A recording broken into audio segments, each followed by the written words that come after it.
Hello, everyone, and welcome back to EUSL Season 2. I'm here with Kirikin. How's it going, man? Hello, hello. We are currently sort of late, but hey, we're still up and going, and we're here to come play the video game. We're here to see TMCT versus Tripod Fish, two of Better late than EUSL's never. great members. Smile. Yeah, better late than never. We are going to be getting into our first game relatively soon on Atlas Lab. Hot Shot Chrono Boost starts. A Hot Shot start means that Juno will be pretty obviously banned, and then Kazan banned against Cookies. Pretty solid ban there too. Giovanni probably going to be picking up this Estelle. But then we also see it paired with the Atlas Rune. Any thoughts on that? Atlas Rune. I mean, Hotshot goes with Rune. Well, not, Atlas and Rune both love Hotshot in terms of just being able to hit the core really quickly. Then also Chrono on okay, and on the other side we have I guess Kai, Rasmus, and Era. They're all like really good with Chrono, so we're going to be seeing a very speedy game because that Kai is going to be moving mad fast. We're going to see how the Rune and Atlas can defend against the Kai, who's moving across the map at like Mach 3. Yeah, and one thing here, right, is this rune is not nearly that much of a surprise. I believe it should be going on to Cookies, right? Because Cookies is a known rune player. Yes, he is typically supposed to be the scorer for this TMCT team, but a lot of rune players are typically just scorers, even when they call themselves midfielders, right? Because that's just functionally how the character is played. And then on the opposite side, Kai Rasmus being picked up alongside this era, it's gonna be a little bit weird. I'm not sure what Fozy is gonna be playing here, if it's gonna be the Era or the Kai, um, and who between Venom and Donkers will be picking up the Rasmus. Yeah, but I think we can expect the Rasmus to be on the forward here. So whoever's playing forward will be playing Yeah, Rasmus, and that's the question though, right? we'll be seeing Kai goalie. I think we'll be seeing Kai goalie. It's either Kai or Rasmus, Yeah, but I think Rasmus might be the forward, Kai be goalie because everyone's going to be fielding. And indeed, it's the Kai goalie. So yeah. So we the see entire Donkers up in the forward position, which is something I wasn't really fully sure about because I know Venom and Donkers are both very comfortable in midfield, but I'm not really familiar with which one of them actually do play this forward. yeah, but hey, it's all up to come as well, I guess TFTT are kind of falling behind here as they have got up the barrier, but hey, they're actually kicking things off pretty well because they're maintaining a lot of core control in terms of being able to pass effectively and keep it down to this bottom side here. Yeah, but Gio's taking so much damage, has to retreat for this orb and buy some time on this defense, but a great barrage means the second barrier does fall in favor of the tripod fish. Donker's looking for some sort of self-pass, doesn't really find it, but now he's ticked over to level 2, he has his death touch for the offense. Yeah, the touch on the offense is very good. You're able to juke out Sloth because you're able to send the core backwards, and Cookies with a great pillar, getting the second barrier and leaving both teams home with the open goal. Yeah, and a great barrage out by Fozy means he saves it for the time being. But as the save comes in, Cookies finds the opening goal for this EUSL season. Yeah, Cookies there, great positioning there. Unfortunately, Dunker's trying to stun him with his primary and ends up just kind of just hitting Cookies right into it and still being able to strike, getting that first goal. Yeah, first goal found. Donker's looking pretty low, and that's the barrier found for TMCT. Flip on Giovanni, waiting for this cross, and great intercept on the death touch means that the barrier doesn't really fall for TMCT just yet. Yeah, Giovanni being able to flip right there, leaving kind of everyone at an energy disadvantage, and we're going to be seeing a lot of flips coming online here. Stop running his, unfortunately not finding any value. Venom Nami, Donkers, and Fozy all having their flips up. Let's see what they could possibly do to try to take the second barrier. Yeah, and there's that death touch. Death touch used again, but intercepted once more, and a great blink piercing shot means the second barrier does fall. Open net on the side of the tripod fish. TMCT looking to convert. The flip out by Venom in that midfield, just trying to buy some space for the tripod fish, and there it is, the flip up. Nothing to be gotten by Donkers. And Sloth and Gio, they're just so good on this defense. Yeah, they're actually defending it really well. Cookie tries to find some people to flip, forcing Fozy to flip, and he does find value. Cookie's getting it the and what a great strike though. So Cookie is trying to just I don't know. I don't know what Cookies did there. I don't know how that redirect went the way it did, but Cookies did capitalize, finding the second goal here, and this brings our goats TMCT up to set points. Hey, I mean, Cookies is really good on Rune, and I mean, it also just helps that despite this Estelle Rune comp being kind of awkward in terms of how it looks, Cookies and Geo also have a decent amount of time playing together and are definitely comfortable with each other's tendencies, and another great play out by Cookies means a double barrier, and we could see the first set ending here as Cookies has this flip. He's looking for this 1v2 flip up top side, strike shot not enough, and that's the first set for TMCT. Yeah, Cookie's good find on the top side angle there. I think Fozy tried to compensate by using his strike shot, but Giovanni just stunned him just in time. So Fozy panic struck with panic strike shot and just missed. As Rudin gets the first pick, and he will pick up rapid fire, which is actually really good. Yeah, rapid fire really great on Rune, and I've talked about this even in in the last EUSL season.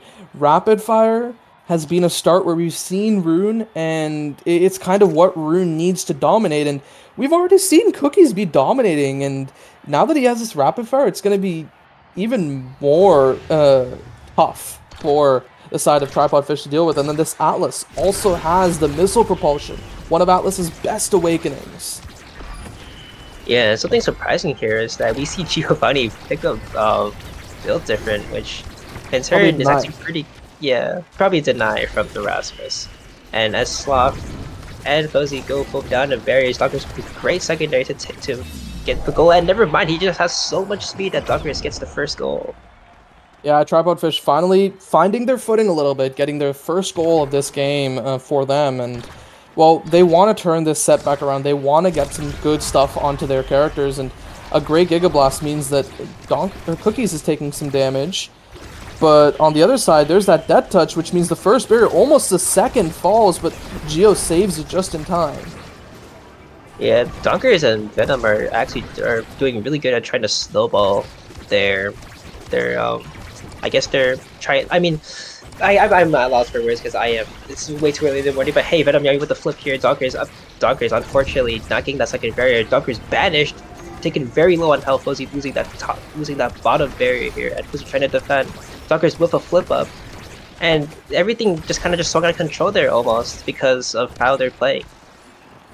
Yeah, but we see here Donker's trying to put some damage on Geo, who doesn't have much energy to work with. He wants to take this Estelle off the map before she gets a chance to score, and, well, a great save out by Fozy. He has to commit this barrage, and now Donkers is the one who's taking so much damage. He doesn't want to lose this flip.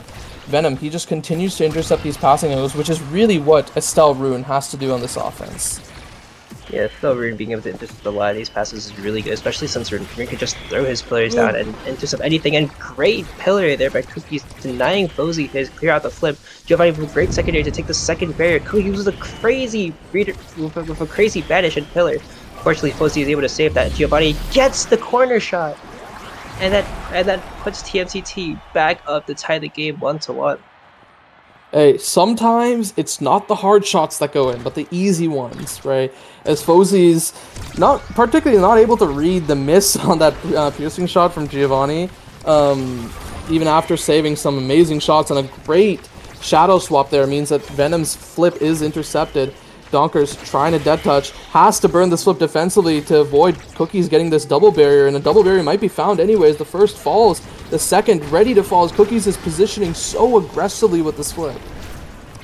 And Giovanni getting saved there, getting killed off the map by Kai, and fortunately Soft does put his ult up in time to save Giovanni. Giovanni about to have their flip. I remember that TMCT are all of them actually almost have their flip. Giovanni just gets their flip up right now, and they're trying to look to convert with all these 3 flips on.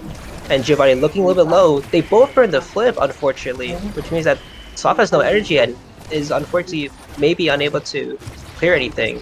As if he needs energy, he needs to do that's any a save actually. It'd be really unfortunate as Cookies with a flip up. You're going to be seeing how Cookies will be converting his flip here.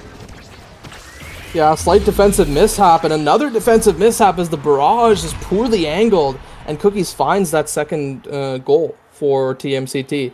But yeah, once again, Sloth and Geo. I don't really know how much they've played together before, but this is their first season together on the same EUSL roster. You know, retirement home, previously packet loss, and TMCT doing a goalie swap coming into the season, with Atsuro and Sloth going to the opposite team respectively. But then on the other side, despite some of these defensive mishaps and the lack of synergy that has already been built up, they still look pretty good overall, right? And I think that also just comes off the back of the synergy of their forward pair, as Gio and Cookies, the second place team from last season, their forward pair is still alive and well and figuring things out. Yes, Cookies does get almost staggered there, but great defense by Sloth means that this court will be getting cleared. And currently, TMTT are with the energy advantage here as Giovanni finds a great secondary to take the second barrier off, leaving Fozy with an open net and possibly set 2 here. As Giovanni almost has their flip and Sloth almost has their flip up too, which means that potentially we'll be seeing a great scoring play by both Sloth and Giovanni if they manage to find the pass. Giovanni getting staggered here. Donker trying to find, misses a strike unfortunately, gets and takes out the Atlas Orb. Giovanni getting some stagger back, walking up. What does he do with the flip? He waits for it to finish and he doesn't find any value in it, unfortunately. Yeah, doesn't really find the value, and well, now he has no energy to work with, but so does Donkers. Donkers also just doesn't have a flip to work with, but any tough play could be the end of this set for Fozy, as this rune has the ability to place all these sudden pillars down, and there's that pillar committed. A slight miscommunication means that the core sent at an awkward angle. Sloth, he has this flip on the defense. Venom has the flip too. Strike Wars that primary, looking for something. Sloth burns that flip. Where does this go? It goes down to Venom. Venom pushing forward. He wants the flip. Flip. Waits. Wins that interaction, but Gio, Cookies, they're all taken so low. Gio is staggered now and trying to unstagger. There's that second barrier that does fall. Gio keeping it forward. He wants to use his pressure with Cookies, but doesn't really find anything yet as Venom continues to win these interactions versus the rune, and there's that death touch top side. Sloth unable to save it, and now we're tied 2-2. Tied 2-2 here. We're going to see which team comes out up top here. Then Donkers with a great death touch to send it up to the top area where Sloth is just unable to reach it because he doesn't have any cooldown since he burned them while trying to save that second barrier.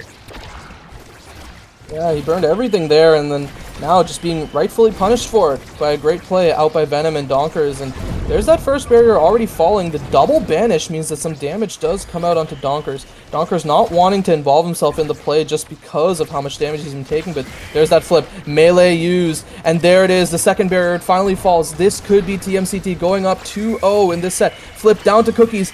The combo almost great, forcing Fozy to use this flip. Now Venom on this defense, but the great unstable anomaly secures it for Cookies. Cookies is just using these pillars to just outsmart his opponents basically, and it's doing really well because he's been getting all these great goals. And as Etir said earlier, you have Giovanni and Cookies both being really high up last season, which means that they do have a lot of experience with each other, and being able to do that, they're turning this double midfielder into a great scoring offense, really. And I mean, we see there's that fighter flight now for Estelle, one of the greatest midfield picks, but still after it all, okay, I was going to say that Rune would have taken this timeless, but I think Atlas is still very happy with it. And Rune getting the Rampage, that's pretty great, especially when you're trying to play this sort of scorer Rune. It gives you more size to work with even after all this stuff. And, well, this Rasmus, double Sparks, looking for a chance to scale. And, well, if Tripod Fish managed to win this set, he might find it. Yeah, he might find it. He's currently 2 staggers up, and he's currently sort of unkillable, really, as there haven't been actually really any kills, and since Rasmus has been taking a lot of damage, hopefully, that since they got the second stagger, well, since they got the second spark, it'll be a lot easier for them, as Venom Yami finds great value into their ult here. They're about to go into score and play. Venom Yami about to have their flip, has their flip up. Disable anomaly keeps it there. Venom taking a little bit low here, and the scoring play might go well as the Tripod Fish are trying to find something to even out the score here, trying to find some momentum into their set 3 here. Yeah, they're trying to find some momentum, and the momentum they might find is Venom walks forward with the flip up to Donkers. Donkers doesn't really find it, but he has a flip of his own, but he doesn't need it as the pendulum swings it right past TMCT. Great pendulum swing by Donkers there, kind of just checkmating everyone in that, stunning both Cookies and Sloth there. Good play, and they're currently up 1-0. Yeah, up 1-0 they are, and now Tripod Fish, they want to turn this into something more. They don't want to lose this first game right here. And there it is. There's that double barrier found by the side of TMCT. Donker's looking to dribble Geo. He has this flip. He ideally doesn't want to use it, but he just might need to, as the side of Tripod Fish are doing so much work on this defense. And there it is. There's that second barrier. It is found. And now Donker's looking for some sort of play to find this final barrier for TMCT. Yeah, Donker still has a flip up, remember that, so you can probably use this to convert. And Fuzzy whipped their flip up too. They might find something to do, and Giovanni and Cookies might have to try to burn that flip. Cookies almost getting a good primary to send it past Fuzzy, but Fuzzy does keep it alive. Cookies finding so much value with his just berries in general, being able to put it around different places. And Slop almost getting the red core here, getting almost scored on Fuzzy, and we have the entirety of Tripod Fish having all their flips up. Giovanni burns their flip here, so making Soft also burn their flip, and Soft misses, unfortunately, being able to find no value though.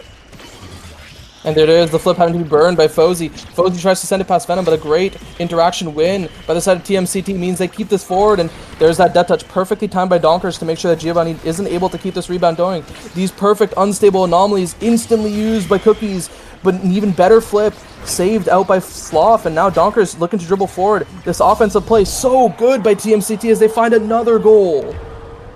Yeah, Sloth there just getting put in a spin there as Donkers was able to send it up to the top corner. I think Sloth was trying to defend the mid side and also try to heal Javon at the same time, but honestly he just got overworked and lost that barrier. Well, lost the barrier, not blocked the barrier, lost the goal there as Donkers finds great value in taking the bottom side barrier. Yeah, most notably, I mean, we see Cookies starting to farm up these Rampage stacks. He's already at 5, and I mean, at this point, the max he can get to is 9. But as Cookie starts to get bigger, this is going to be a little worrying for the Tripod Fish. Giovanni getting a perfect lineup on that piercing shot, finding it through. But yeah, Cookies, he just keeps farming these barriers for the Rampage stacks. And I feel like it's really going to be on Fozy to find something here with this Deadeye extra special Kai on the rune. Yeah, and the Deadeye special Kai is kind of just working wonders in terms of offensive pressure, as Fuzzy does almost find value, but honestly Giovanni being able to get those double barrier with his primary there is unfortunate. Giovanni flipping and Donkers with a great redirect, and oh my god, Cookies kind of just mixing out Fuzzy there with his unstable anomaly again. And I mean, we're now up to 2-2 once again. This could be the end here. TMCT might find this game won. Or we'll see if Tripod Fish can take us to a set 4. One barrier already taken a piece. And now the Tripod Fish are looking to convert something on this offense. But the great offense on the opposite side means that the barrier falls. But so does Geo. Donkers, Venom, this is your time to convert. You need to find this in this 2v3. Yeah, Fuzzy has been finding a lot of like great value with his extra special Deadeye, and that right there kind of just shows why he took it, just to kill people if they get too close off the map. And Venom with their flip up, and oh my god, Cookies! That is so unfortunate for Fuzzy as TMCT take the first game as Cookies with great unstable anomaly. She sends it right back into Fuzzy. He does not have his flip, does not have their strike up. Yeah, I mean, hey, that's the problem, right? With Rune playing like this with hot shot rapid fire. You'd think that, oh yeah, Rune isn't able to kind of convert off these plays that much, but he has such a short cooldown on the primary, and when he's pretty much always been interacting with the core with his primary, and I mean even his strikes for that matter, it's just they're going to be on such a low cooldown, right? And he's going to be able to do so much of this offense, and you can see it, right? 7 goals to his name. He has been absolutely lethal on this offense. Yeah, and as we take a, and unfortunately I cannot look at the stats, but we can be really assured that Rune has a lot of redirects that game. That redirect game was completely dominated with both Cookies and Giovanni having those great passive plays, being able to find value. Because on that last point right there, you saw Cookies thread the needle to Giovanni, which then ulted and took the second barrier there, and because of that they were able to get the score there. Right, yeah. I mean, Geo having more redirects than Cookies, I mean, same goes for the midfielder on the other side. But we can see it, right? Good amounts of damage coming out by the side of Tripod Fish, but they really weren't able to convert off of much of anything despite the damage that was coming out, right? And I feel like, especially against this double midfield comp, you're really going to have to look for some of these kills. And I also just feel like Era, while solid with the team comp she's playing in, I don't know if it's the best option into something like the Estelle rune. Yeah, I can't agree there. But hey, it did work. I mean, honestly, it did work out for the side, but we can see if they can take a game here in advance because, again, I'm pretty sure that game was Tripod Fish's map pick, which is unfortunate. But we're going to be seeing if we can see Tripod Fish turn the game around as I try to look for the second map. Our second map will be Gates of Obscura here. So we're going to be seeing a lot of portal plays. Gates of Obscura was, I think, one of the, again, most chosen maps other than Cycle Temple. I'm not sure. We might have to check into production to fact check that. But hey, Gates of Obscura, one of the... It is, I believe. Gates of Obscura is going to be the map 2 that we are going to. Atlas Lab, really fun map, right? Map that a lot of EUSL players really like. Gates is actually one of the lesser picked maps, if I recall, because of course we have our Tycho, we have our Atlas, Clarion, and even Oni, right? Those are, I'd say, like the 4 main maps of EUSL. And yeah, Gates is a map I really want to see more of, but we just aren't, right? Because a lot of EUSL teams just typically don't feel nearly as comfortable as they do on stuff like the Tycho, the Atlas. It almost feels like there's a mutually agreed pact that, hey, these are just the maps we're going to play every series. And honestly, that kind of just makes it a little bit fun. I think it just makes it fun to watch because, again, Omega Strikers is a game where the meta will always constantly change. So, again, seeing these same maps being played, unfortunately, will be a little bit boring, but hey, we get to see a lot of fun picks coming out for each team. Yeah. And with Gates coming around, right? Any thoughts on how the bans might shift on either side, right? Because last time it was a hotshot start, so it's pretty obvious that Juno is going to be taken away from Donkers. But then there's this Rasmus, right? Rasmus is great. Estelle, right? Another great pick, and we do see it here. Stagger, Swagger, Spark of Strength, and I guess the overlay is a little wrong, right? Because it does say Atlas Lab, but hey, maybe that's not the Awakening start we're going to be getting, as there's a chance things might be re-rolled just because of the slight bugginess. Mishap. Yeah. But hey, Stagger, Swagger, Spark of Strength, we're going to be seeing a lot of interesting things, really. I want to see who will take the Stagger Swagger here as we're heading to Gates, because Gates is a kind of open map with a lot of tricky passing plays with the portals. So we're seeing who takes the Stagger Swagger in order to keep it up. We also that's if we're running with the same set of Awakenings, right? Because of the overlay mishap, we might end up re-rolling everything, period. So we'll have to see if that is the case in the end. But otherwise, right, do you think this Estelle will be getting banned from the side, or on the side of Tripod Fish? They actually might, because that Estelle was causing a lot of problems, like we saw earlier with Giovanni being able to convert off of one mishap by Fozy. Eventually, I mean, then again, they were having the free 1v1s on the barrier, which Cookies won, and then it just got redirected downwards, and Giovanni was just sitting right there ready for it. So the positioning, kind of just really mattered. And being Estelle, you're able to teleport around, hit the core while you're not hit the core while you're teleporting, but hit the core. And it's just going to be very difficult for Fozy to keep on track, especially since they're Kai. Even though they do have a strike shot available, it's kind of just a hit or miss play. And again, I think we're going to be sticking with the Stagger Swagger and the Spark of Strength. And TMCT does ban out the Kazan. So, but what are your thoughts on this ban? Tripod Fish's Kazan ban, right? That's going against Cookies. Kazan, right? Cookies is, I would say, one of the few players in EUSL that can play Kazan very comfortably at this top level. And particularly for brawlers, right now, I feel like it is probably just Cookies and Sake who are comfortable on the Kazan. Yeah, and just for viewers, yes, this is Gates of Obscura, not Atlas Lab. Slight overlay mishap. But yeah, we are going to be seeing the Stagger Swagger Spark of Strength, and there it is. The Juno picked away from, or banned away from Donkers, and the Rune getting picked away from Cookies. Odd choice in my opinion, especially compared to picking something like the Estelle here. Yeah, we might see the Estelle come back again, but hey, if they think the Rune was causing a lot of problems, then hey, they're all for it, actually. but it's fine. We'll see the Estelle and the Kai get picked up, which is again going to be really interesting because again a lot of speed, a lot of coverage throughout the entire map. Yeah, I mean, Sloth very comfortable on the Kai, Geo very comfortable on the Estelle, right? And again, every time I've seen it, I feel like Estelle is by far Geo's best pick. He looks absolutely monstrous on it every time, but I feel like while it is considered his best pick, teams just don't really want to respect it as much as I feel like they should, right? They'd rather ban stuff away from Sloth or previously Atsuro, who was on this team, or Cookies, right? In this case, again, the Kazan, right? And then on the opposite side, Fozy gets his Atlas, right? Fozy, I would say, is really, really great on Atlas, right? And yes, Atlas is a character that you don't have to be too great to play at least at a base level. But I would say once you have a little bit more practice, and once you're no longer one of these lower fundamental skill Atlas players, you can start to do a lot of cooking with it. And there it is. It's rounded out with the Zentaro. So we have Atlas Rune Zentaro. Once again, interested to see who picks up the Rune, who picks up the Zentaro between Venom and Donkers. And then this final pick going towards Cookies. I wonder what it's going to be. Probably the Raptor. Julie. Oh, Julie. That's really crazy, actually. I like that.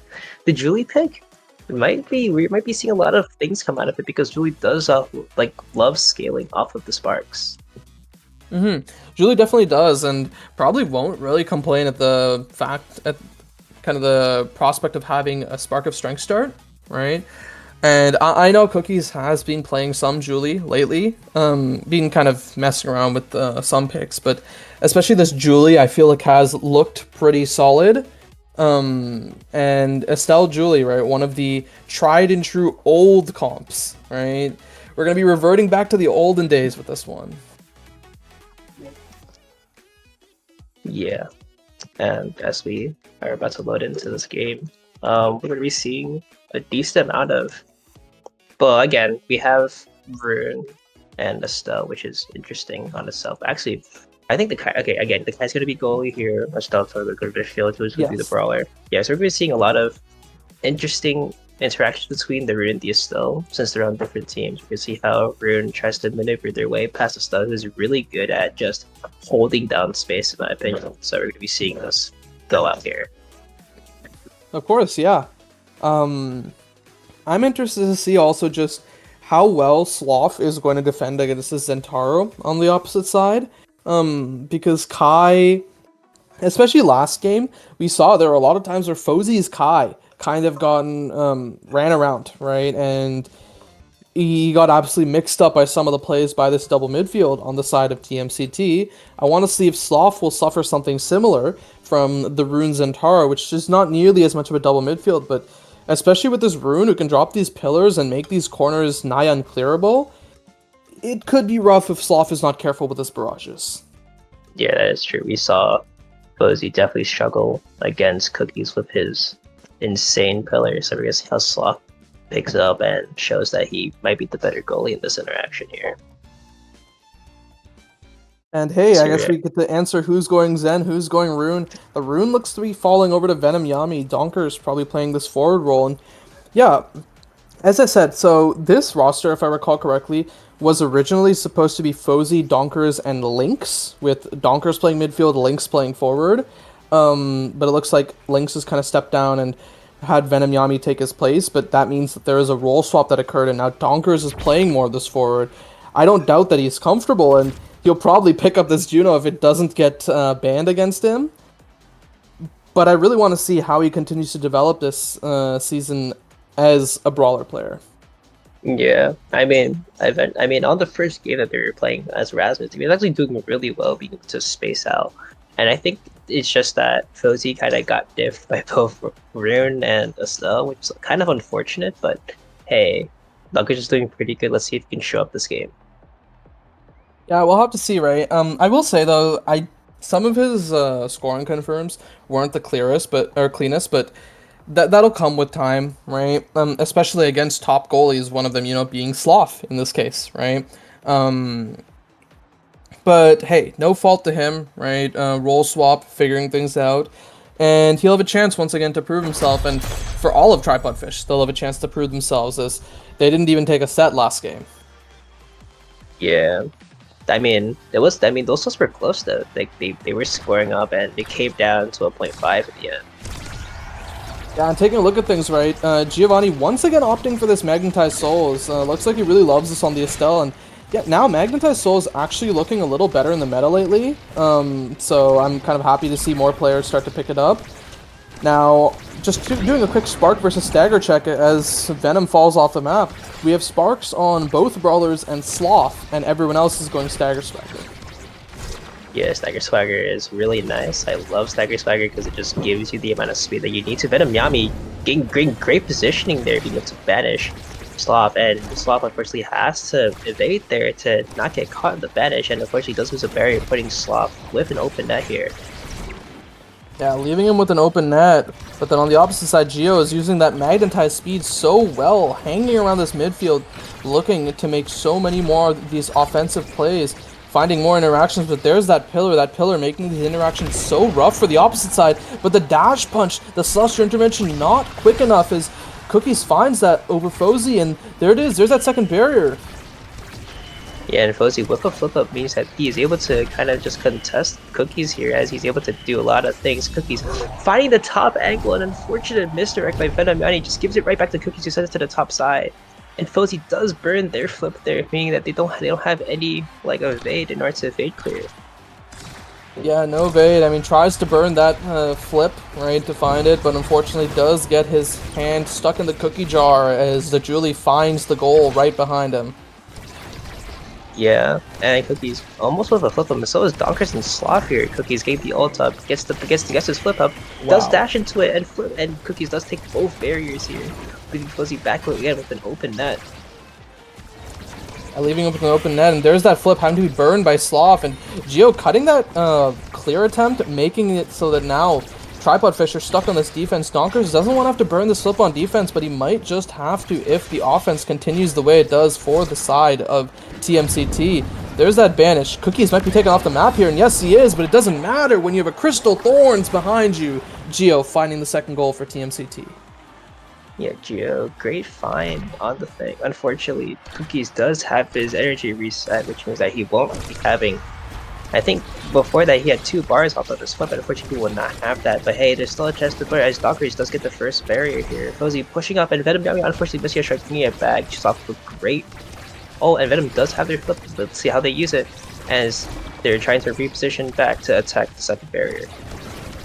Yeah, they're trying to reposition Geo. He's just like positioning on this top side, making these kind of cross clears from Sloth a lot more possible. And there's that flip burn, takes that second barrier, triple banish out by Venom, means that so much damage goes onto the other side, and Cookies helping his teammate in Giovanni. A slightly weird interaction there from the core flip on the core, and there's that second flip being burned, intercepted by Sloth. Sloth saving this, and there's that first barrier falling for the side of Tripod Fish, but now it's a 2v3. Venom, Donkers, they're trying to make something happen in this 2v3, but Cookies, he's going to respawn in time as Geo just keeps his core forward. He keeps it forward for so long. He's talking about Geo actually, just letting Cookies take his time to respawn, and Giovanni there with a great mission, Cookies getting the interaction win here, as they're looking to take the first point. Cookies ulting, Giovanni sends it right back into Venom, who strikes and tries to get the primary to save himself, but unfortunately does not work. Yeah, I mean, Geo just wanting to do it all. He doesn't want that power play to happen against his team. Figures it out and might be rewarded here with the fight or flight, could deny the hot shot. Stacks are really great here too. There's just so many good options for him. And yeah, Opside deny this hot shot. A really great pick on this Estelle, but that means on the opposite side, there is a fight or flight that goes to Rune. Yeah, the firefight going through Rune makes him a little bit speedier. Oh, and the way the way that Venom's been placing their pillars is actually really, really good. Unfortunately, they weren't able to convert, but still, and Venom is doing really good on the Rune, which means that he will have a lot of extra speed. Remember that Venom did take Stagger Swagger and also Fight or Flight, which means that they're going to be having a lot of active speed and passive speed at the same time. Yeah, most notable thing here, right, is quick spark check is the fact that no sparks showed up in that first draft, right? So we're not going to be seeing any chance for anyone to be mayor today. Actually, no, we can. There are still 3 more drafts left potentially. But on the other side, right, Cookies, he has this 1-2 punch. His dash punches are going to look even more lethal. Already having a base 134 power and then the 1-2 punch, going to be disgusting. Yeah, going to be disgusting as Cookies does take the second barrier there. Unfortunately, he misses the dash for Venom Yami. And Sloth almost 2/3 of the way bar there. Donker's getting the great stall in the core. Donker is about to have his flip up. See, as Sloth. Wow. And he does get banished. That's unfortunate as Venom is able to catch Sloth with the tip of the ult and just strike it in. Yeah, I just want to call attention to how good Venom was playing that corner offense. He was using that fight or flight to its fullest potential, right? Already having a slick kicks to his name and then the stagger swagger as well. Using that fight or flight, he just makes sure he wins every single interaction, does not leave any room for doubt. And that's kind of why, right? That's why he's able to get into a position. He's able to get that double banish off.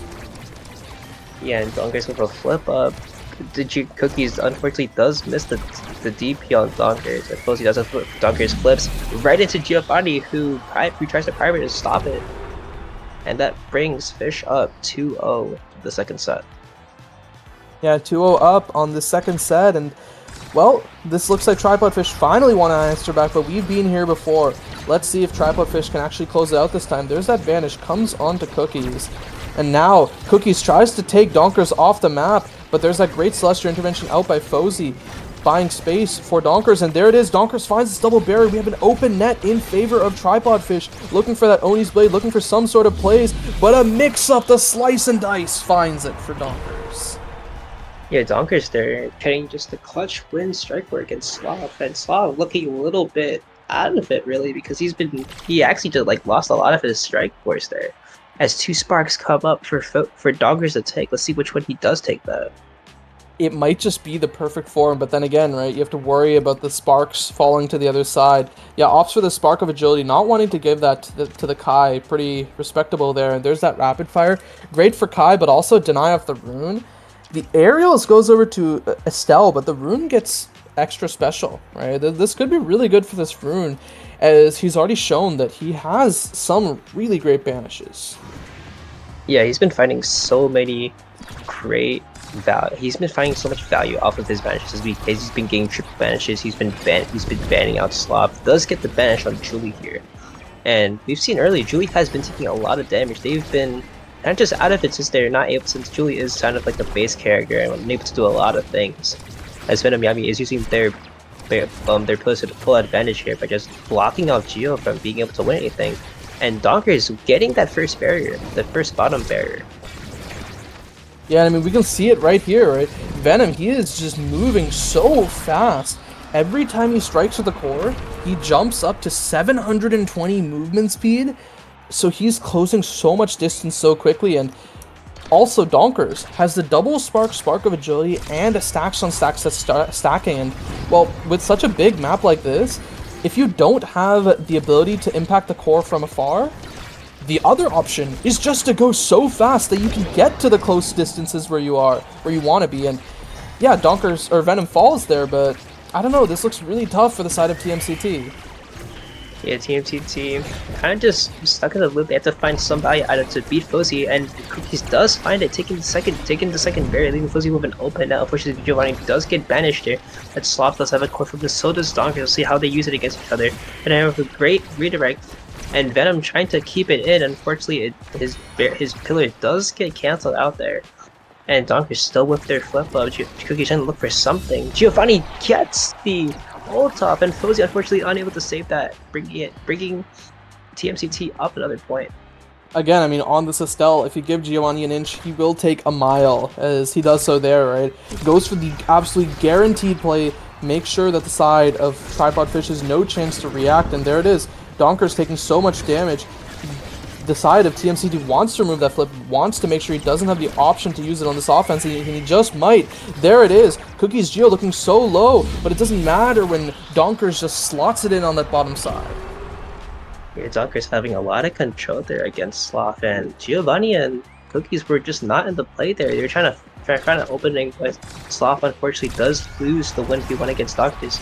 As Donkers is going like really fast right now. He's at 614 speed with all the sparks because he took a spark of agility, and he has 2 sparks right now, and also has stacks and stacks. which means that he's going to be moving monumentally fast, really. Yeah, the speed, an absolute deciding factor for this game. We'll have to see if the side of Tripod Fish can continue to use it, or if the side of TMCT finds these great confirms that they've been doing. And there it is, a great save out by Fozy. Means that Tripod Fish still lives to see another day, but an even better save out by Sloth. Sends it right through the barrier. The projection not enough, and we're going to a 0.5. The 0.5 here, Sloth bringing it back. Giovanni with the flip, and currently TMCT up an energy advantage here as Chu's also is about to have their flip ready. Yeah, Cookie's also about to have their flip, but there it is. There's Giovanni being taken off the map by that Celestial Expanse. And now in a 2v3, it's going to be really tough for the side of TMCT to save things, but a great barrage buys time for the side of TMCT. A missed dash punch means that there is no kill to be found, and now Giovanni pushing forward. Cookies almost gets that barrier, but now it's Donkers and Venom on the opposite side looking for this offense, but there's that first banish. Nothing much to be found off of it as both sides still have their double barriers. Yeah, and Sloth doing a great job just defending everything, and Venom forced to burn their flip because the first barrier Donker's about to have to, it's off, the second barrier falls. Donker's put the flip up, let's see if he's about to use it. It gets his passive strike off. Cookie still with their flip though, unfortunately. Bozy Cosmic Expanse right there. And we're gonna see how TMCT could possibly turn this around for them with just no actual saving mechanism for them. Yeah, and there it is. I mean, you say that no actual saving mechanism for them. Sloth uses all of it right there on Donkers, but, you know, to no avail as Donkers has this flip and sends it to this top side. Now up 2-1. Donkers, what do you get? It could be this Ego. It's a really great pickup, or the third Spark. There it is. Oh my god, Donker's just skating with the Spark, even though he doesn't have the Spark of Resilience there. It doesn't even matter because he has 3 Sparks. He's going to be moving really quickly since he has 3 Sparks and the stacks on stacks. And now this time the Timeless Creator is going onto this rune. Though Venom has been using most of these pillars for the instant redirects, so it is not going to be falling to him. But hey, even if you do have the Spark, the Missile, and the Timeless, I don't think TMCT is too disappointed with their pickups, because even if they are not really all their best in slot, the Twin Drive still really great for the Kai, since he has this explosive entrance, and then this Estelle picking up Egoist and Size on the Julie, making these dash punches easier. I think they're still okay with this draft. Yeah, and a quick level check here. He's still a level 5, really. They're not going to be scaling as great as they should be, and these quarter plays are coming really into clutch here as Cookies are trying to find value. With Giovanni and Sloth is taking it really low, and like earlier we saw a lot of these we saw a lot of TMCT getting really low because of just the amount of damage that Centaur and Root can both put up as Sloth, as this becomes an open barrier game right now as Sloth is able to save that. And now we're going to see how these teams can play with an open air, especially with Donkers having stacks and having just a lot of speed. Yeah, because that's the thing, right? Donkers is going to continue to stack up, so even if the side of TMCT finds this first goal, it's not going to look great as Donkers is going to continue to play, but he is out here to play already as he finds the self-pass with the slice and dice and gets it right past Sloth. Yeah, and that also gives him a flip too, which means that he will be using it on the offense. And right now, Tripod Fish with 2 flips on the board, Venom with a great redirect, sending it right back to Dogfish to win the strike war against Sloth. And again, we're just seeing a lot of strike war wins on the side of Dogfish, just outplaying Sloth there. Sloth might be getting a little bit too out of hand, and the insta flip Dogfish doesn't come through, but he's taken really low right now. But even if he's taken low, it doesn't really matter too much, as we can see Fozy's holding the Celestial Intervention. He knows that the side of TMCT is going to want to find something and doesn't want to commit it there. And there it is. Now he commits it for this healing. Geo with a great intercept on that flip. But now taken so low, there's that second barrier also falling for the side of TMCT. Tripod Fish looking to be positioned quite well to take the second point, and there it is. The rune is actually taken off the map, and now Cookies has a chance to make stuff with his power play. But Fozy, he just keeps saving it, and there it is. There's Donkers. He's looking for this offense. But Sloth continues to win these interactions, and there's that first barrier falling. Cookies looking for the second, not in position as the Banish finds him, and now Donker slots into the top side. Sloth at Energy Burst didn't want to commit it, and gets punished for it. Yes, that's kind of unfortunate. Doctors finding taking the right 50-50 here and taking the top sides of the bomb side because Sloth is just forced to commit to one side, and unfortunately he does commit to the wrong side. Sloth with the flip up, so does Cookies. Giovanni finding the first barrier here. Posey burning his Cosmic Expanse here. As Sloth unfortunately loses the first barrier because he couldn't get there in time. He has to burn the flip too, unfortunately. I think it was just a buffer flip here, as long as he's about to have their flip up too. And Julie is just trying to find something. Cookie's trying to look for something at least. Does get the ult off, and unfortunately all of his kit is just taken away from him, and he gets burst flipped off the map. Yeah, burst flipped off the map, and well, he has nothing to do, and there it is. It's an open net. Sloth has to win this 1v2. Wins it for now, as now Geo is able to get into this midfield, but it does come back up to Sloth. There's that passing play intercepted by Geo, by Sloth. Donkers is looking to move forward. He has a CI rush. No longer does, though. Now Venom, he tries to keep it forward. There it is, Geo. He finds the angle up past Fozy. And TMCT, they can rest for just a moment, but it's not enough. Yeah, TMCG trying to find the equalizer to take this out of match point here for the side of Tripod Fish, and they're trying to play their best. Really, Giovanni with their flip up. Well, about to have the flip up, they don't, and unfortunately do not get the orb to get their flip up, unfortunately. And Cookie is trying to dash punch their way through Fozy, which does not work. Giovanni kind of just lagging there. He is still kind of lagging. Cookie's getting the second barrier, and it's looking a little bit grim as Sloth does still have both of his barriers up. Yeah, but now Donkers is in this interaction with Sloth. There's that first banish, but not a second. Is now Geo, he's running forward with this Egoist, wants to push forward. Doesn't really find it, but there it is. There's that pass up from Sloth. Oh no, Giovanni not looking the best when it comes to the internet standpoint, and there it is, Fozy gets that flip forward. Geo looking so low. Donkers wants to take him off the map.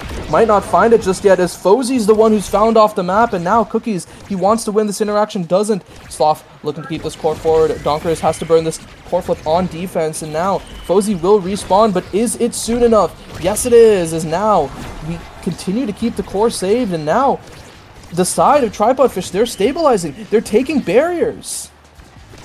Yeah, now, and Cookies with a great 1-2, sending it in, creating set point and match point. So it's match point for the Tripod Fish and set point for TMCT here.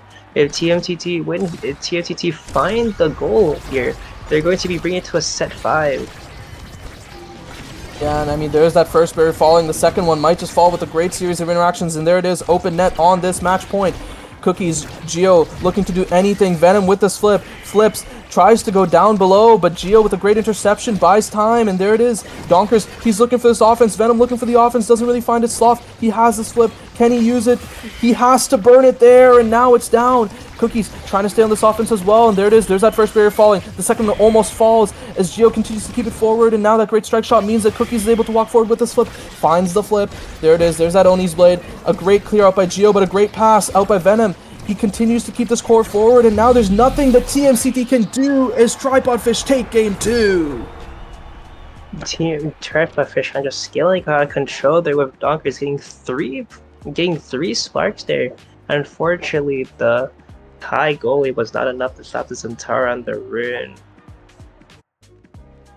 Hey, I mean, all I'm saying is Rune has a 100% win rate in EUSL Season 2.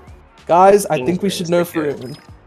Guys, nerf rune's too powerful, and if we look into the stats menu here, Donkers with 8 goals with 28,000 damage, almost getting 29,000, kind of just outskilling everyone in the lobby really. The highest second player, Giovanni, with only 18,000. And yeah, Centaur's just a really powerful character. Yeah. And compared to, you got it, don't worry. Yeah, I mean, Zentaro, so much damage, right?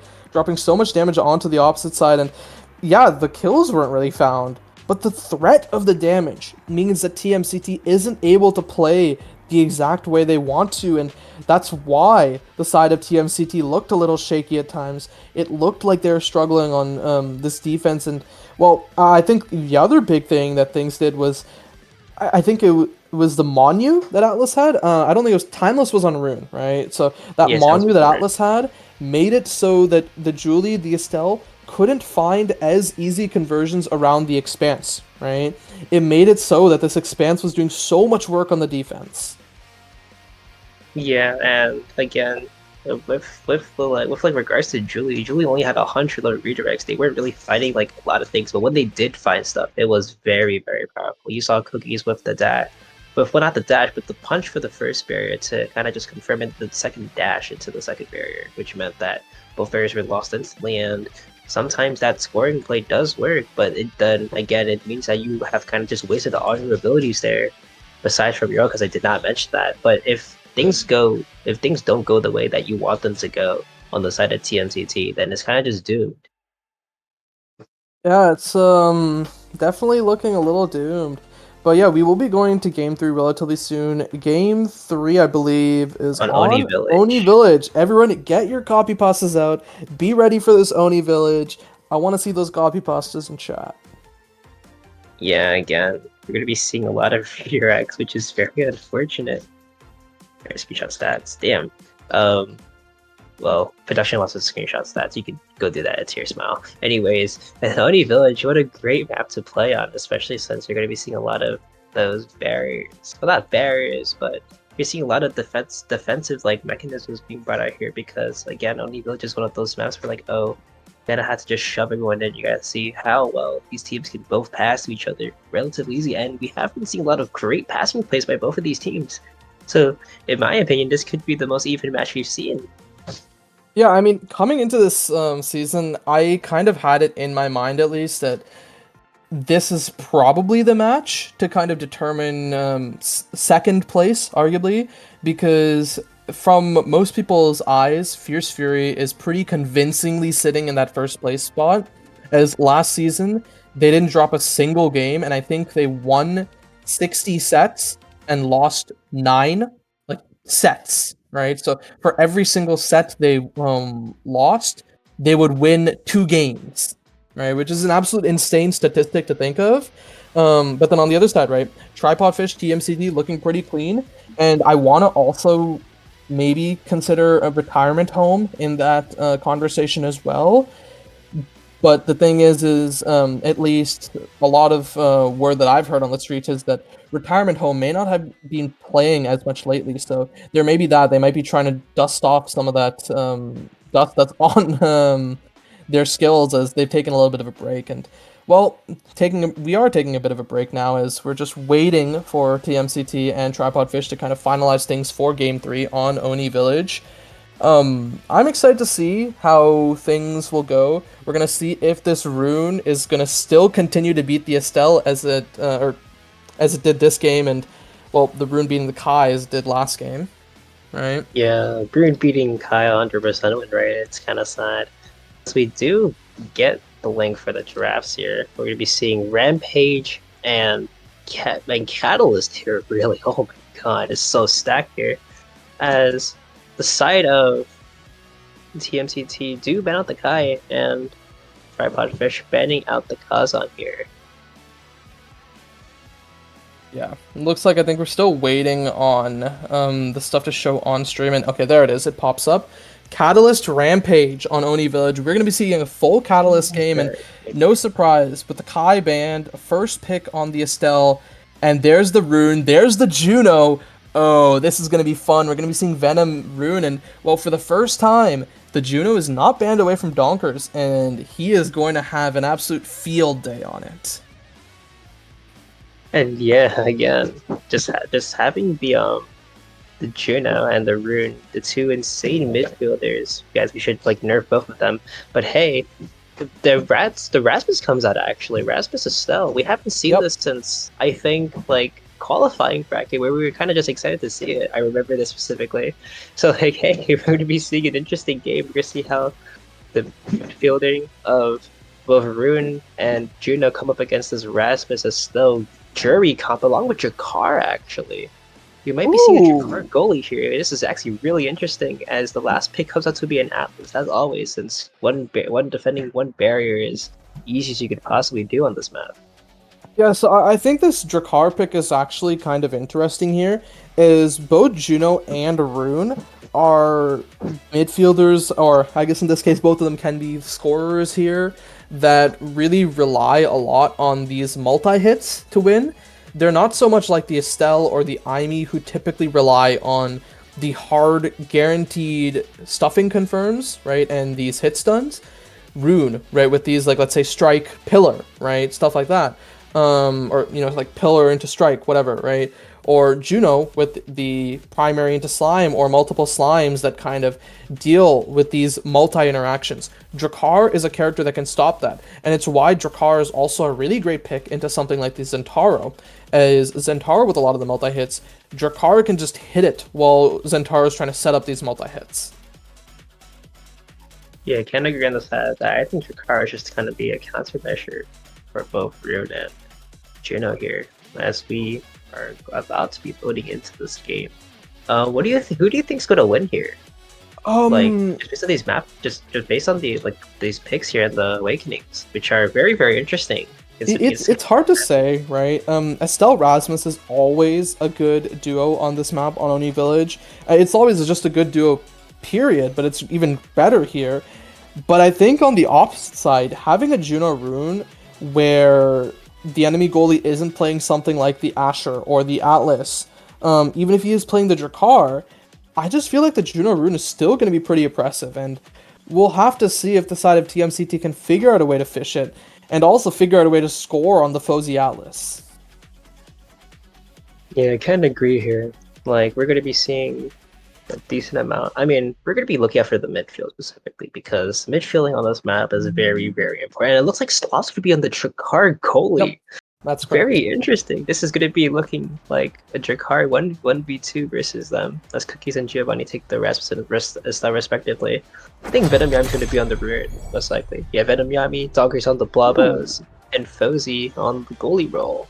Yeah, so this is interesting, right? I mean, okay, once again, Giovanni taking Mag Souls, no surprise, he loves it on this Estelle, but Cookie's opting for the Rampage while everyone else has Catalyst. Also a little bit interesting, as typically when you have Catalyst in a game, it will be the 6th Catalyst, but Cookies really does value the size, it looks like, and we'll have to see if the lack of energy generation on his side will haunt him, or if he'll be able to make use of this size. Yeah, and he does make use of this size. He's getting the first barrier on just the confirmation of the secondary here. As Venom, as looks like Track Pressure going to look for something, as Shogi takes the second barrier here, leaving Foxy with Foxy with an open goal here. Trying to look for something, as Soft does have both barriers up, but again, before we saw on that piece of the Obscura game, we see that Track Pressure can immediately just bring it back as Doctor takes the first barrier here. And those multi hits are going to put them to work, as Sloth and Cookies are trying to just defend it out. And a missed strike shot means that Fozy does get that, and now we have a lot of flips being burned here, at least used, and there's that Venom flip first. Gio looking for a flip of his own. The pillar perfectly defended. Fozy burns that flip a little prematurely, but I think it is pretty safe to do so, and there it is now overtime. We're going to see so much core speed from the side of Juno Rune. Now, there it is. Lots of core speed even on the opposite side of pass up to Donkers, and now Donkers, he's looking for this flip. Doesn't want to use it on this defense. Looking to posture forward, cut off that pass, and there it is. Venom now pushing up this bottom side. Cookie's taking so much damage. He doesn't want to fall here, and he gets almost a really great redirect, but saved by Fozy. Yeah, Fozy. And he's holding it down, and unfortunately he does not have any abilities, I think, to save that, as Cookies takes the first point for TMCT. Yeah, I mean, Fozy will struggle a little bit more than the Drakkar on that open net, right? The Drakkar also having that movement speed to get a little bit better into position. A triple banish means that this first barrier is found in the end, and a great strike shot means that it's saved away from on the opposite side. Now Donker's pushing up, looking to get that second barrier, but now Cookies, he continues to win these interactions on the Rasmus, finds 2 more barriers. This Rampage putting in a lot of work as he's now even bigger, and there's that flip. Second point for TMCT. Yeah, just firing out of control there. Cookies getting that first barrier, and then unfortunately Fozy kind of just missing the... Well, he didn't miss a strike, but it kind of just floated right past him, unfortunately, which meant that the second barrier was gone. And Cookie's just kind of just getting with the side. It just makes him able to just put so much pressure against size, as he has to just win strike warriors constantly. Yeah, still continues to win those interactions, and well, now there's that final barrier falling, and there it is. There's Cookies finding it. 6 Rampage stacks, 3 goals. Does not want to concede anything to Tripod Fish after how that last game went. Yeah, that last game was just kind of unfortunate there, but Cookie Youth just putting in the work, getting both barriers, getting the hook off to throw Fousey in a spiral, and then Fousey unfortunately mistiming his secondary and just making it so that the core just bounced on its own as Rasmus takes up rapid fire and Rune gets an extra banish as well as Atlas getting that monumentalist. Yeah, Alice picking up this Monumentalist, and then we also have 1-2 punch denied away from Juno, and then the Super Surge as well, right? Great for Estelle, also denied from Juno. But yeah, talking about this Rapid Fire versus Extra Special, Rapid Fire is really great for Rune, and I think if the Rapid Fire was given over, it might have actually just been lost for the side of TMCT. So thankfully they didn't have to give that over, but the Extra Special is still going to be kind of annoying to deal with, as it was last game too, right? Venom getting some really great banishes, getting some really good pressure in that midfield, and there it is. There's the first barrier falling. The second one as the double barrier with a great pillar from Venom, and well, now TMCT's on the back foot. Yeah, and thankfully for them, they don't have to try to take 2 barriers, as Cookies did find a good redirect at the first barrier. But right now, looks like Tripod Fish are in the energy advantage right now, as all of them have kind of just 2 bars of energy. Dogfish about to have his flip up, doesn't get the flip up. Let's see what we can use it. Giovanni looking really low right now.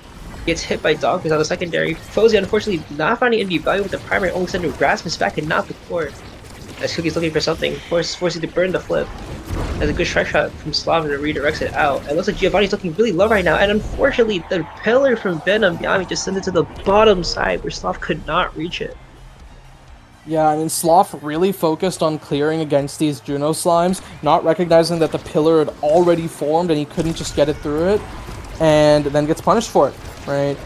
We see that this Drakkar is able to deal with this multi-hits on the side of Juno and Rune, not terribly, but there are situations like those where it will just be lost, and well, now a great pass up to Donkers. Sloth does save it, and now we have this defense doing so well for TMCT. I commented on their synergy maybe not being there yet, but it looks like they're trying to figure this out now on this Oni village map. And again, with a great confirmed by Cookies. Cookies unfortunately getting his flip denied. And oh my god, Giovanni with the crazy flip and gets banished right after, unfortunately. But Giovanni with the crazy flip sending it right in to tie up the game. Yeah, I feel like that flip was kind of a game of margins, right? As if Giovanni waited a little longer on that flip, maybe he would have gotten it, or if he waited not long enough, he might have just been banished with the core, right? And there it is, that flip having to be burned by Sloth, and now ground to be covered for TMCT as Cookies finds the first barrier, wanting to maybe look for some sort of pass for the second, and there it is. Sloth reinforcing with these lock and loads, doing so well as this Drakkar, right? You can impact this core from a lot further. Yeah, being able to have 1-2, and Giovanni getting the second barrier, putting both teams up with an open go, but Juno has the flip up, but unfortunately gets denied by Sloth. Fousey with their flip and Venom also about to have their flip up. It'd be looking like a crazy pass. It could look like a crazy passing play might come soon, as a lot of redirects are coming out from both Juno and Rune here. I suppose he's trying to push up, trying to enforce the midfield line, and Rune and Rasmus does get banished here. But Giovanni about to have their flip up as well. And Fousey unfortunately burns his flip. Venom Yami getting his flip denied by Cookies here. We're seeing how this can come into play here. Giovanni about to have their flip up, gets the redirect, and oh my god, Giovanni doing all the work there, stunning Fousey, getting that core in to put TMTT up 2-1. Hey, I mean, when Cookies is doing all that interacting on one side, Giovanni can just lock in and make sure he finds that one interaction he needs to find, and well, that is the clutch interaction that we do want to see from TMCT. And there it is, first barrier already taken, second one nearly taken as the flip into piercing shot is slightly short, and well, now Cookies, he continues to look on this bottom side. He's getting so many rampage stacks, he's already at 7 now, and he's looking to be massive here. Yeah, those 7 rampage stacks coming to clutch as Giovanni scores yet again. The core just kind of just glitching out and going right through Fousey's Cosmic Expanse. And kind of as you said earlier, Eater, like how Giovanni is getting so much like size. He's kind of just juking out Fousey because it looks like he can't hit the core, but he's getting that like instant, like he's getting that redirect at the corner of his strike box, which makes it a lot harder for Fousey to know where he's exactly striking it. Estelle pick up the stack on the stacks, you know, denying the build different from Rasmus here. Rasmus taking the knife's edge, getting more speed Rune with the missile prop. Thank from directing the team player, and Alice, I think, forced onto the siege machine here. Yeah, Alice forced into the siege machine. I don't think he's really complaining about that. And now Geo with the stacks, he hasn't really been dying, right? So this would be pretty good for Geo as he just continues to build up the speed in the midfield. And yeah, one thing I do want to call attention to, right, is Oni Village was actually one of TMCT's go-to maps in the regular season last season, and I think even in playoffs. And it was the map where they nearly took Fierce Fury's first game off of them. Of course, Fierce Fury did find their way and did reverse sweep back, but TMCT is no stranger to Oni Village. And, well, considering that is the decider, we're already seeing why it's as dominant as it is.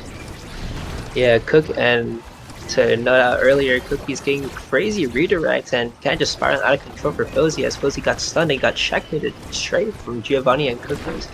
As Donkers does find the first barrier here, and a little bit late, but Giovanni is looking a little bit low here, even though they have 3. They're close to getting the barrier. Cookies with a great redirect, getting that top barrier.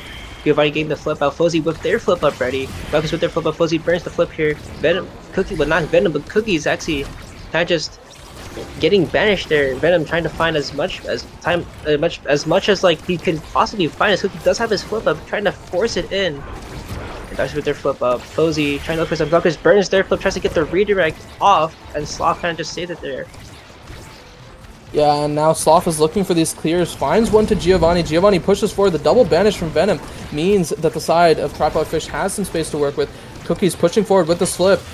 The flip burned by Venom, counter flip by Cookies, intercepted by the primary from Atlas, and now Donker's looking to clear it up on this top side, uses the slimes, finds it, finds the jump strike, but not enough. There's that flip, saves it away from Venom Yami, this team player. Now we reached overtime, we might see more from this team player. A great redirect, but the slime redirect misses, and that means that it's saved away by Sloth, and now Cookie's looking for this interaction. Geo getting so much core speed, but too much, as it bounces right off the expanse and goes past Sloth.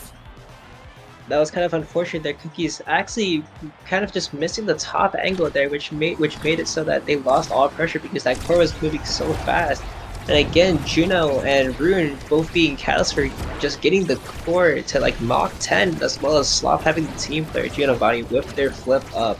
You see how they'd be using that Fozy having a decent amount of energy because their flip up too, but a very great redirect with their pillar there. As Cookies unfortunately does not find that barrier. And Sloth looking a little bit kind of out of it, really, because again he was kind of just finding all those passing plays. Does miss the second strike after all. Donkers with a flip up, counter flip by Giovanni, kind of just holds it there.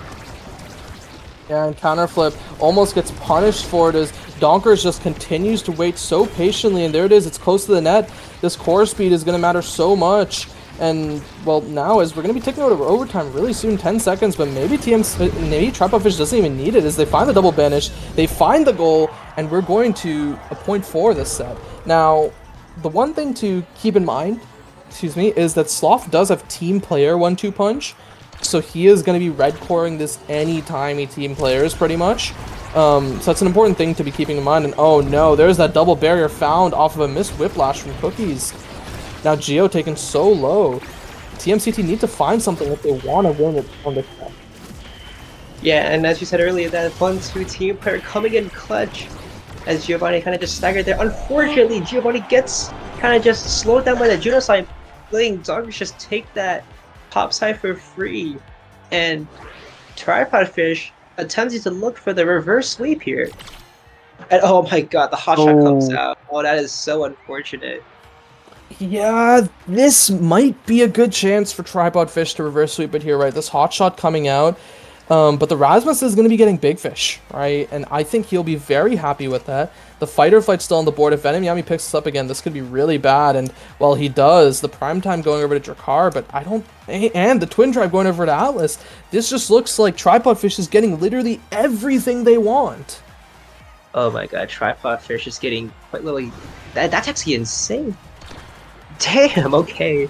So Rune taking up more speed, Atlas getting his Twin Drive up, and Donkers just getting the Biss for Juno here, as Tripod Fish are looking to be kind of out of it, as Juno does take the first point off of this core speed in general, but Yami finding the thread the needle between Giovanni and Sloth here. Cookie is trying to look for the second barrier here, but unfortunately it is going to be struck away by Giovanni, wait, not Giovanni, but Venom Yami. Yeah, and I mean, on the opposite side, Cookies is trying to push on this bottom side, and there it is. Sloth, he just continues to use his team player 1-2 punch, the banish out by Venom. One interaction by Cookies, but this knife's edge, it has to do so much work on this edge, and there it is. There's that great blink forward as Geo and Cookies, they use their teamwork, they find a goal, and they just continue to keep stacking. Yeah, and that stacking has been working. Cookies again, 2 rampage stacks, and Giovanni just scaling up with the speed to try to keep up with the Juno. Juno does get denied there. Fuzzy with a great shark shot to take the top barrier. Dockers with a flip up and ready to go. So does Venom Yami here. As Dockers is closing in because he has so much speed. Dockers gets flipped and Sloth and Burst flips back. And oh my god, Giovanni just gets taken off the map by Fuzzy, just pushing up there. Yeah, now these passing plays, they're going to be coming in while there is a man disadvantage for the side of TMCT. But Cookies, he keeps winning the interactions. He takes another barrier, and these are his rampage stacks as they continue to build. This team player 1-2 punch means that the second barrier falls off of a missed expanse, and there's that piercing shot. It almost looks so good by Giovanni, but a great save out by Fozy. Now Donkers, Venom, they're closing in on this offense once again. Venom positioning on this bottom side with this flip, a great lock and load, saves against these multi-hits from the side of the tripod fish, and now Cookie's looking to change on this opposite side. Geo, he's building up his energy, and there it is, Cookie's flip, but nothing to be found as now tripod fish continue to go on this offense. Yeah, they've been doing a lot of these L-shaped plays where they're just closing in on Sloth, and Sloth, being the Drakkar that he is, he's being able to clear it out. Fuzzy with this flip-up, Donker is trying to get a little bit of a core lag there, as Donker doesn't find the barrier here. Fuzzy burning his cosmic expanse a little bit early, which is a good thing, but oh my god, Sloth! Yeah, it was really great by Sloth, right? But the thing is, right? That should have saved it, but the pillar, it timed out at the worst possible moment, not giving Fozy enough of a chance to realize that, well, the pillar's gone, right? And Fozy, a little disappointed by that, Sloth a little surprised by that, to be perfectly honest. But there is one barrier to be found by Tripod Fish, and they might find more here. Again, Juno just having the hotshot just makes it so that barriers are so kind of easy to find, especially with the core speed here. But again, TMCT are at match point right now. That Juno hotshot might not be as working as expected here, but Fozy does still have his flip up. Remember, even though he did lose a barrier, well, he did lose a point there, he still has his flip up, which means that he's able to send it out of range. But I mean, I'll be doing the best he can to get Cookies out of that corner slot. They're both burning, they're both pulling up flips here. Fozy does flip there, sends it right into both Rune and Juno here. Venom with their flip. So does Slop here. Venom getting the double banish here. And it's an opposite side barrier take. We're going to see looking how both teams can kind of get it out. Cookies being able to deft touch it away from Venom, kind of seem to miss a strike here. Cookies, oh my god, the save. Just to say the size of him, and Slop sends it right in the top corner, just bouncing it right past Fozy, giving TMCT, TMCT their first win over Tripod Fish. Well, second win now as they get their first series win over on the season, right? TMCT taking it in a Game 3 fashion against Tripod Fish. Pretty convincing on their, I guess I would say technically their map pick, right? If it is based on those bans of Oni Village, right? A map they're very comfortable on, right? And we see this as so many redirects coming out from both sides, right? This core control match kind of shown in full force, and this core speed. I feel like the big difference maker, while Cookies and Geo were doing so much work on the offense, it's really that Drakkar, right? Drakkar being able to deal with the multi-hits of the opposite side using that lock and load, and then the team player 1-2 punch that he picked up, it just meant that even without overtime, he was red coring every pass. Yeah, being able to red core every pass means that just you kind of, well, the side of Fish kind of had to try to play around it, being able to defend all the sides, because again, 1-2 team player is just that strong. And unfortunately, after a very unfortunate turn of events, Fozy was unable to block off all of TOCT's core advances, and it kind of just felt that Fozy couldn't do anything, especially since there were a lot of times where he kind of just missed his Cosmic Expanse, just letting the core sip right through, and the core just gets stuck right behind him, which is unfortunate. And even though Donker's getting his hot shot pick, just meant that Soft had to do a little bit more, and indeed, Soft did lock in. And again, that OD Village game looked really solid. You said earlier that TMCT almost took off a set of the Fierce Fury, and Fierce Fury being the #1 team just means that, hey, this TMCT team might be looking good this season. Hey, TMCT might look good once again this season, and well, we'll have to see how that'll continue, right? As there are going to be more games this today, right? We're going to be having the Fridge versus Flames Kittens up next, and then in the back half, we're going to be having Retirement Home versus Three Germans and Fierce Fury versus Eclipse to close it off. But as the next teams get ready, I think it's about time we go back to break, don't you think, Hurricane? Oh my god, a break after that game would definitely be something to look forward to as we get to kind of just recollect ourselves and bring us into the next game again. Again, we had to look at these two teams, Flames Kittens. Before we go, we're gonna look at Flames Kittens and the Fridge here. The Fridge coming off as a new team, and we saw in qualifying one, Flames Kittens having their heart broken, not being able to qualify that first round. So we'll be seeing which kind of like lower half team will be able to pull out here. Yeah, hey. The Fridge, Flameskins, both teams I'm excited for, but I'd wager we have a lot of time to talk about them on the other side of this break. Well, everyone, don't go anywhere. We'll be back in a bit.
Hello, everyone, and welcome back to the second match of the day for EUSL Season 2, Week 1.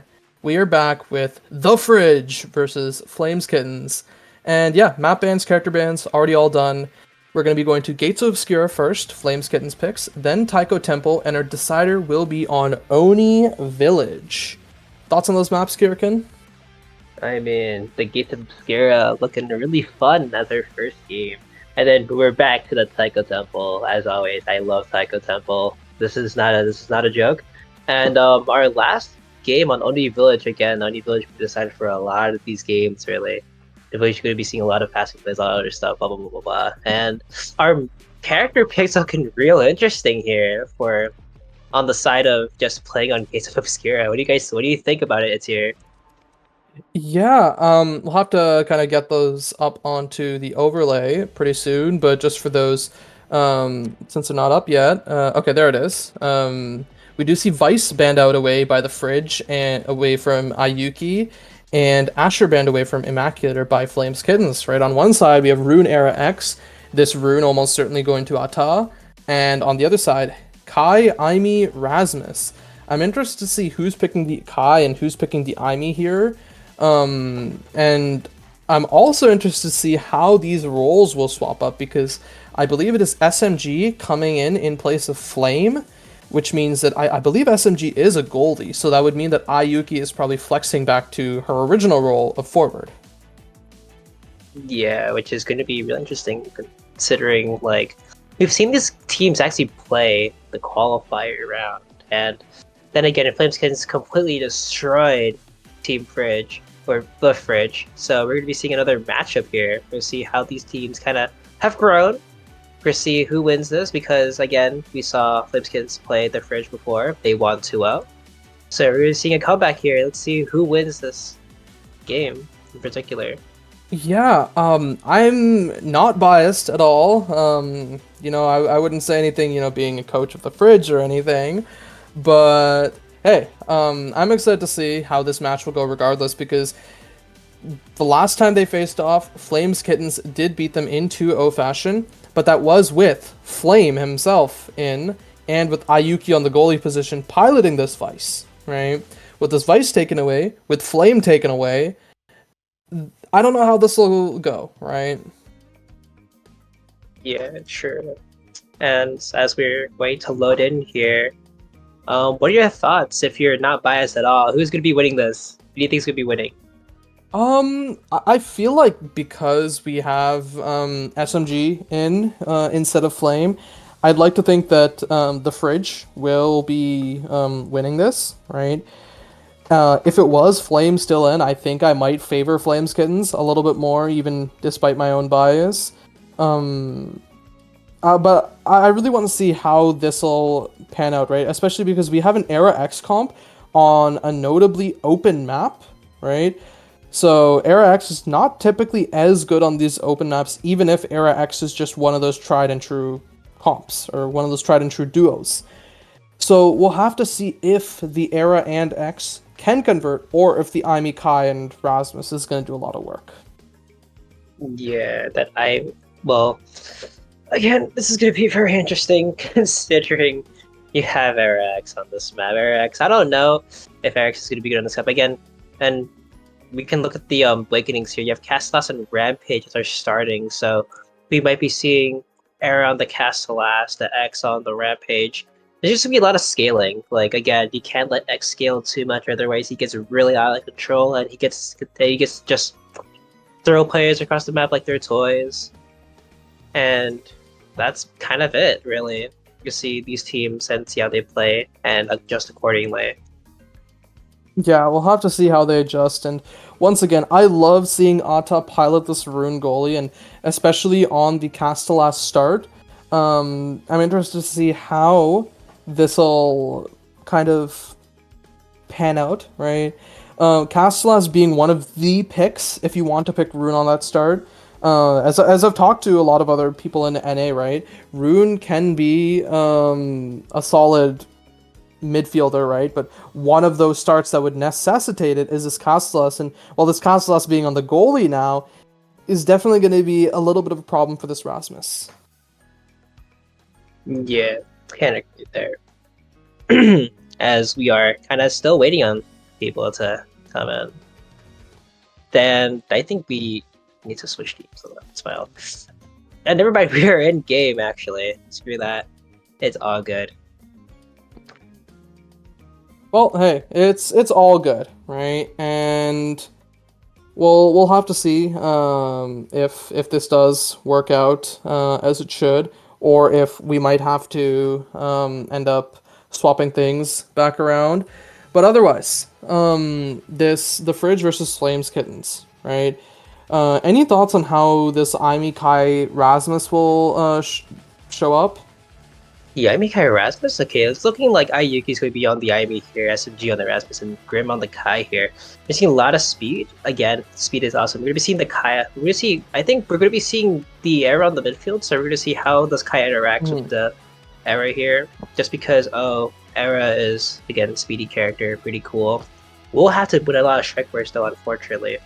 And as Ayuki enter Let's Libertarian the match, unfortunately. But if we know what their picks are, then Ayuki's going to be playing a lot of, I guess, close-up plays. Because, again, they did ban the French did ban Ayuki off of their Vice. As we saw kind of in the qualifiers, Ayuki did cook a lot on that Vice. And that's what they're playing. I mean, we're going to be seeing how this works.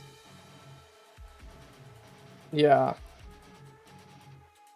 And Well, to we'll have to see, right? We are getting things back set up due to a little bit of technical difficulties on our side, um, but it should be fine soon enough.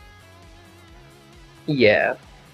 And again, I think this cast, okay, well, it's probably going to be Rampage on the Rasmus. We're going to be seeing, I think, maybe Rampage on Aimi, just because she's able to kind of just throw herself in. And cast last on the Kai for the extra speed. Yeah. Well, we'll have to see, right? Because this Kai is going to do a lot with this cast loss, especially in an open map. Once you start to pick up some dash awakenings, this Kai will be able to continue to dominate this midfield. While yes, this era can support, the era's main job here is not to win against the Kai, it's to make sure that the X can win against the enemy Aimi, most likely. Yeah, I mean, Accent to Ivy is very interesting, really, because like, again, you kind of have immovable object versus sort of movable object versus sort of stoppable force. Because again, X doesn't really have as much coverage as every other brawler in terms of being able to strike. Well, not strike, but being able to bring the core to him or being able to dribble. Because all he has is just I spin, I dash, and I punch you even harder.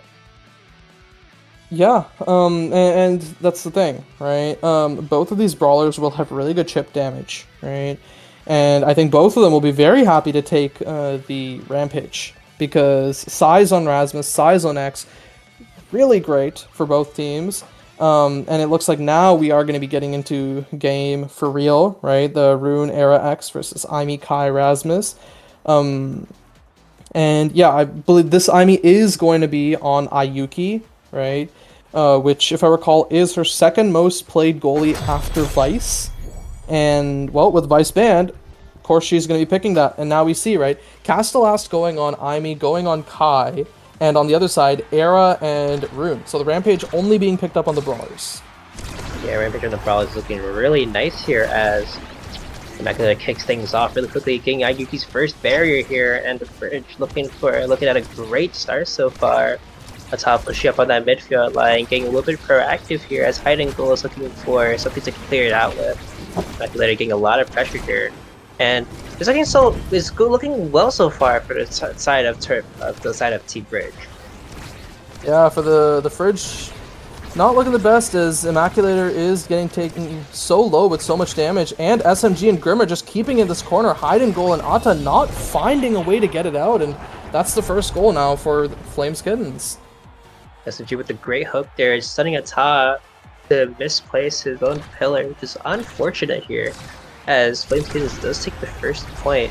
And do you think this Era X comp is looking well right now, even though they're not really like scaled at all? It's definitely not looking amazing, but again, they are meant to be a scaling comp, and especially after the nerfs, right? X is no longer just a, I am strong early and I will scale as well. X is now really just a, I'm back to weak early, but I'm going to scale. But Immaculator says he doesn't care about the scaling as he just punches the side of Flames Kittens into their net and finds that goal. Yeah, getting that, working that fridge here as he fridge emotes there. If you guys have the competitive as mod pack, please go download it. Immaculator getting the flip off, which means that he doesn't have a flip and he doesn't have any energy readily available. But outside with the great banish, pushes SMG back. Ayuki getting their bear, well, getting their flip up. That's how burning his to keep it inside. I didn't go. About to have their flip up, trying to keep it in there, but they have lost a lot of their momentum because Immaculator is looking a little bit low as well. But so is SMG here as they're shoving it right into the portal, trying to get a side going. Yeah, and Imac walks over, grabs that orb. Grim pushing up does grab one barrier, but on the other side, Imac is looking to try to make something happen against Ayuki, but Ayuki, she's playing this goalie really well and just knowing when to push up, knowing when to fall back, and that's kind of what you have to do as this Aimi goalie. And Immaculator getting bullied here, gets taken off the map. Great def up by SMG, and Grim finding the needle through Ata hiding goal to take the second barrier. And Ata, unfortunately, getting kind of checkmated there as Ata has to worry about getting either hitting it right back out the Rasmus or clearing it up into the pendulum swing, giving Flames Kittens a 2-1 lead into this first set. 2-1 lead, but we have two flips about to come online for the side of Flames Kittens. Grim pushing up in this corner, wants to use this flip, wants to find that second barrier. Doesn't, as Imac does push it back through, and now hiding goal. He needs to find a way to get it up to Imac, but he's really not finding it, and there it is. There's that second barrier falling, and then a pendulum swing sends it right past Ata. The Fridge really needs to pick things back up, or they need to find some sort of scaling. Yeah, and Flames Kittens also flexing off their emotes too, as Ata did earlier. Well, not Ata, but Immaculate did earlier, and as in this draft is looking interesting here. I think Rasmus is going to be picking up the build different here, and X will get Catalyst or something else. Again, this is a scaling comp, so even though they might look weak now, eventually as the game does go on, they will be getting better over time. X taking the 1-2, and the Kai opting for the Catalyst, Era getting Manu. Ayuki taking the Siege Machine, and Room getting the Twin Drive. Yeah, overall, not terrible pickups, right, for the side of the Fridge. The 1-2 punch, not only does it offer scaling, it does offer some solid damage, and also good deny from Ayuki, who might be wanting to do some of these blink forward into plays. But then on the other side, right, this Manu's so good, and there's that 1-2 punch actually finishing off SMG, but the barrier still doesn't fall yet, and oh no, that's one barrier that falls in return. But regardless, right, these Awakenings, Grim also has this Catalyst, which means that he will be able to generate way more energy, will be able to play this kind of energy game a lot more, and now the side of Fridge has to worry about that Egoist pickup later on. But Imac, he just scores his first goal after getting those Rampage stacks. Yeah, good dash by him, punishing Ayuki for clearing downwards instead of clearing up there.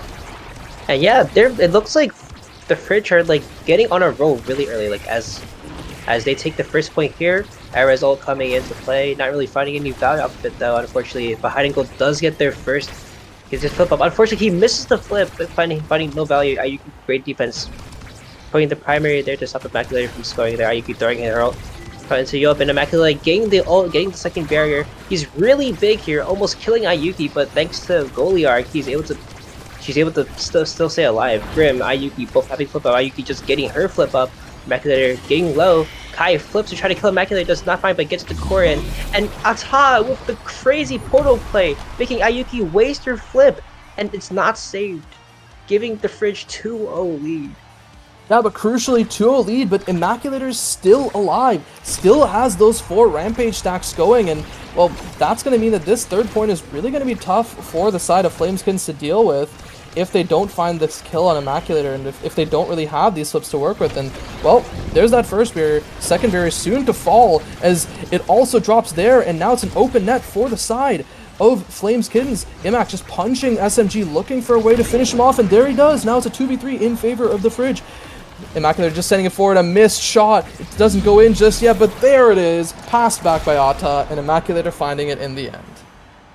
Evacuator, unfortunate. He misses the strike there. He's trying to stand still.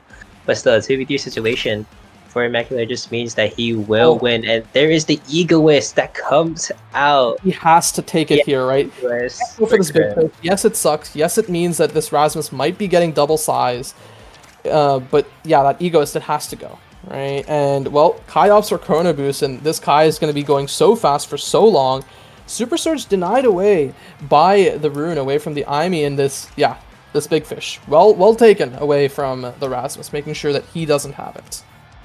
Yeah, in return, Ayuki going up in the Sparks and SMG do taking Knife's Edge here. Very interesting pick. He will get more speed, but will be knocking on Death's Door frequently, as X is that type of person to just go in and give it to him.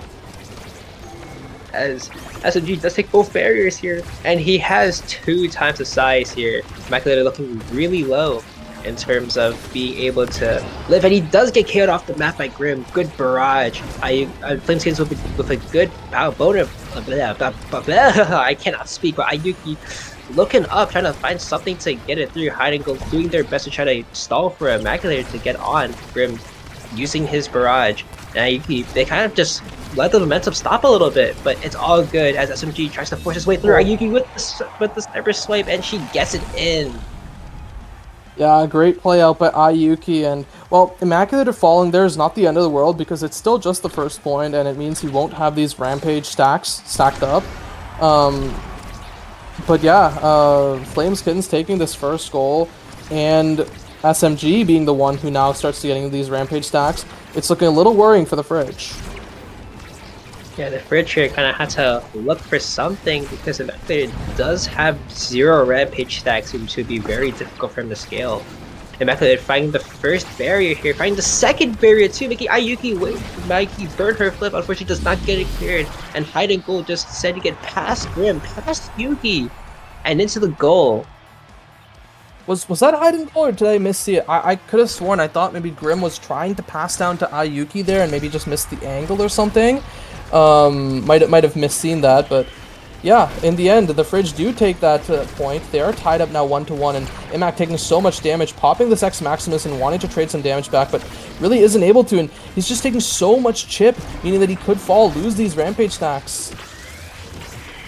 Yeah, losing these Rampage stacks could spell serious trouble for the side of the Fridge here, as Todd does get the clear out, has to flip here, sends it to the bottom side, Immaculated right there, ready to capitalize off of that. Unfortunately, it does go through the Rune Killer, which is kind of unfortunate. Trying to sub for a passing play, Ayuki trying to contest against Immaculate. Winning the first strike, we're winning the second strike, we're getting the flip off. He has his flip ready, he has Egoist, which means that he moves mad fast.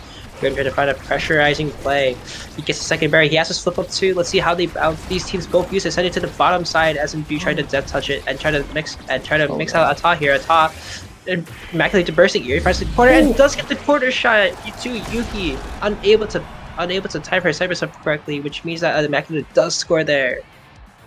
Yeah, flip could have been used there by Grim, I think, but unfortunately, I guess he just expected Yuki to be able to catch that, right? With Yuki positioning herself towards the top side, the goal really is to make sure that she can catch that bottom side flip with that cyber swipe, but Imac, he just places it so perfectly, makes sure that Yuki is too far away to catch it, and there it is, right? Secures that second point, secures more Rampage stacks for himself, and, well, now this forces the side of Flameskittens to be on this back foot.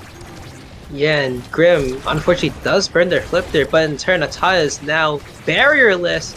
SMG takes a good fight, and SMG gets taken off the map by the error ult there, leaving 2v3 on the side of team as the side of the Fridge here. Ayuki still having their flip up, has to burn the flip here, finds no value out of it as Immaculate kind of just deflects it. And Immaculate is still looking low though, unfortunately. Has to try to find some ways to equalize it, as Ata is sitting there with no barrier. Immaculate gave the X Maximus off as the Egoist has fast speed.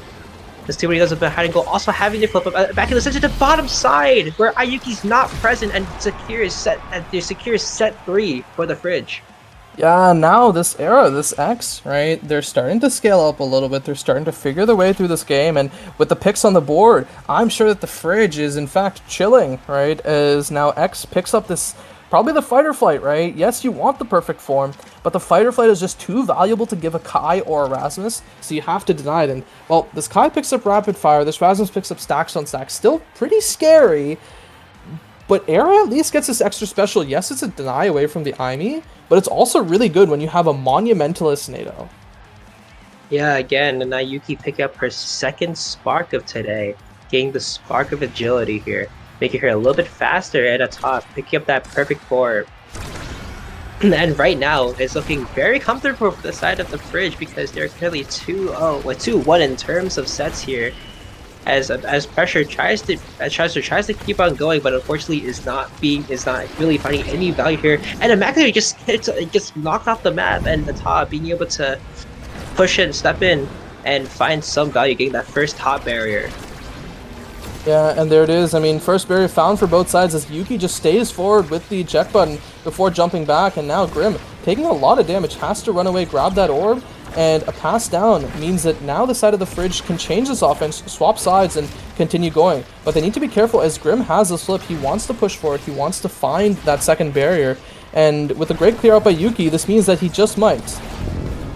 Yeah, and Yuki getting banished, unfortunately, means that she's out of the goal box, and Grim being stuck in the corner. Immaculate forcing Grim to burn the flip. Ata also burns his flip too. Yuki getting, and all three flips just come out, unfortunately, as they've been being pressured a lot of the times. Immaculate waiting the strike for, well, not even a strike where he just gets the free bear since Grim misses his ult there. Immaculate dribbling down to the bottom side, just gives in the demon angle. And it looks like pressure momentum has kind of stopped for both teams, but Go currently has their flip up, and Ata with the crazy portal play to send it into Ayuki's net. Yeah, I mean, Ata being one of the rune Goldie connoisseurs of this region, he knows how to properly place these pillars, he knows exactly how to play these, and, well, he's showing that there as he finds that great angle through the portal against Ayuki. Ayuki not really expecting it as, well, that is now the fridge up 1-0 in this fourth set, and a flip being burned there by hide and goal, yes, it's not ideal, but it's not really the end of the world, as there's still a lot of ground that Flameskins has to cover. Yeah, and oh my god, unfortunately Immaculate just lost all of his rampage stacks, which is kind of sad because SMG are currently on a power play and also have the momentum. SMG tried to force it in, but Ata just hanging in there. You saw him on the qualification just completely rocking it and being able to just save everything. And again, it's just a game of attrition at this point. Who can play the better game? And Hide and Go looking kind of low, getting tossed around by SMG here. As Ayuki does flip here, SMG and both almost have their flips up, and it's looking very, very interesting here for the side of the fridge because they have to defend as much as they can. SMG taking a little bit low. SMG looking for something. Grim has their flip up, gets the barrage right through the rune pillar, and that gives Flameskins their first point of the set. Yeah, and I think the one thing I've seen a lot of is just how good Grim is with perfectly finding these strike angles through the portal, right? He is placing these strikes perfectly so that the side of the fridge really can't take any interactions, right? It's not really a strike war when you're just striking it away from the enemy, right? And that's what we've been seeing. Another misflip out by Hide and Goal is not really ideal, especially when there's the Firewall Sentry on this offense. The X-Maximus having to be burned on the defense in response, and now Immaculate are looking really low. Only has one Rampage stack to his name and will lose it. Now in a 2v3, Flameskins in the exact position they want, but a great Shadow Swap means that the barrier doesn't end up falling. Yeah, but SMG here looking very low. He might be taking a lot more damage. Ayuki going in with the Cyber Swipe, getting the second barrier here. Almost gets the port into the glitch pop and almost gets actually something out of it.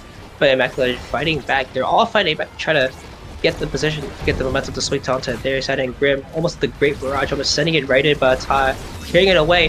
And unfortunately Ata kind of, their rune pillar is just not in the right spot, and they couldn't win against SMG, who currently has 4 stacks in Rampage and full stacks on the Pancakes. Yeah, full stack Pancakes, 4 stacks Rampage. It's going to be really tough. I think the only way the fridge wins this set is if they can find a kill on SMG, and, well, with this NATO, yeah, this NATO doesn't find it, and now Immaculate needs to just fish. He needs to wait for SMG to walk a little too close to the edge, look for that dash punch, and, well, flip burned out by Ayuki, saved out by Ata. well, the Fridge, you guys need to keep working on this defense, right? You guys need to make sure that SMG cannot take it with how strong he is right now. Immaculate agree fine on the burst. And SMG also bursting there, trying to mix out a tile with the barrage. And again, they're all just in this corner play, just trying to find something to get their second barrier here, as SMG is brought kind of low right now. Exactly brought the stagger here as they pick up the orb. Yeah, SMG is about to regen from the stagger, and there it is, he does. But Immaculator, SMG, he doesn't have the energy, but he has the speed as he just runs away from the side of the Fridge who's trying to kill him, but more damage continues to fall on him, and well, that's that second barrier almost falling. A great glitch pop out by Ayuki, but there it is! SMG falls, that's a stacks reset, that's the Rampage reset. Now Grim is pushing forward with the Swift, the Firewall Sentry dropped on the offense to reinforce it, but in a 2v3, this is the Fridge's game to play, and there's that flip, burned by Ata. The Banish actually catches the core, making that a little awkward. The flip having to be burned by Grim means that he does live for now, but the core just keeps going forward to Immaculator. But Ayuki, she keeps finding these clears. The flip up. There's that barrier. It's an open net now for the Fridge. There it is, the great pillar to save it, but not enough as the pass comes from Grim up to SMG, and we're going to set 5. Yeah, great find by Grim to find that pass SMG, who just shoves it right in where Atat isn't. And it's just kind of unfortunate here as Rasmus gets to play more of his funny little games. As we go into set 5 here, let's see what SMG wants to take here. He will opt for the hot shot. Then that gives Atat Timeless Creator. And we see what Grim takes. Grim takes Prime Time away from the Era here. The Era looking for something to take. She takes the Sparker Strike to deny from the Imi. Imi taking aerials, and X just left to take Explosive Entrance. Yeah, so a few important things here, right? Yes, the hot shot goes to Rasmus, and it's a good deny away from Ata, but on Ata's side, he has this Timeless Creator, right? He has been using a lot of these pillars to buy space for a long time, and well, the Timeless Creator will do just that. But then on the opposite side, right, Rapid Prime Chrono Cast Catalyst, that's an insane build for Kai, and well, this Kai is really going to be showing if he can carry this game, because this build is definitely made for it, and well, with that damage, it might make things a little bit different. A good evade for him means that that's fine. And while Hide and Goal is hiding off the map now as a great kill comes up at SMG. Another barrier take from Flames Kittens, but now Amak, he has to kind of save this while Ata's out of position, but doesn't. Now in a 2v3, this pillar lasting forever until Hide and Goal respawns, and now the Fridge not looking in the best of situations as Mac is now the one who takes a lot of damage. And Ayuki with the flip to the top side! Ata unable to save it. Ayuki gets the first point in this set 5. And yeah, honestly, compared to, well, not compared to, but Immaculator and I mean, like, both forwards have been taking a lot of damage recently. It's just kind of been, whoever, if I can kill you first, then I kill you first, and you're just in a power play where it's kind of just hard to stop me, because eventually I'm gonna have to find some, I'm gonna find some way to get you to use all your abilities, and you will have nothing to defend against. And as we see here, Flames Kids are trying to get the confirm here, and unfortunately it gets hit out through the top side, and Immaculator looking for something, looking to take that first barrier here as he gets barraged by Kai. Kai looking really high, doing a lot of the work, trying to get Immaculator. Immaculator's orbs get stolen, unfortunately, which means that he's still really low and even staggered and killed. Yeah, but I mean, Hide and Goal does find a barrier for his troubles, and there's the Ata flip intercepted by Grim, by Yuki, but time just being bought so much by the Fridge, and now Immaculator will respawn.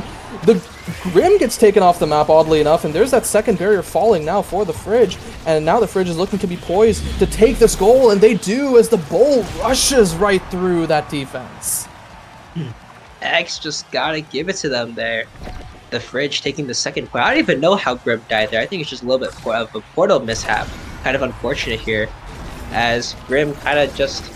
Well, Grim doesn't really have any stacks, so honestly, it's kind of, maybe I wouldn't say okay for him to die, because it brings us, well, it brings them into a disadvantage, but hey, it's better if he dies than SMG dies, right? Because SMG has 2 stacks of Rampage and has under 30 sparks, which makes them a lot faster. It makes it easier to kind of just counteract Grim dying. Yeah, but with this open net, I think the Fridge really wants to make sure SMG does die so he doesn't get the chance to scale, and there it is, a great play out by SMG, but Ata does manage to save it in the end, and now the side of the Fridge really cannot save that, and well, we're now in match point for Flames Kittens. Ayuki, great find taking arrows is doing a lot of work for her. She gets a lot of dash, and she's just able to come in there at any point in time and just completely destroy a time because he won't be able to expect it.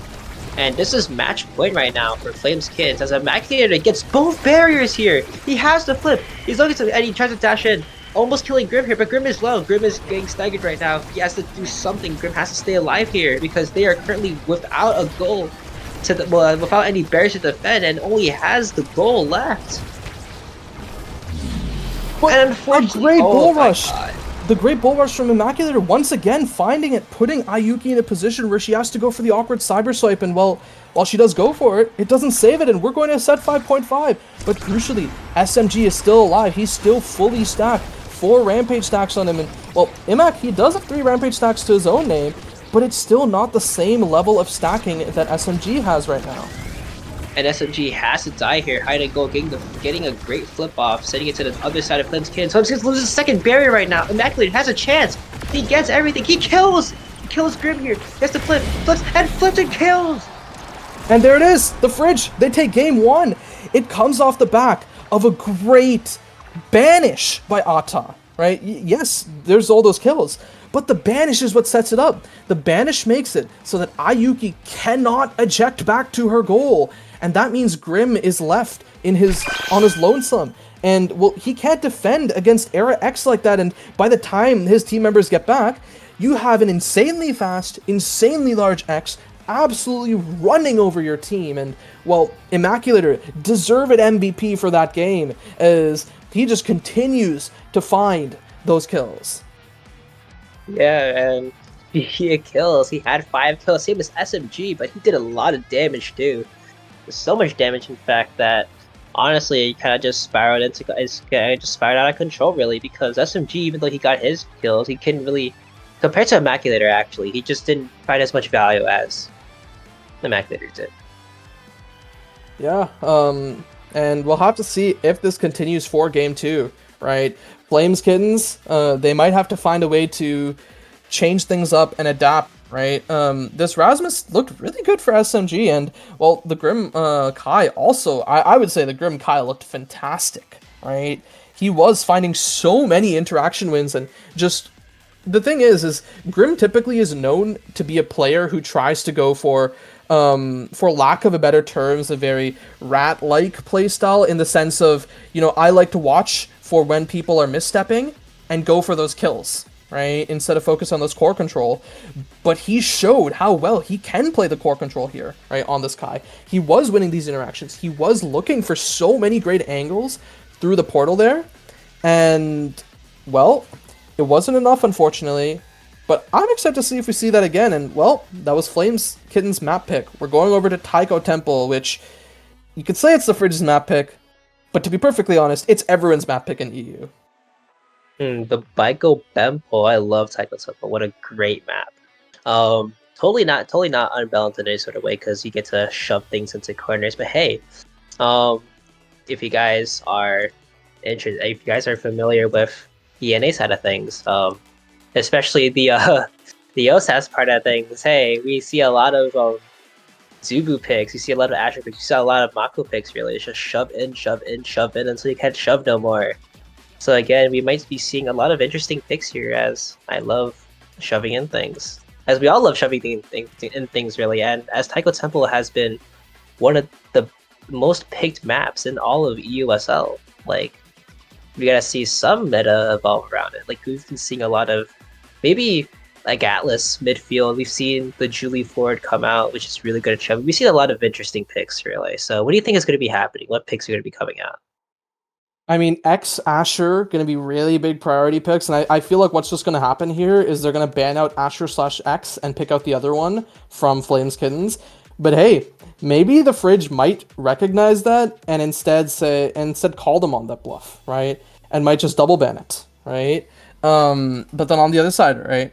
Flames Kittens has Ayuki's Vice, which is really good, has Ayuki's Aimi, which is pretty solid.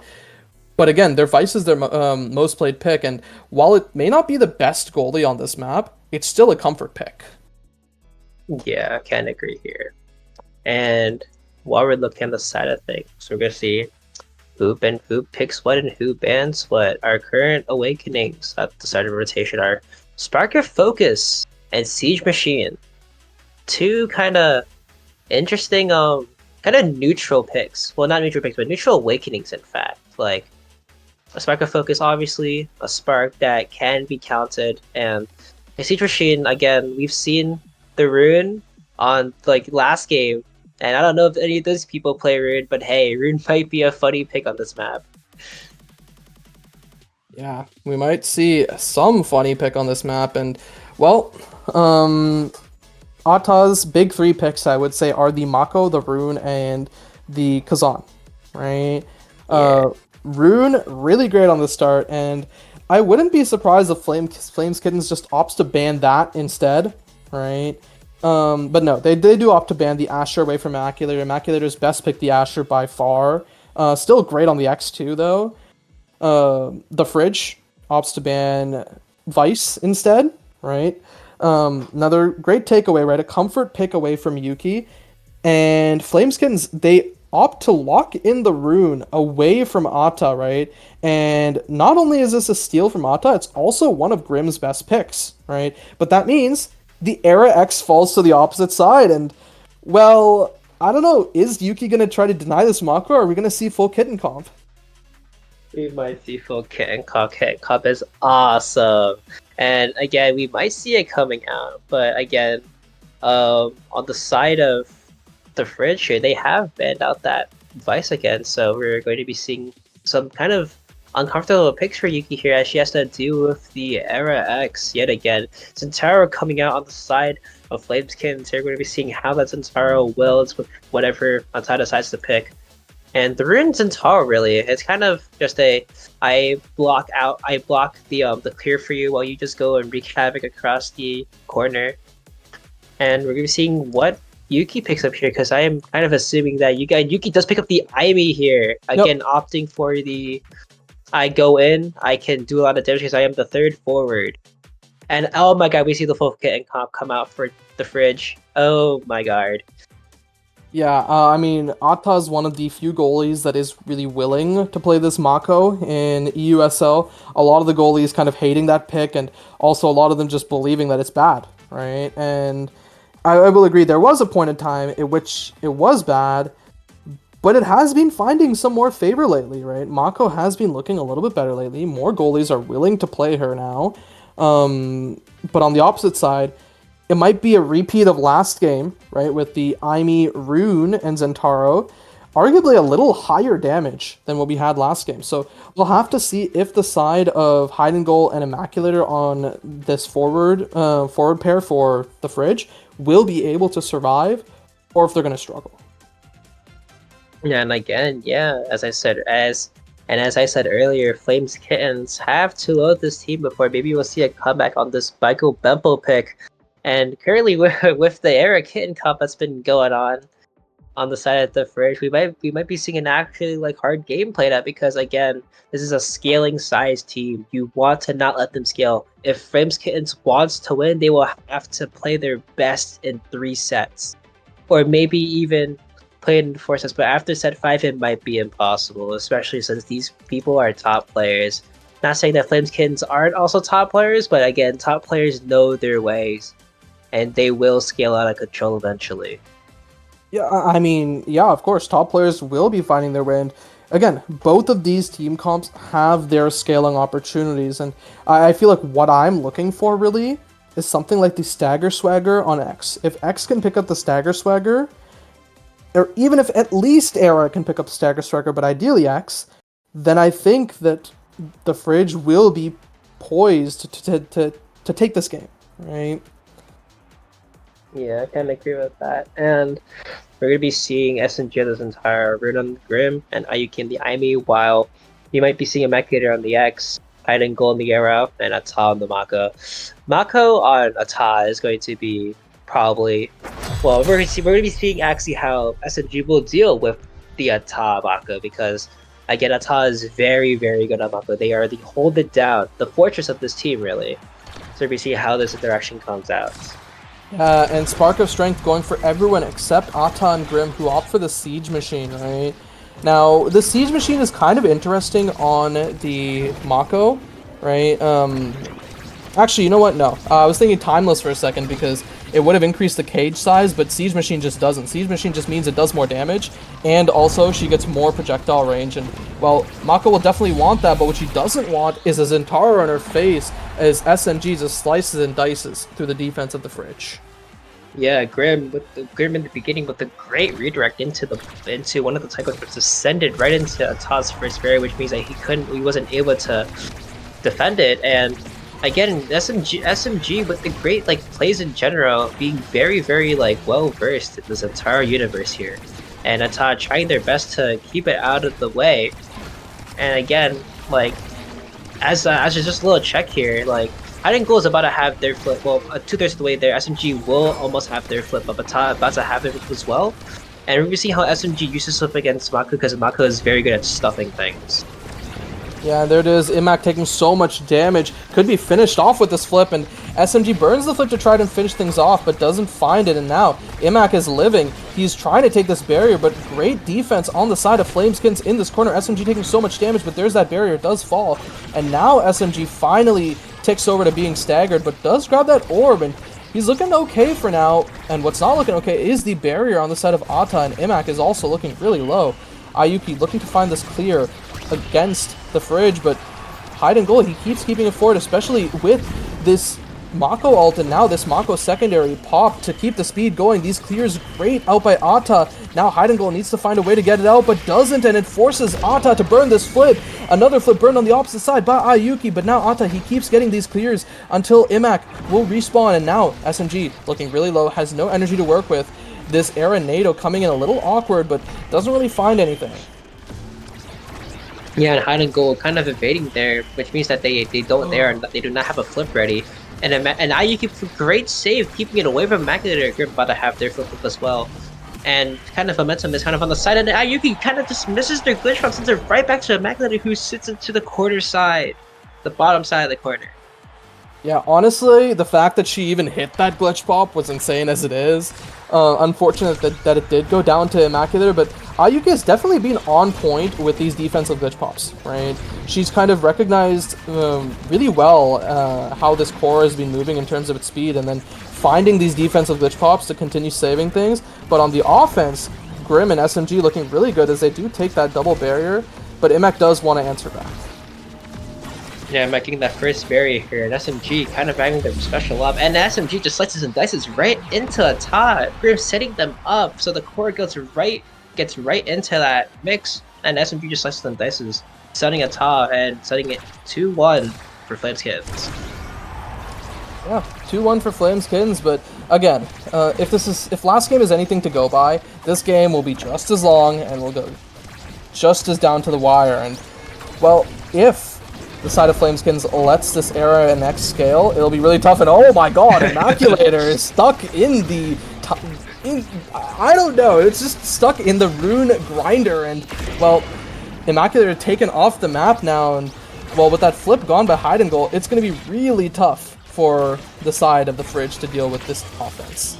Yeah, the side of the Fridge to deal with, and unfortunately, Atah kind of just doesn't strike at all, and now he's able to punch in the second barrier here. SMG flips, and oh my god, unfortunately for Atah, that Mako secondary does not Zoran angle it and just sends her right into the net, bringing Flameskins up 1 set against the Fridge. Bringing them up to set 1, right? Now the Zentaro, what is he going to be rewarded with? Probably the Super Surge, right? And there it is. There's that Super Surge going to be grabbed for the Zentaro. What does Mako answer this with, right? She could deny the rapid fire away from Rune, or it could just be, yeah, that hot shot, right? It sucks because Rune's going to get something good, and it does get the rapid fire in the end. But this does mean Era gets Chrono Boost, and a Spark for Aimi would mean that the Knife Edge goes to X. Yeah, Knife has an expected a little bit more speed here, and again, Ayuki opting for the Spark of Resilience, which means that she does have 2 Sparks ready, locked, and loaded. Yeah, 2 Sparks already. Also means that Imak doesn't have that extra stagger he wants to live, and oh my god, that hit stun by, I think, the X ult is what kills the Zentaro during that dash, and, well, Now Imac pushing forward, does get the first barrier, looking for the second with hide and goal stacked on top of him. They do find it. The Fridge wanting to turn this game back around, winning that set 2, but oh no, that's the barrier falling for Ata. Not ideal. Now, the side of the Fridge needs to figure out a way to get this off defense. They do for now, but Flameskittens is looking pretty good. Yeah, Flameskittens kind of just holding it down. Grim assuming a defensive stance, being able to defend with Ayuki here. SMG looking kind of low at 50% HP, and Immaculate gets hit with a rune pillar, bringing him almost a stagger. SMG almost finding a great angle, saved by Ata. Ata holding it down. No. And unfortunately, Idago misses their strike, unable to bring it out of the sentry, and Ayuki scoring another goal. Yeah, hide and goal's missed strike absolutely costing them after a great clear, a great Soren angle with a strike shot from Ata, and then unfortunately, in the end, the Firewall Sentry does finish it. But Immaculate, he's taking so much damage from the Rune, from the Aimi, and even the Zentaro when he is on that midfielder offense. Yeah, Zentaro bringing their flip, their SMG catching it, hiding goal, sending it back, but now Ata is left again with an open net here as Ayuki does have their flip up, and Rune sent into the Shadow Realm by hiding goal here, and offense is back on the side of Fridge here as they're trying to look to take a go barrier. Ayuki getting the flip off and also dashing to ensure that the flip actually goes through, and Immaculate looking kind of low, kind of just trying to sit on the Aimi's face and trying to get something done here at SMG, kind of just bring it back. Daggers Immaculate does pick up the orb here. Immaculate just getting thrown around the map, and it's looking kind of bad. Immaculate might die here, and of course he does not because he gets his orb back.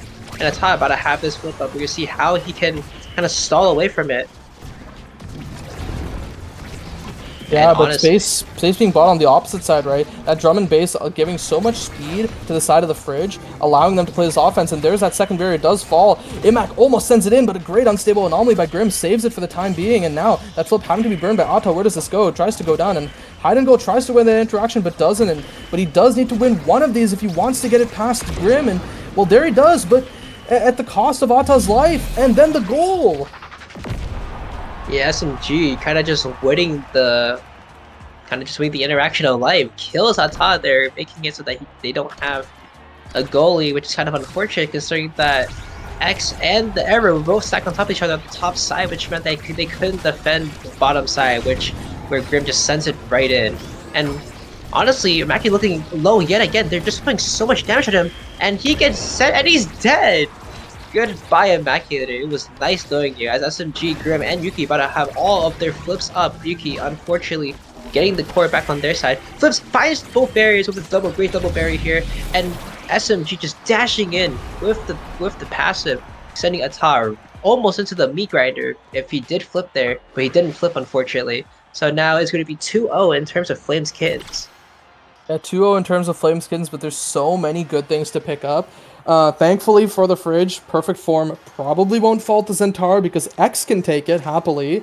That is the third spark now onto Ayuki, and now with 3 sparks, including a spark of strength, she's gonna have so much damage.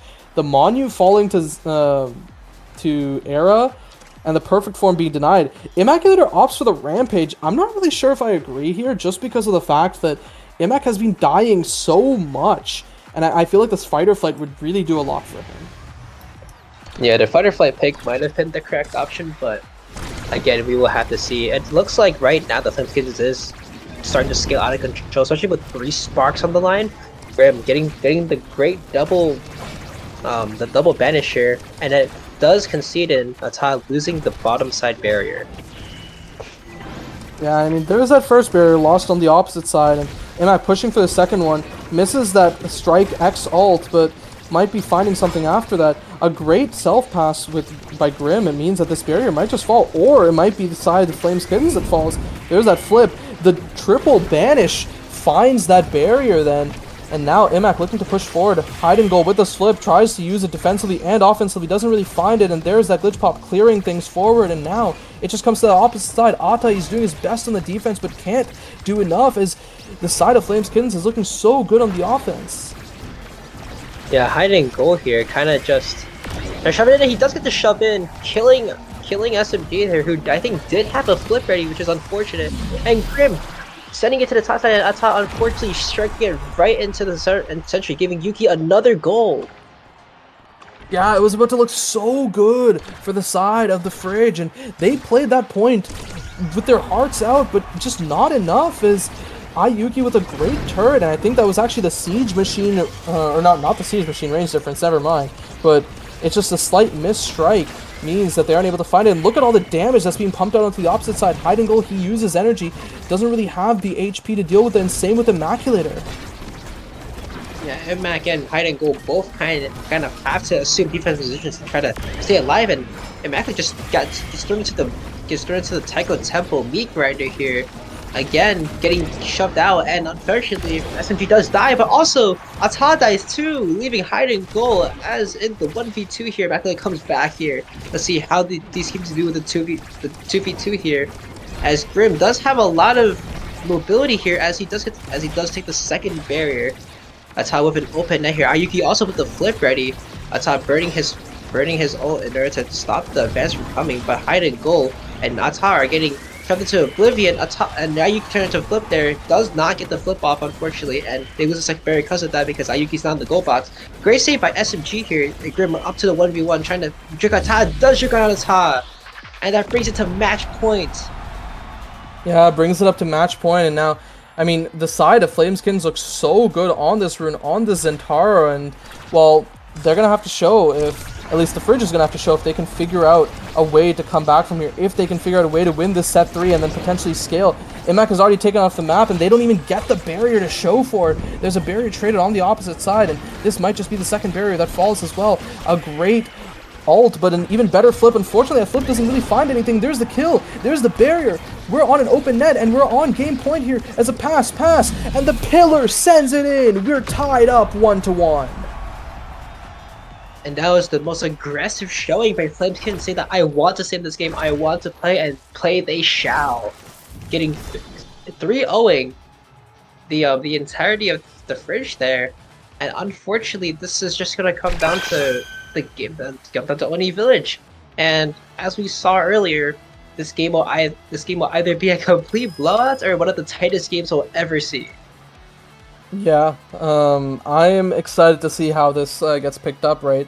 And now, since we're going to Oni Village, this Aimi, this Vice, not particularly great picks on Oni, but we'll have to see if they'll get picked up or if Yuki will opt for something else.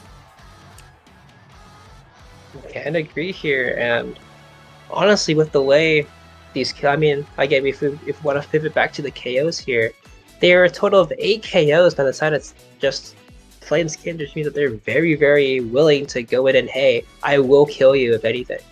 And Ayuki just being able to scale off the Spark of Focus meant that, oh, well, now I just have cooldowns, I have speed, and I also have stagger here, and hey, it did work out in the end.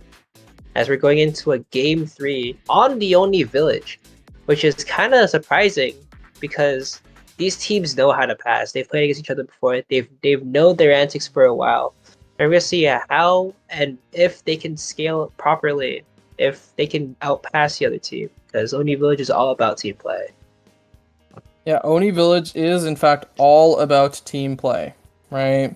And now with these teams kind of tying it up, right, we'll have to see if anything kind of happens if they opt for this blue side on the Fridge, because they are the ones who are taking side selection for game 3.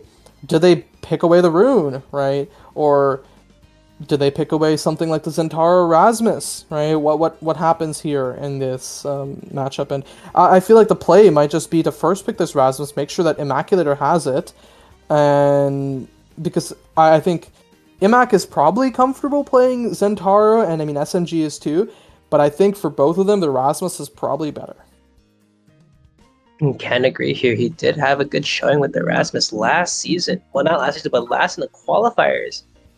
And yeah, I think that the Fridge will still probably opt for the Vice Band just because Ayuki's very comfortable on it and she loves to play the third forward type of aggression play as a goalie. So she might not be running the standard oh, I lock it down goalie, I play like Mako or I play Atlas or something like that. She probably will be playing Aimi or someone else of that same caliber, being able to push up, cause a lot of havoc, and then return to the go box like nothing ever happened. So yeah, we're gonna be seeing a lot of these.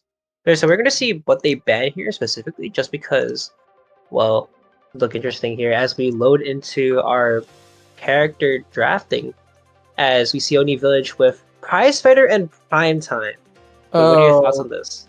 yeah, I don't think the fridge is particularly happy, right? Because Flames Kitten seems to be a very, very heavy KO focused team, and giving them that prize fighter start is really not what they want to see. And well, with that in mind, the fridge has to think, okay, is it worth to maybe just pick up the Now, right? Because Now is not terrible in Oni Village, right? She is pretty solid, and with this primetime start, it's decent for her too. Or if they're just gonna say, you know what, we'll figure it out, we'll try our best not to die, and we'll just play the core control another way. I mean, if anything, they can even opt for the if you want to kill me, I kill you too. So they might be going for something along that caliber. Again, we're gonna be seeing a lot of passing as always, and that last game kind of spiraled out of control. I kind of noticed that Hide and Go was playing really defensively for some of the plays that they could have been playing offensively. Really, like they were kind of staying back there in the midfield line, even in the Gates of Obscura game, they were hanging around the midfield, not really like helping out for the most part. Even though they did get in sometimes, they're kind of just missing the extra oomph to give Immaculator that scoring opportunity. Yeah. And I'm really interested to see what the fridge actually opts to ban. And yeah, it is the Estelle, right? Keeps the Vice, keeps the IME open, probably recognizes that both are about equally as good. And after seeing how Ayuki performed these last two games, maybe she is just about as comfortable on the IME as she is on the Vice. And Grim, on the other hand, Grim's Estelle is so good on this map, especially. And perhaps Hide and Goal maybe just isn't comfortable picking that Estelle up as much. Yeah, Flames getting banning out the Kazan. Again, the Kazan's a really great character on this map, specifically just because he can send it anywhere really if he gets the right awakenings. Even with Prime Time, he's really good with it. And And the bear in mind, French this is kick. Ata's Kazan Goli on a primetime start, right? Which Kazan Goli is still great on this map. And instead of picking up the Rasmus first pick, they also opt to ban away or pick away the rune from Grim. Yeah, so I think they're trying to single out Rune here. Well, not Rune, but Grim here, trying to keep him away from touching any of his best picks here, because we've seen him on the Estelle pretty good. And you see him on the Runes, he's also been really dominant on the Rune. So, again, they take out the Rune, probably meant for Ata. Ata, maybe? Yeah, Ata. Yeah.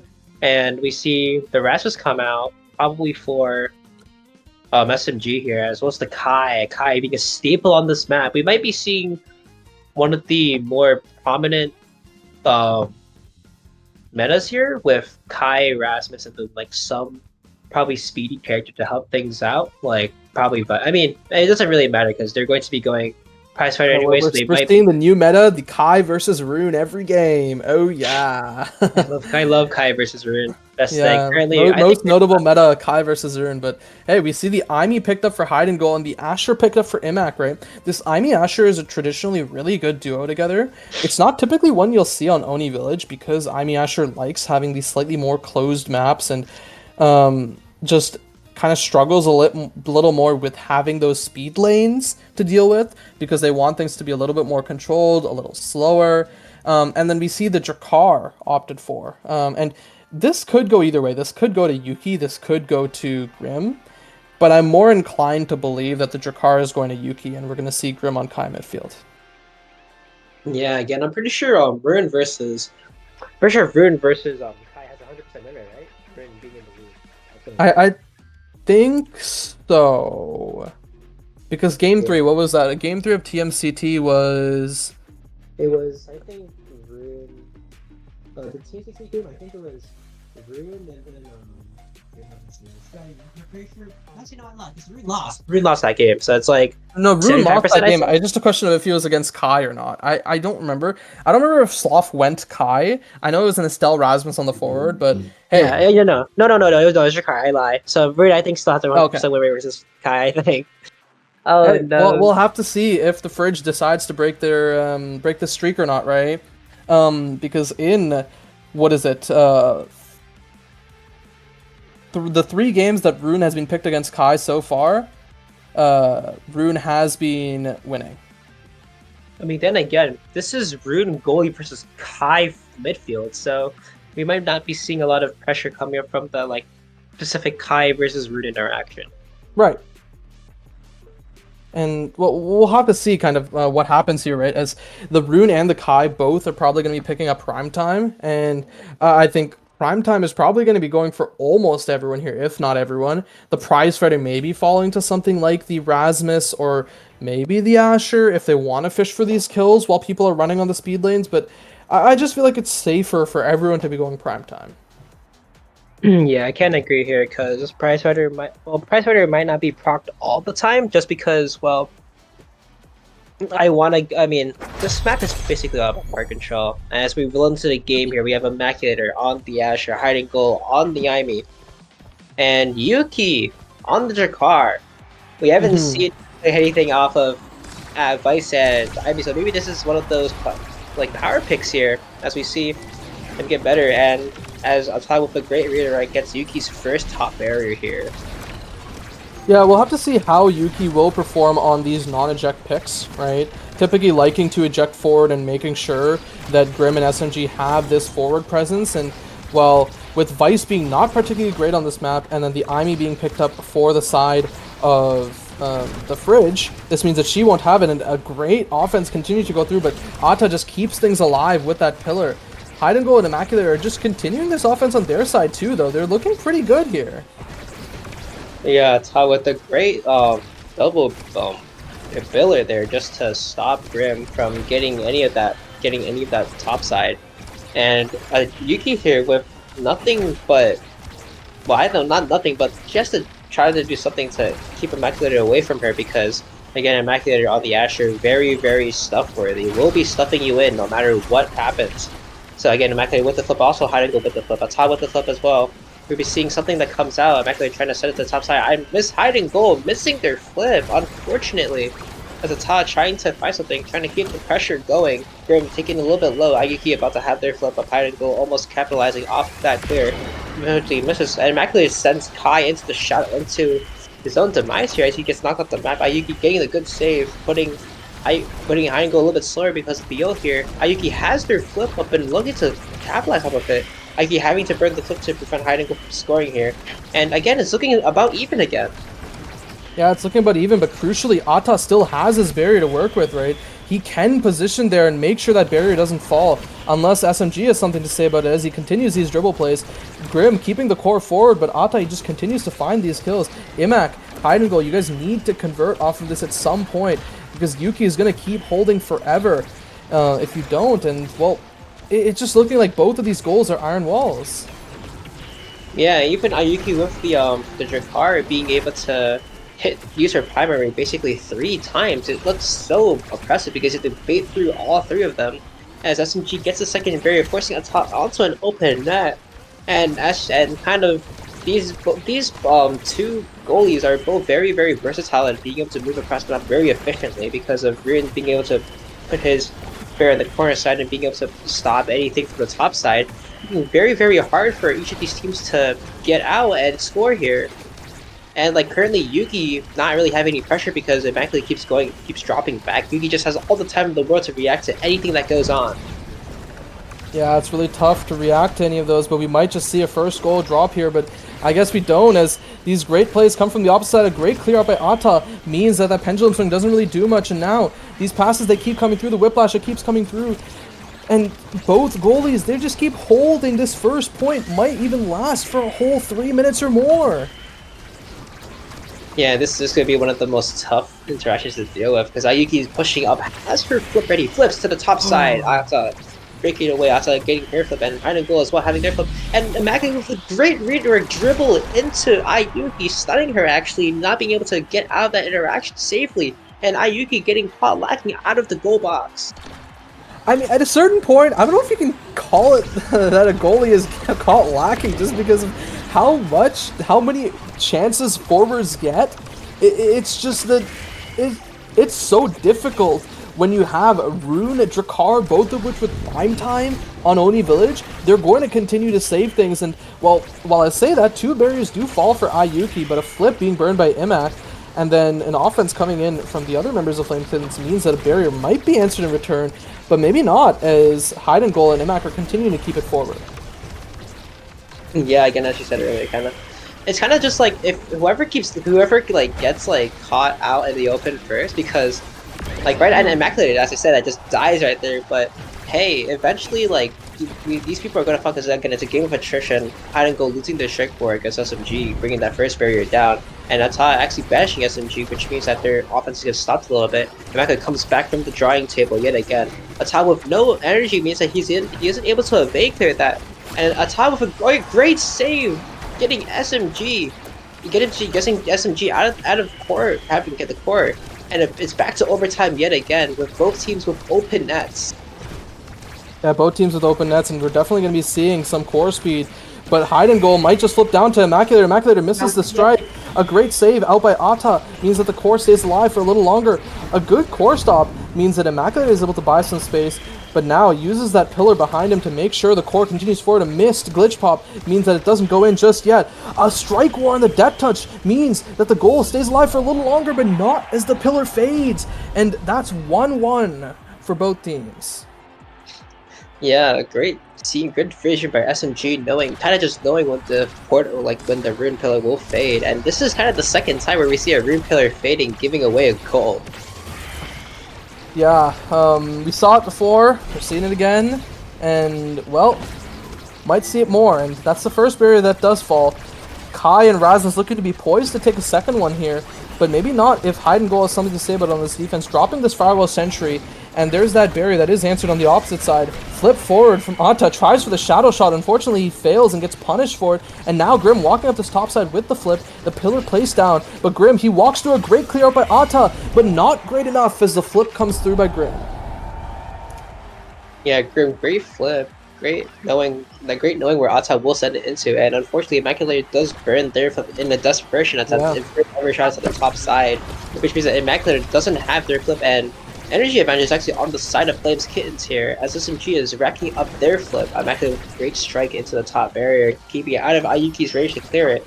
And SMG looking to pick up pressure here, as they're constantly passing it to each other and trying to look for that bottom barrier.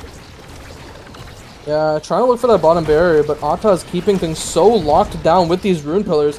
Almost a great goal attempt by the Fridge, but they might just find it here. Unfortunately, that flip, but a great pillar by Ata means that it's saved for now. And now SMG is moving up this top side.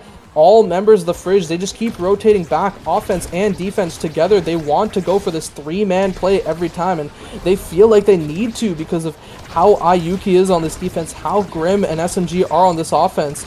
Now Ata continues to buy more space with these pillars. Now Immaculator is moving up. There's that flip burned. That's the second barrier taken. But with the flip down, what's their scoring mechanism? I mean, as you said earlier, with the three-man approach here, it could work, but the 3-man approach has its downside. It gives Ayuki a chance to regenerate awkward cooldowns, which makes it so they have to go through basically 4 abilities at this point. As I say that, Immaculator goes in for the dash and gets Ayuki caught in the strike war, and he wins the strike war. Yeah, he wins that strike war and looking pretty good to show for it. But on the other side, this energy, it's being built up, right? Grim, SMG, Ayuki, all relatively close to that flip, and there's that first barrier falling. The second one might fall really soon as Grim is building up this energy burst, finally has it up and online. Might look for a flip down to a pass, but doesn't really find it as a great pillar, means that the energy burst is stopped. Yeah, and great defense by Ata here, trying to keep it alive.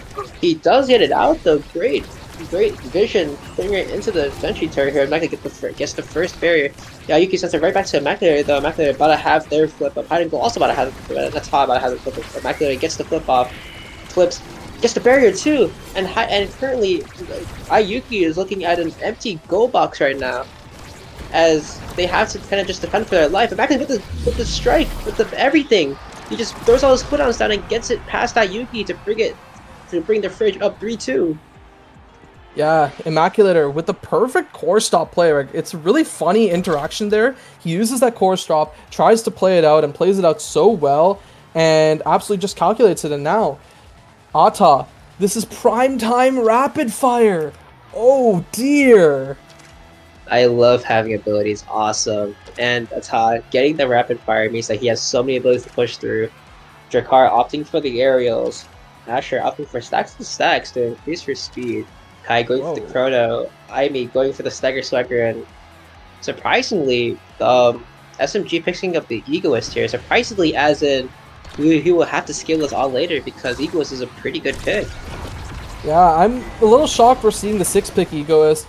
Maybe the thought process for Hide and Goal is just that he's taking so much damage, so he doesn't really want to deal with that much more damage. And oh my god, Speaking of SMG getting absolutely damage, chunked by the Imi turret and then the Rune Pillar. Really funny little interaction there. But yeah, as I was saying, Hide and Goal probably wanting to avoid dealing with the damage that Flameskins always loves to pump out, even if that means forsaking the Egoist. But we'll see if that comes to haunt them later. yeah, and currently SMG with no evade, no energy readily available here as a Maculator sends it to the top side, looking for something. All these teams look very solid in terms of being able to defend everything.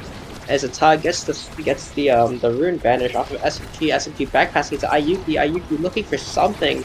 Ayuki then again, she has so many abilities she can use because she just has prime time, and being Drakkar, being able to have 3 charges of a thing is awesome.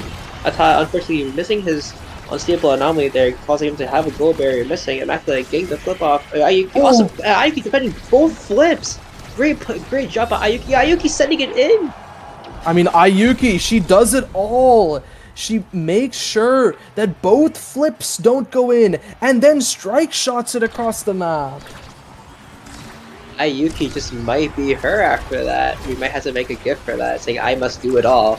But hey, again, Ayuki kind of defending one berry, which is kind of standard in common. Ayuki having to burn the flip, and her own flip just gets denied by both Hiding Goal and Immaculator, which means that Ayuki is faced with a with a no goal barrier extremity here as Immaculator pushes up Ata flips here with the unstable anomaly flip, and Ata back at basically no awake, like basically no energy, which means that he won't be able to evade clear for a while. Unfortunately, gives up the bottom barrier. Ayuki defending over her life, and she almost does it, but it's not enough as Immaculator just shoves it right into her face.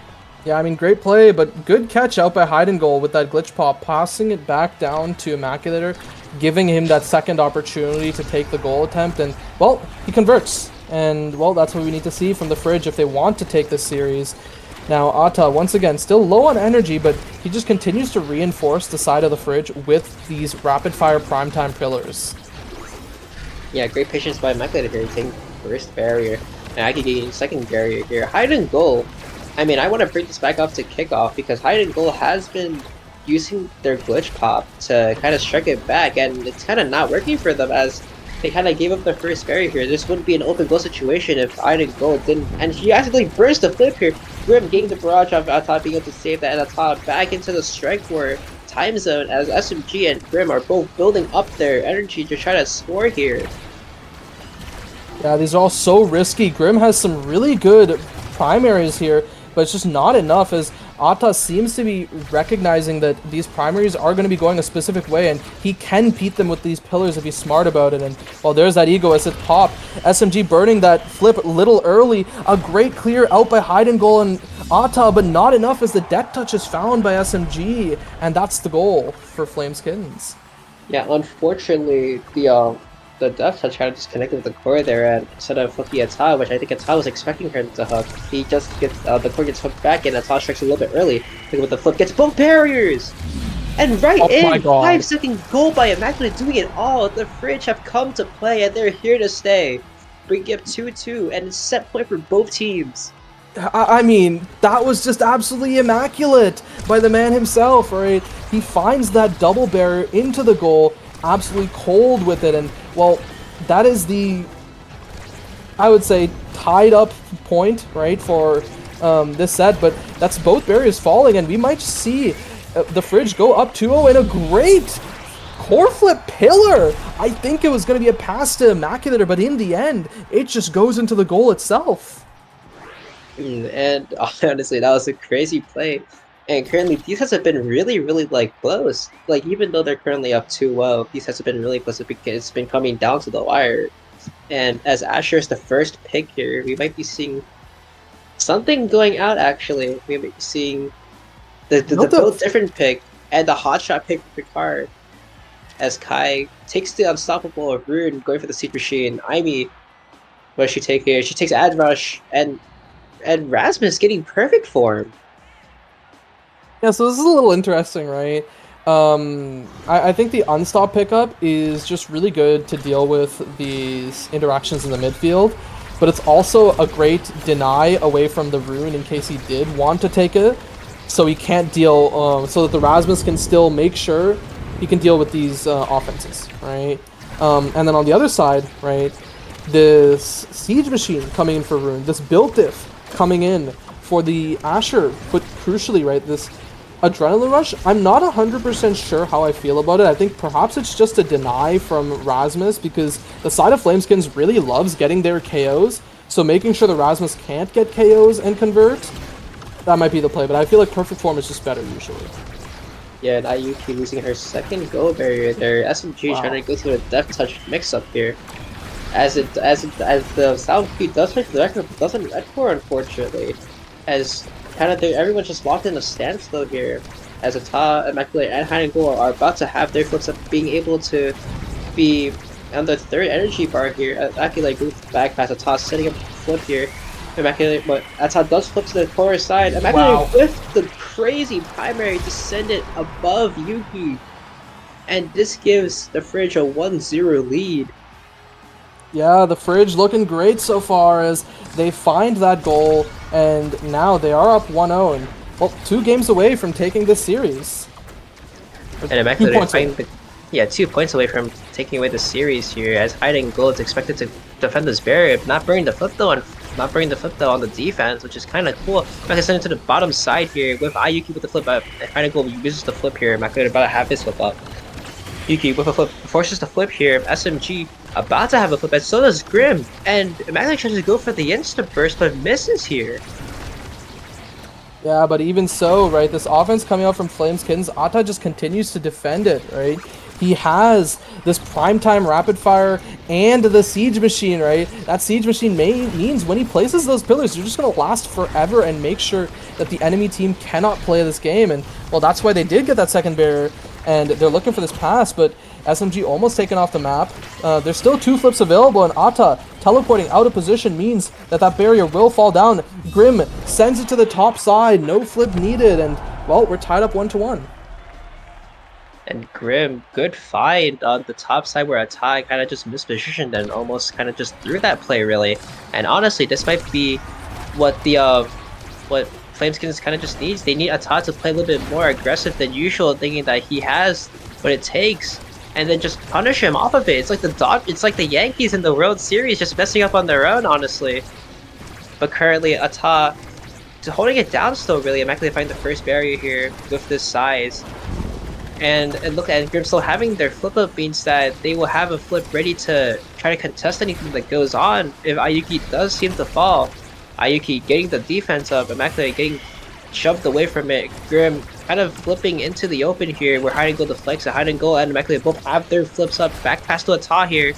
And they're it's looking like they're gonna set up for another attempt on the goal barrier here almost if they can get the core out of their own goal box. Yeah, these pillars, they just continue to go forward. There's that flip, intercepted. Another flip ready for Hiding Goal in case he wants to use it. He pops it to that bottom side. The flip up to Imac, and he finds it through the little crack. That's the Fridge going up to series point. Series will match in series point here, and if they win this point, they'll be bringing it into. They'll be having a 1-0 start, which is awesome because 1-0 starts means that you have a lot of confidence and you will bring that momentum up and you'll be able to play better in easier and better games basically. And SMG with their flip up has the Egoist, will be moving really quickly here. Astal still having their flip up. Ayuki about to have their flip up too. I think they're switching plays so Ayuki can take the offensive here. Unfortunately, that top fights with the Neil, Immaculate fighting the gap between Grim and being able to shove it in, making Ayuki with alone in the goal box with a flip and nothing else to defend it. Yeah, open net. The Fridge looking to close it out. They don't want to go to a set 4. The Firewall Sentry, the Path Splitter both drop down, but nothing to be found by since a great clear from Ayuki. Ayuki, she still has the flip. Might need to use it here as that Pillars their Grim looking really low, taking damage, but does heal up via this orb. And SMG trying to push it forward. But the Giga Blast, the flip, it all misses. It all crumbles for Flames Kittens, and that's the Fridge taking it in game 3. Another 2-1 game. That was honestly very impressive. Unfortunately, that guy Giga just sends it into the bottom corner where Ayuki was just not ready for it. And Yeah, if we pull up to the stats menu here, we see that a lot of damage hasn't been dished out that game. Hiding Gold doing the most damage. About 200 more damage than SMG did. And no kills are really found here. Everyone just kind of just took prime time and said, yo, let's just chill out this game. Let's just see who has the better core control. yeah, and I mean, in the Fire versus Ice matchup, it looks like Ice wins this time after the past two Fire wins in NA, right? Looks like EU prefers that cold side of things, and well, Ayuki, Ata both played really well this game, and once again, I just want to go back to that first point for a second. That first point took absolutely forever, and the moment I saw that, I knew we'd be in for a masterclass with both of these goalies. Yeah, both the goalies kind of just holding it down. Even like I feel like even without the prime, like even without like prime time, if you gave him like any other like I get not even cooldown, like any other like awakening, it still hold it down really well. And they certainly did do that. Unfortunately that Ayuki kind of just got caught in very serious, well, very unfortunate circumstances here. I wouldn't even say that she got caught lacking. She just got kind of messed up somehow. It was unfortunate, but hey, they got through it. Hey, they did get through it in the end, and well, props to the Fridge for figuring it out. I'm excited to see what they'll have for the rest of the season. And I guess otherwise, there are going to be some great matches later today, right? 3 Germans versus the Retirement Home. I think that'll be a banger. We'll have to see how both of those teams play. And then at the end of the day, we'll be ending off with Fierce Fury versus Eclipse, which on paper, a lot of people would say would be a one-sided stomp for Fierce Fury. But we'll have to see if Eclipse can put up a strong fight, or hey, maybe if they can even take the win. But with that in mind, is there anything you want to say, Kurakin, before we hop off? I mean, I just want to say that hey, it's been amazing here. Week 1 kind of started off bad because we were kind of behind schedule a little bit, but hey, we eventually pulled through, and we're going to be seeing, and we already saw 2 amazing games in the terms of TMCT versus Tripod Fish and Flames Kittens, a rematch game in Flames Kittens versus, I guess, the Fridge. And again, great job by both teams playing out their games. And yeah, I wish both teams best of luck in week 2, even though I'll still be casting week 2. All right. Well, with that in mind, thank you everyone for coming by. But don't go anywhere. We'll have a new pair of casters coming around on the next block. See ya.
Welcome back, everybody, to EUSL Block 2 of the first week. We go in with three Germans against Retirement Home. You can already see on the bottom. We're playing Atlas Lab with Chrono and Missile Prop, and with me, I now have the beautiful caster, P-Flame. Hello, it's me. I'm honestly super psyched. I've been wanting to do this casting for a hot minute. If y'all have been keeping up, I've been trying to practice a little bit on the NA streams, on the NA matches. But enough about that right now. Like we said, we got 3 Germans, 3G, and we got Retirement Home, which has a lot of familiar names right now. So let's see how this first match goes. Atlas Lab, we got Chrono Start, we got Missile Prop. What are we looking at here? We're certainly looking at something. Because one of those comps has 3 midfielders, and the other one has basically like only one forward. So yeah, it's gonna be certainly something. With everyone obviously going for their respective picks. Everyone takes Missile Prop except for Era, who takes Chrono. So far, makes sense. And we also do see the Magnetized Souls on Drakkar. Yeah, so right now, just to clarify, we have 3 Germans. We've got Lucas on the Estelle. We've got Nitron on the Drakkar, kind of a surprise there. We've got Layfire on the IME for Retirement Home, or as I knew, I believe that was Packet Lost. We got Lilith, Era, Asher, Wood on the Luna, and we also have a goal. Layfire sinks it in real fast, real in a hurry. Hey, I guess we know what their game plan is right now. Hopefully, strike fast, strike hard. Their gameplay is game plan is certainly not get into a defensive position against Asher, and everything else is optional. Yeah, for very, very much so.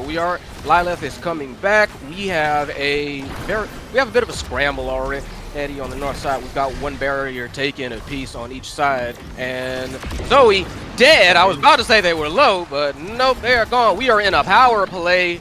3G trying to press the attack. North side for this barrier. Wood and Lilith trying desperately to hold that off, but they're all low again. Yeah. Nyla just gets knocked out by Amy. Nice flip to defend. Wood really low, doesn't have dodge as well, so kind of weak on the defense right now. Litron misses the molten shot, but still gets the primary to score. So 2-0 set point in the first one. So far, I think their comp is working out pretty well. They have a lot of damage, they confirm their kills, and Retirement Home is kind of left scrambling right now. Yeah, that definitely seems to be the case here. Like we said just earlier, hit fast, hit hard, score often, play better, win more. Simple. That is the set already. Moving on, Awakenings. Let's see what we got going on here. We got Sparks, we got Fight or Flight, we got Deadeye. Ooh, You got a hot shot. Yes. You get Fight or Flight for Litron, for Drakkar. Yeah. Really? You also get a hot shot for Estelle. That's a surprise and a half. I'm a little surprised that Wood went for the 1-2 punch and not Deadeye. But everything else seems about right. We got the stacks on stacks for Era. We got the team player on the IME. I mean, like I said, Zoe takes the Spark. Pretty even. Again, I'm just surprised at that 1-2 punch, but we'll see if they have an idea for it, which they're going to need since, I mean, Zoe just immediately got. This does not look. So far, this does not look like anything that Retirement Home probably wanted. The Germans really nice, like using their comp really nicely, getting everything basically the way they wanted, right? Hot shot on the Stell as well, really strong out. Digit does get kinda low, but doesn't matter because on the other side, Amy turret with missile prop just has so much pressure. Estelle as well just can keep the core so far up with hotshot as well, and you just keep spamming abilities. Like, Yeah. if this continues like that, like besides those things that Zoe just did with double barrier and just a really nice primary, I don't see like a really good way to play against 3 Germans right now. They're playing that really well.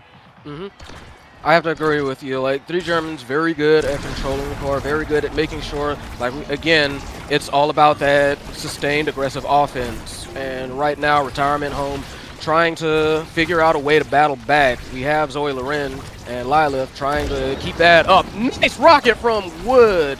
Takes him out. Takes out Nitron. And right now, Layfire and Lucas have to defend really nice power ult. place. Yes, very nice ult. Tries to keep things locked down. Nitron's back on the board. Immediately gunning for Lilith. Shoots him up. But it doesn't matter. Zoe Loren takes out. What was that? Layfire takes out and just pushes it right in. And yeah, Retirement Home saying like, we old hands in the game, but this is just where we hang out. We ain't done. I mean, like, I was about to say like, they don't have a way to win right now, but I stand corrected. They just realized if the core doesn't get to Nitron, like, they just don't lose barriers, and that's what they're doing right now. Looks like they could be winning the set right now. Oh, and Layfire misses the primary. Layfire with a off target glitch pop, own goal. That is not how you want to end that set. And now they're gonna be rewarded. Yes. No sparks. Unlucky, kind of, but there's still really good things up there. Oh yeah. We got Catalyst immediately taken. We got Perfect Form. Prime time. Yep, prime time on the Estelle. Timeless on Amy as well, probably. Yeah. I am Knife's Edge for Luna.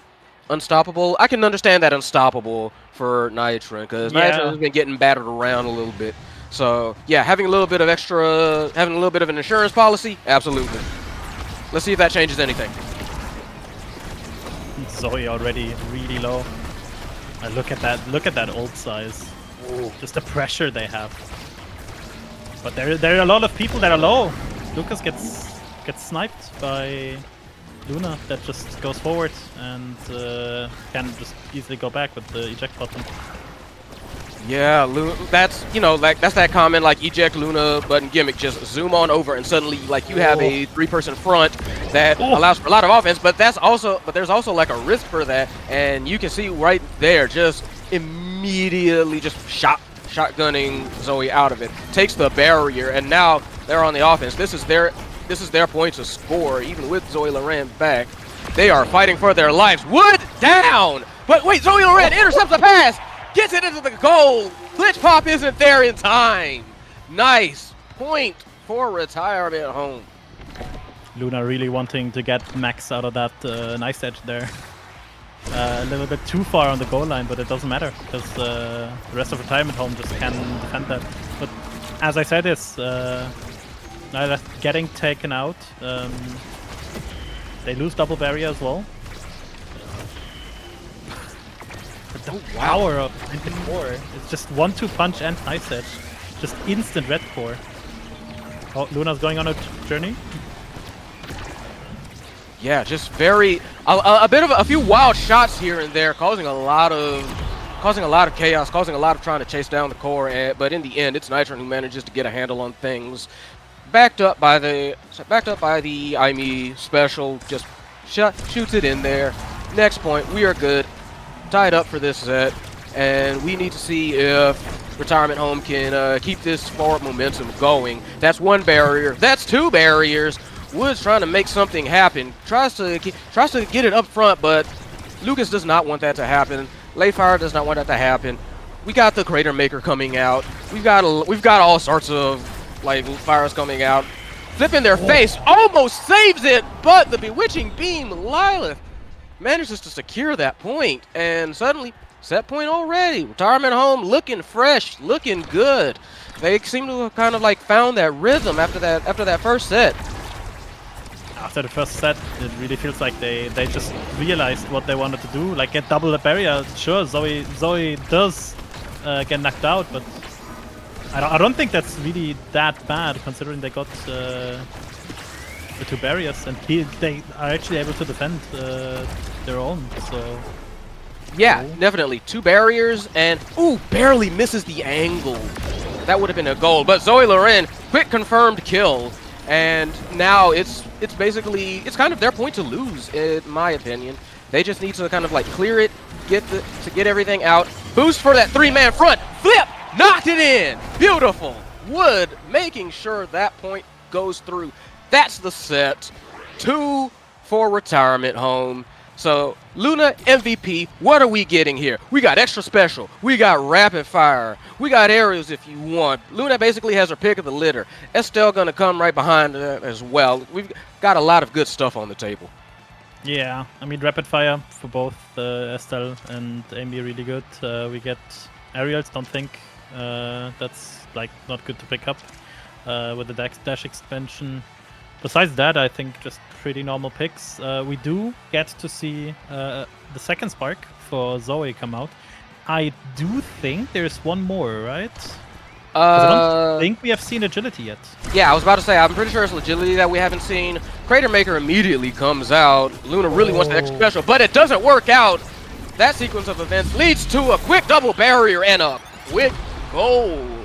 Not the best start. Nitron takes full advantage. Let's see if that's what they need to kind of like get that mental back, get that momentum back. I mean, I feel like every round is the same. It's the team that gets the first barrier that basically gets the score right now. Oh, really unfortunate dash there. But they do keep it. Oh. Yeah. I feel like both sides, like not for lack of trying, but I feel like both sides kind of are lacking a little bit in the defensive side. And so the first team that gets like their barriers broken just doesn't get to keep defending it. Yeah, it seems like this is not so much a tactical battle, a tactical war, so much like a slugfest. Whoever hits the hardest, the fastest wins. And right now, that is 3G. Although they were trying to hold on, and yeah, just nothing they could do. All the abilities were spent. They tried to chase after the core, and just nothing for it. Quick 3 and out, tied up sets. Kind of wild. We're going set 5.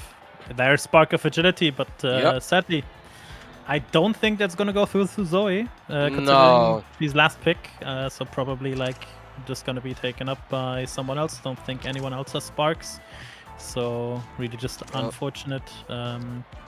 Also, EUSL has to be picked up because of Catalyst. Yeah, there we go. Estelle decides to take the spark of agility. Twin Drive, Monumentalist. I can see that. Honestly, not the most horrible pick setup. I mean, it's missile prop Monumentalist Asher ult. Like, well, if it has ever killed people, it's now. Yeah, you know, you're all, jeez Louise, look at the size of that thing. No, you're not kidding. But yeah, even then, I wouldn't say like this is out of reach. This is not out of reach for retirement home. I do not think they definitely have the abilities there. Nitron almost dead, but quickly turns that around. Was the one who's in the timeout box, and they have to find a way clear. Nice angle. Yeah, nice flip, clears it out, manages to get the barrier. Barriers open on both sides. Now's the time. They need to. Oh, but no, just shot by Nitron. Gets past Lilith. Can't react in time. It was such a good, it was such a good defense there, and then in the end they just get shotgunned. Kinda anticlimactic, but still, it's going really well for the Germans now. They had 2 sets where they. That was. Gone. He just died. He just vanished. Just gone. Okay. Sure. Nice angle Okay. here. Yep. Quick barrier. Layfire is back. Flip to secure the second barrier. It's their point to win. Hopefully, Crater Maker comes out. That's the energy tax for Nitron. Make sure they can't flip, but they got the barrier anyway. The offense is good, and it just slips past all three of them. Lucas just manages to hit it, and everybody was so focused on trying to kill Lucas, they kind of forgot. Hey, core's over here. It's going in. Match Okay. point as well. Yep. This is match point. This is match point for 3G. This is Quick. a really fast game as well. I don't think we've hit overtime once. I think we've hit it like maybe once exactly. But no, I agree. If it even has happened, it's been very sparingly. Flip to clear it from wood.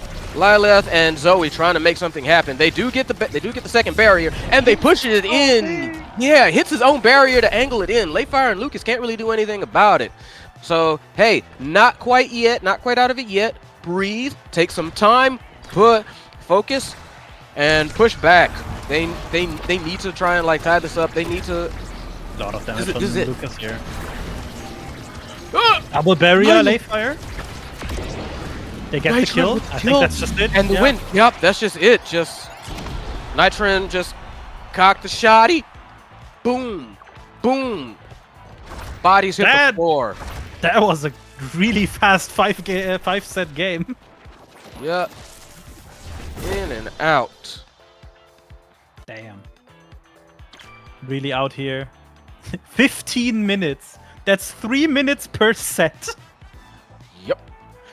Damn. And really, that was just that was just kind of like a brutal slugfest. Defense was not really in the cards for either team. It was just who had the better coordination and who had the better offense.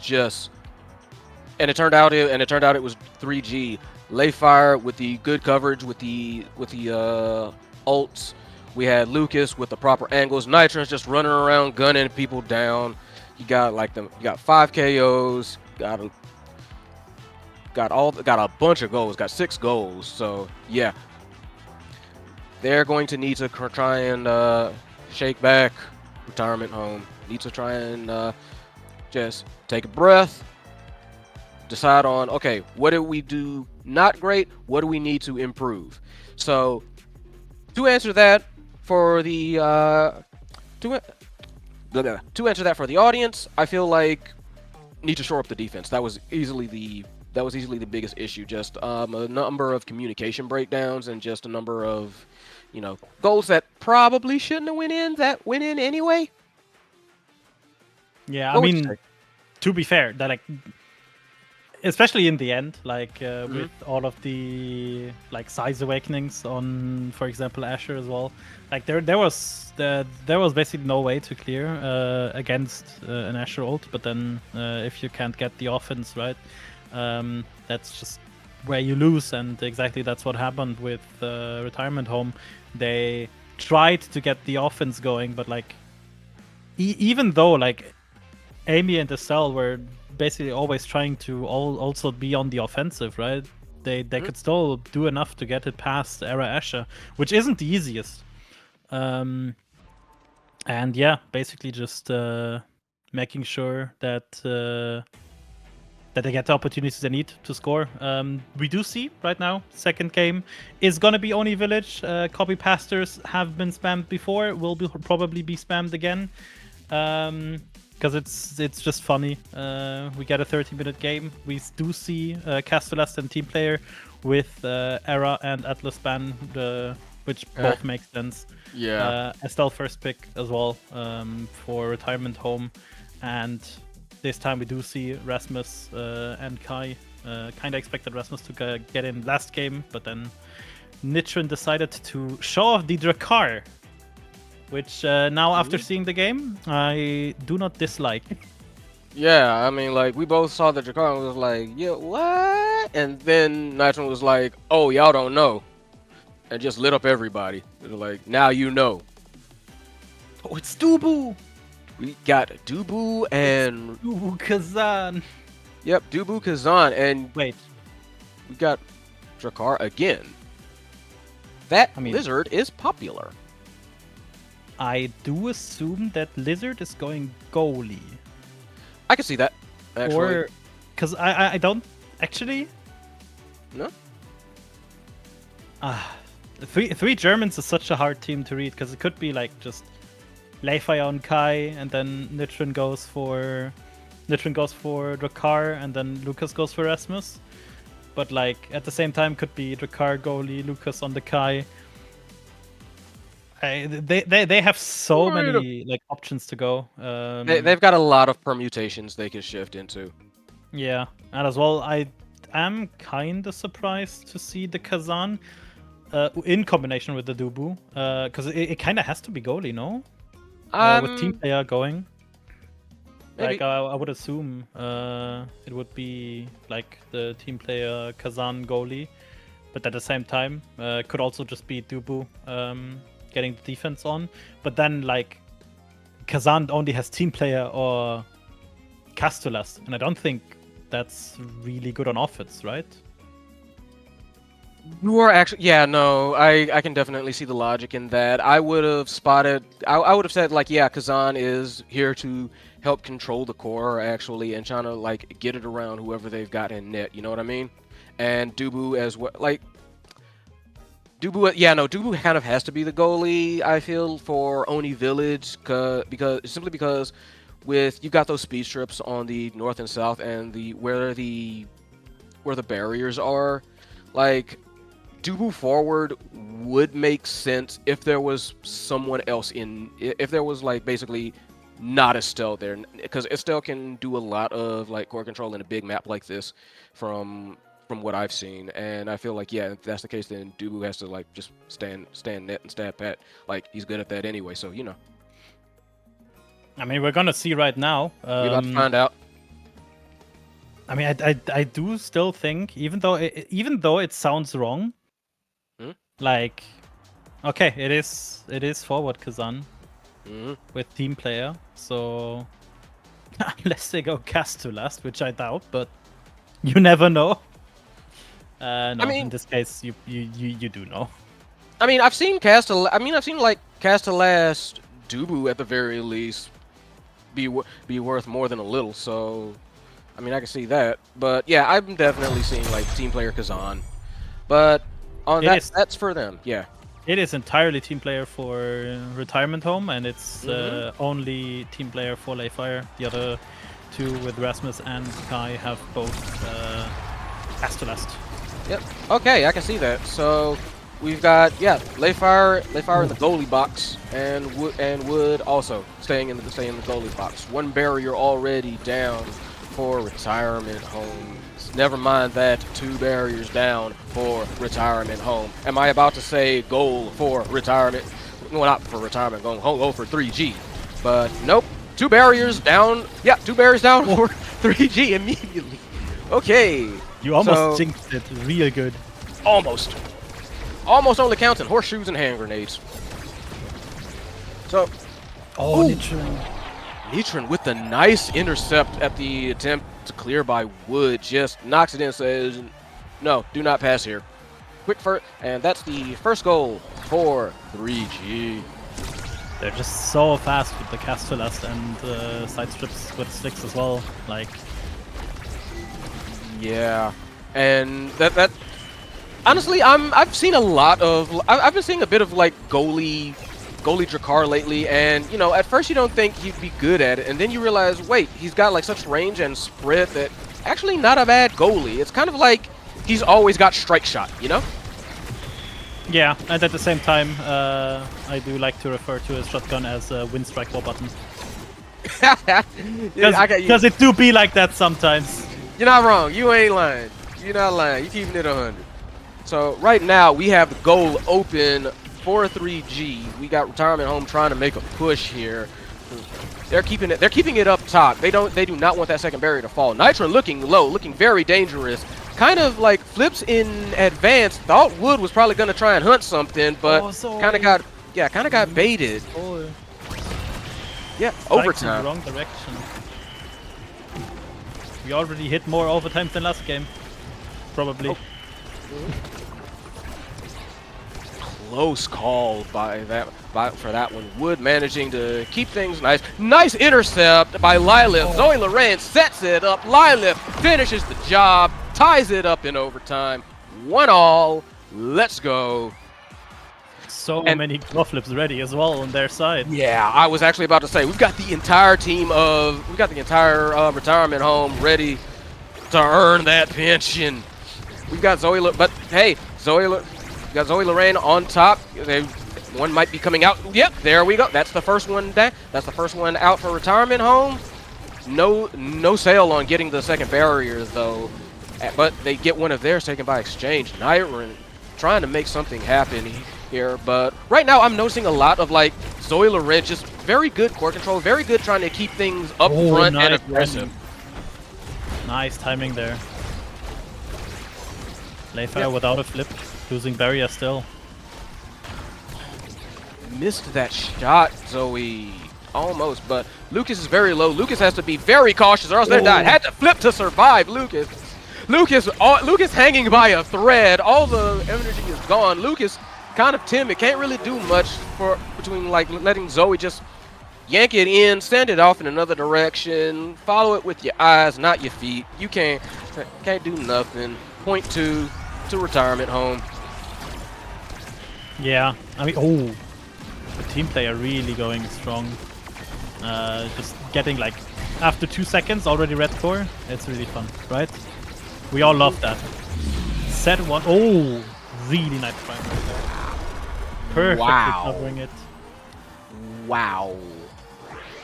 Lilith, quick shots, and yeah, just Zoe always on the front, and they got rewarded with some honestly very good awakenings here. Yeah, I mean there's build different, big fish, fight or flight, missile prop as well. Stagger Stagger might be good because they have been getting damaged a lot, both sides, honestly. Yeah. Dugu gets Twin Drive as well. He has... Oh, okay. I was kind of hoping he had Castellast to just like Giga stun one enemy. Nah, he's got team player. So we need to see what they can do for here. Nitron with the fight or flight, Layfire with the missile prop. That's going to be dangerous. And Lucas explosive entrance, nasty. Yeah, also really nice barrier take there from Nitron, perfectly like using the hook as well. We already see another red core coming through. Ooh, nice hook. Covering the clear angle Wood had there, and he just decided to play into the Trin, and then Layfire got to still score. So really nicely done from the offensive side of the Germans, which only contains of 2 Germans, by the way, so that everybody knows. Okay, but yeah, Layfire with some excellent fire support. Magma comes out for a second there, but Core still in dangerous territory. Briefly, we've got death on deck. Really, we've got a lot. There's been damage that's been going out left and right here, and right now, hey, Nitron's very close.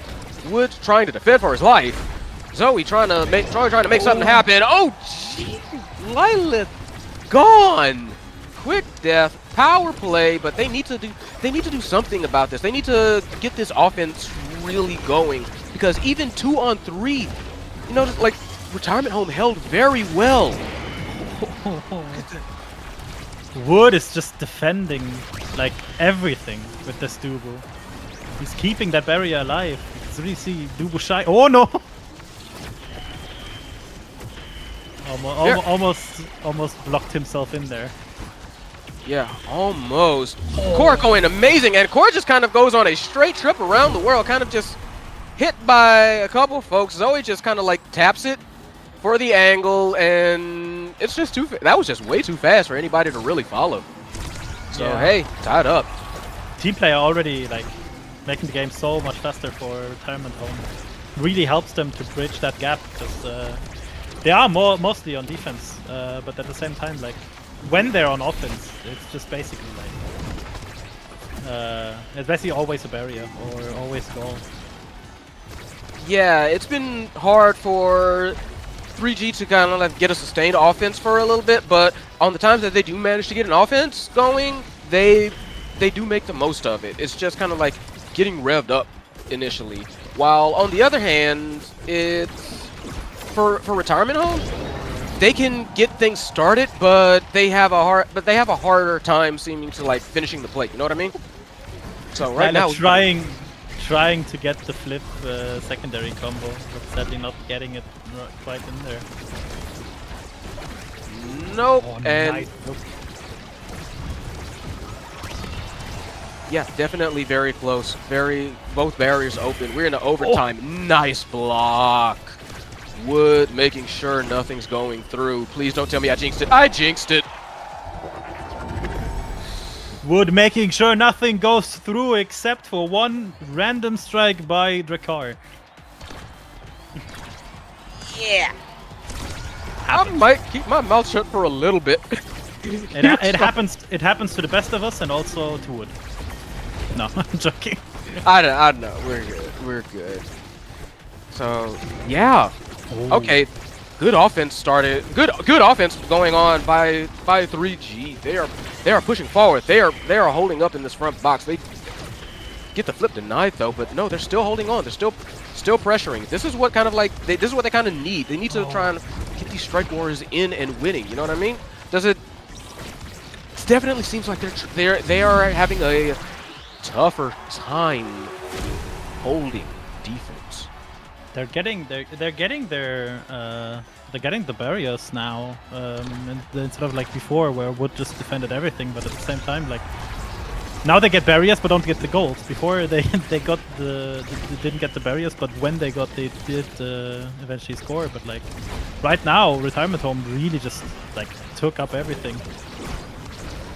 Yeah, this is a set point for both. Somebody who's gonna get those top awakenings. This is when we find out. So and we've already got goal open for 3G to flip, counter flip. One barrier still for Retirement Home. So yeah, what do you think that 3G are looking for like right now? Oh, especially with that a goal. A goal, good defense. No, but like it's so close. Lucas will be back now. Right now, I do think they're looking. Okay. They're definitely not looking for a really nice pass play by Retirement Home. Just getting it in there with basically the like double team player comp. Yeah. All right, we got awakenings. What are we looking at? We are looking at Rampage for Rasmus, that's for sure. Probably. Do we have any Sparkers? No, we do not. So Spark might be left out here. Perfect form does seem kind of nice. Prize Fighter doesn't make much sense. There has been that many kills. Yeah. I mean, Spark and Prize Fighter getting left out here makes sense. It's potentially the last set, so you kind of don't want to go for Sparks on the sides of 3 Germans. You just want immediate power right now, and at the same time, like there were just better picks, honestly, for Retirement Home. So we probably won't see any Sparks, even if this game goes to 5 sets, or like just 1 or 2. Yeah, that sounds about fair, and we've already got barriers open. Got Retirement Home looking to kind of like close this out probably very fast. Yes, barriers both open. Almost Nitron almost gets the angle, but Lucas does. Lucas finds the angle. Wood cannot chase. I mean, I'm looking right now at the pickups, and everything honestly kind of looks a little bit cursed. Getting like the siege machine on Drakkar feels wrong. Makes sense. Even more range than he has already with missile prop. He does lose both barriers here. Oh, wow. Zoe is staggered, but doesn't seem to get killed here. Oh, nice primary by Layla. Very nice. Lila just ties it up. Nice shot. Nice aim. Layfire wasn't able to do much about that one.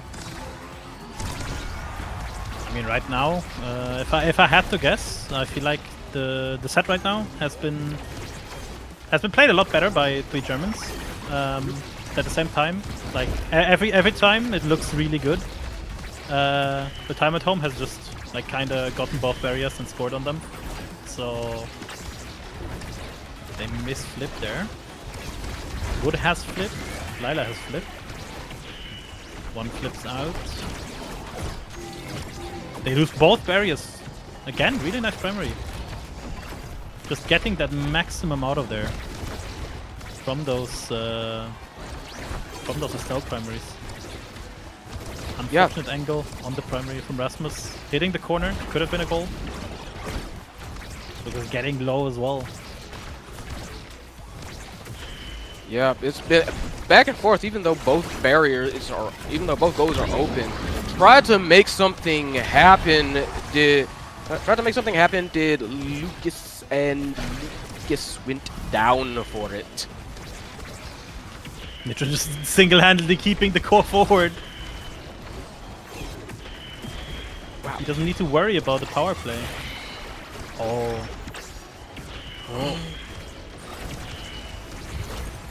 Nitro has been trying to... Right. Yeah. Nitro has been trying to get that demon angle for the whole match and just wasn't able to get it. Zoe got that one though. 2-1. This is match point. Match point after seeing such a contested game 1, and now we're about to see like almost a 3-0 as a comeback.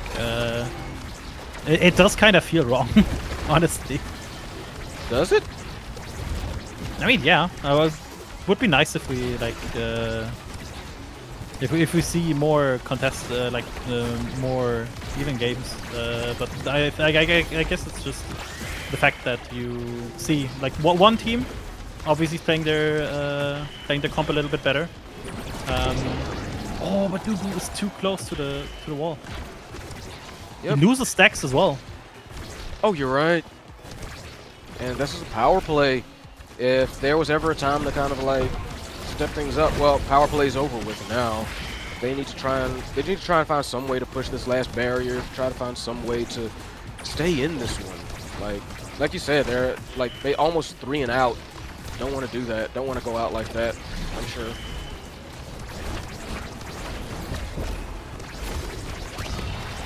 Which one does have to flip? Oh. Unfortunate angle by Lucas. He wanted to hit the corner, didn't hit it, and then superior strike range from Kazan. Yep, that is how it ends. Just a lot of core control, a lot of excellent synergy on the part of Retirement Home. I mean, there ain't nothing in them that says that they ready for retirement just yet, though. So, hey, good on him. Zoe Loren with, yeah. It says Retirement Home, but honestly, I don't see it right now. No. After this game, I don't see it. Nope, they still got plenty left in them. So, yeah, I mean, Zoe Loren, 6 goals. Nice number of saves. I mean, just there's an interesting like disparity between like damage. Like you look at like Wood, very little damage compared to like the other goalie, Layfire. Layfire was very much more of like support there, and basically Wood was able to save like a lot of dangerous shots, a lot of dangerous chances, and I think that's also what helped them pull through and get that like near 3-0 to what it was actually like a 3-0. Zoe also just very good positioning. Yeah. Lilith, just everywhere they needed to be, everywhere she needed to be. So. Also, one thing I want to mention: this game took only 40 seconds longer than the first game. Wow. So a 3-0 was actually slower than a 3-2. I don't know how that works, but okie dokie. We just saw it happen. Yeah, no, we saw it. I'm like, That's surprising that happened, but that did. Yeah, but like, I think both teams tried to play to their strengths right here. But it just looked so much more coordinated from Lila and Zoe. Probably like the experience from last season speaking, and they have been teaming for a while. Yeah. So kind of makes sense that they have like this little bit of like a little bit of communication on their side as well. Just makes sense that they, with team players, well, especially, like that they get the power down. Right. All right. So we are going straight into the big one, the tiebreaker. The Taiko. The good old Taiko Temple with Surge and Spark of Focus. That's that for this map. That is a start. I mean, I personally already see exactly what's happening here. Oh, If I were playing right now, I Go can ahead. 100% confirm that this would be the perfect start for a comp we would play. Let's see if it comes out or not. Right?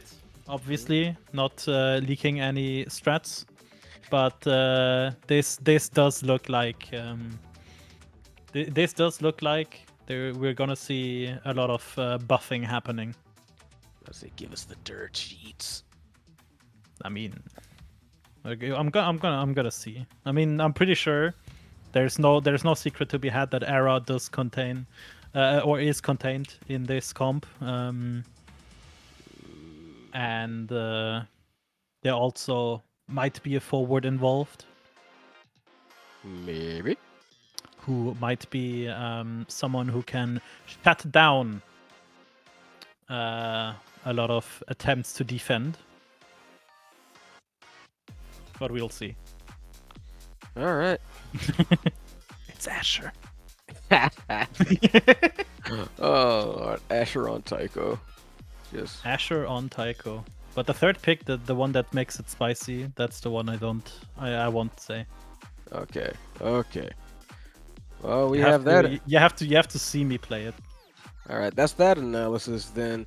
Because yeah, like we know Tycho Temple is the bounce house. That super surge is probably gonna be taken by a number of folks. So all right, we got bans coming out.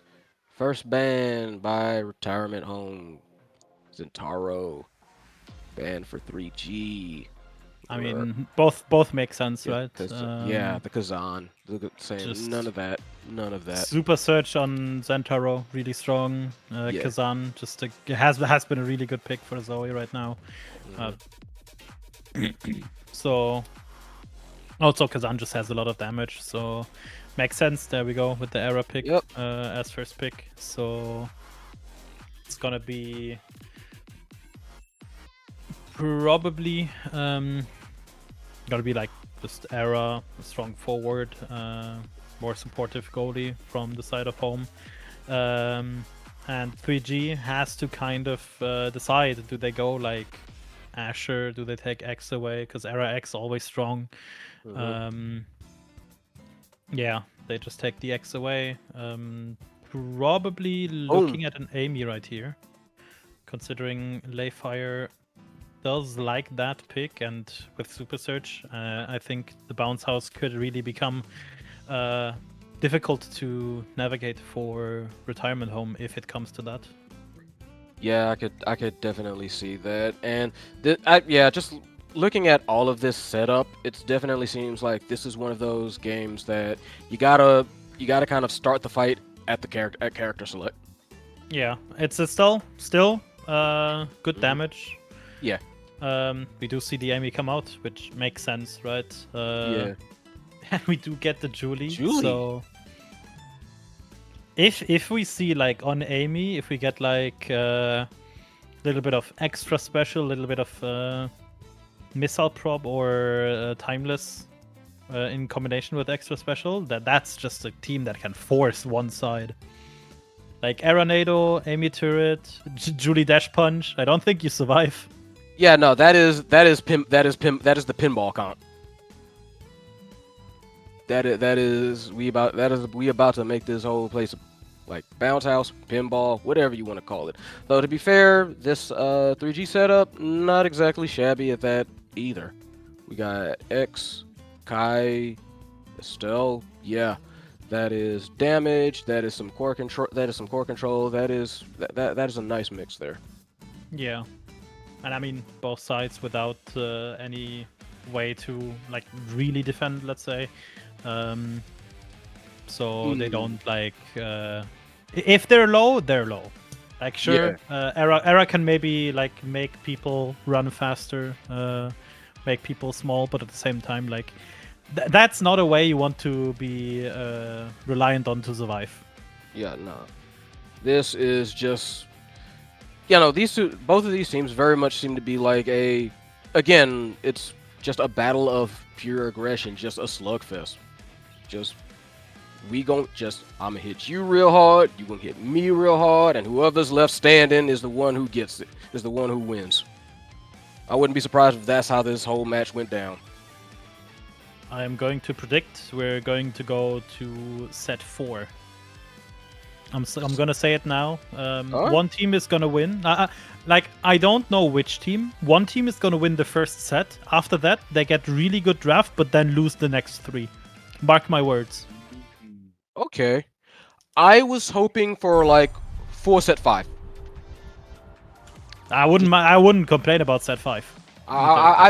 Yeah, let's go with that. I'm going like just full house.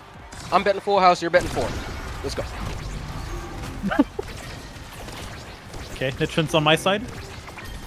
Alright, That and spin. yeah. They're just really forcing it up there. Oh wait, it's actually the Era goalie. I expected it kind of to be the Amy goalie. When I saw Era coming out, I was like, it's probably Era, precisely because of that, because that way Era can kind of like sit back and kind of aim those tornadoes. But if Nitron's just gonna like punch it in like that, then gonna have to figure out a way to counter that real fast. Yeah. Leifa is just so fast with that super surge. Lila really low. Gets the second barrier. So Zoe is trying to set up for a dash punch. Yep. Nice save by Leifa. Has to kind of like sit there to just avoid the typhoon and end up getting bounced around. Ends up. Okay, I don't.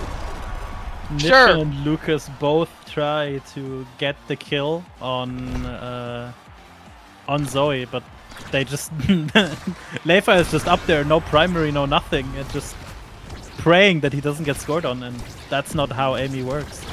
Like you can't win against the Cyber Swipe. Yeah, just kind of went in there.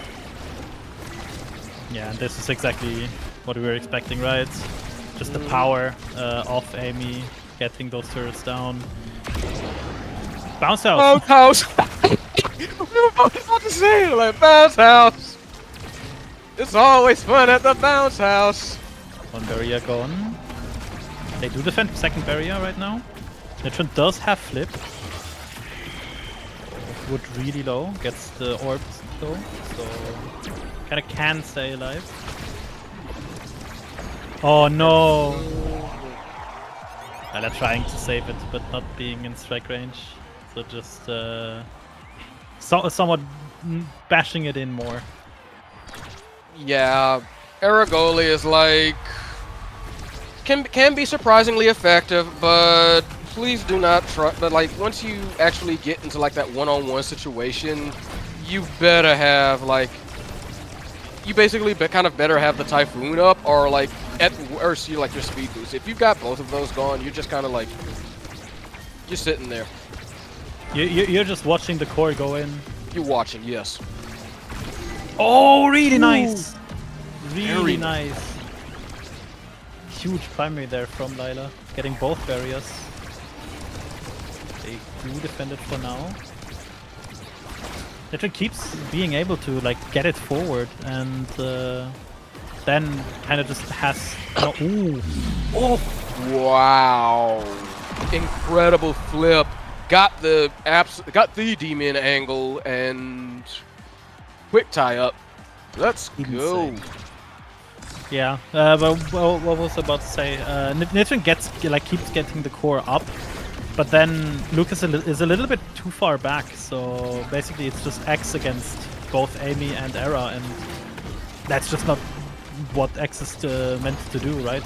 He can't win against both, especially if he gets beamed. Right now, Zoe does have flip a bit too early. No, barely enough to defend that. Nearly own goal. Doesn't matter. Nope. So he gets first set for retirement home. So we do see a lot of good things actually. Ooh, yeah. We do see like Catalyst, 1-2, Rampage, Aerials, Stacks. A lot of these you kind of want. Yeah, let's see. I'm not sure what the X is going to get. Stacks on Stacks is taken. Catalyst is taken. I suppose 1-2 punch. Yeah, I was about to say 1-2 punch at the very least to kind of like keep it from Julie because it seems to be falling down. Julie ends up taking Rampage. Primary on Kai seems very nice. That chrono boost on Era. Everybody go zoom now. Yep. Look at that speed. Looking at the picks right now, kind of feel like if I would have to like choose, I would probably say with the fact that no sparks were open, right? I do think 3 Germans kind of got the better side of the draft, especially with like prime time and one punch. Not to say that like retirement home didn't get anything, especially with the chrono boost, but like it's gonna be hard for Zoe to keep that rampage going if there's too many stacks. You're always like if you're large, you're always kind of close to the wall and own team losing it. Right. So yeah, quick go. Nitrin punches it in. They take initial lead. Let's see what they can do. Keep trying to get some momentum going. Nice NATO. Good defense as well. You get 1 barrier. I am really liking how like Zoe Loren manages to just keep pressure and keep threatening and keep murdering like that. My goodness. And it just kind of bounces in. Layfire misses the barrage. Layfire. He hasn't pulled out a Layfire angle so far. That one technically isn't one, but it's getting there. He's warming up. just a few more tries until he own goals. Oh. Layfire is awesome. Don't get it twisted, but no. Yeah. And now we got like a power play. Ooh, had to flip to save that one. Like retirement home trying to be like power play be darned. We don't care. We gonna score on you anyway, which they have already, like on a power play if I recall correctly, or at the very least when one of them went down. So. Oh, nice. But yeah, Nitrin is like we score on you. Just punches it in. Era can cover that angle. Set point for 3G. Making sure they still in this. Saying like, yeah, we're good. Oh, nice one. Getting 1 barrier. Do they get the second? A little bit off on the pass. A little bit of mistiming. And he tries to get that barrier. I did not see how Amy died, but she did. I certainly. I want to say it was like a flip and then a punch from Nitrin, but something along that. But either way, we've got like 3G on the offensive here. Layfire trying to support with the barrage, does not quite get it. Giga Blast comes out as well, I believe that was, and that offense only lasted for a little bit. Typhoon takes out Lucas. Okay, so now it's Now it's retirement home on the front. We got barriers open. Oh, Misses a swing. That was kind of a wild bounce by the core, but Zoe Loren manages to get it back, punch it through.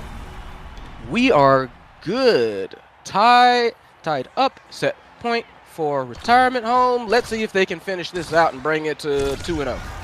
I mean, they do have one flip on wood, so they basically have a panic button. Lose one barrier, but unless you lose both barriers, it doesn't really matter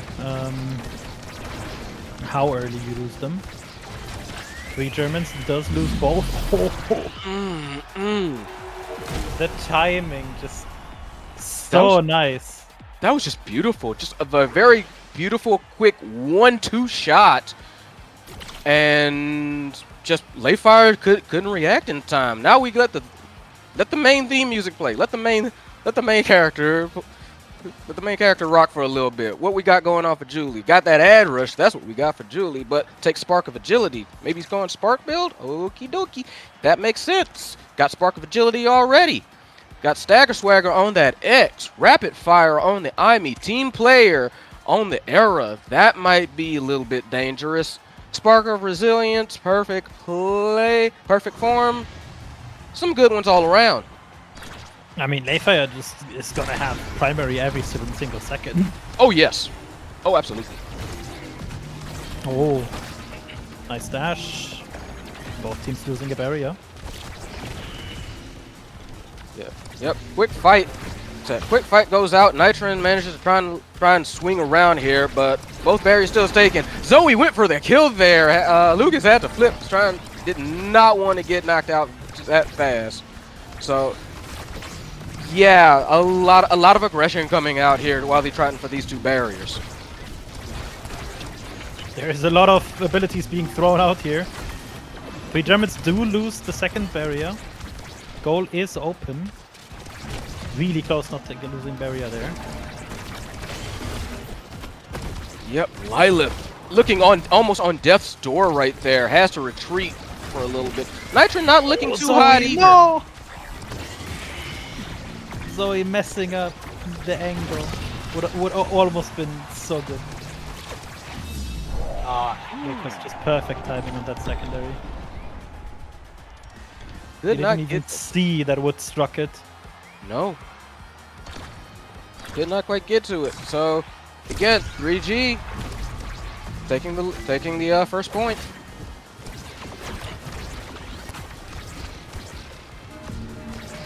So we got a lot going on here with the bounce house, and it's getting kind of wacky.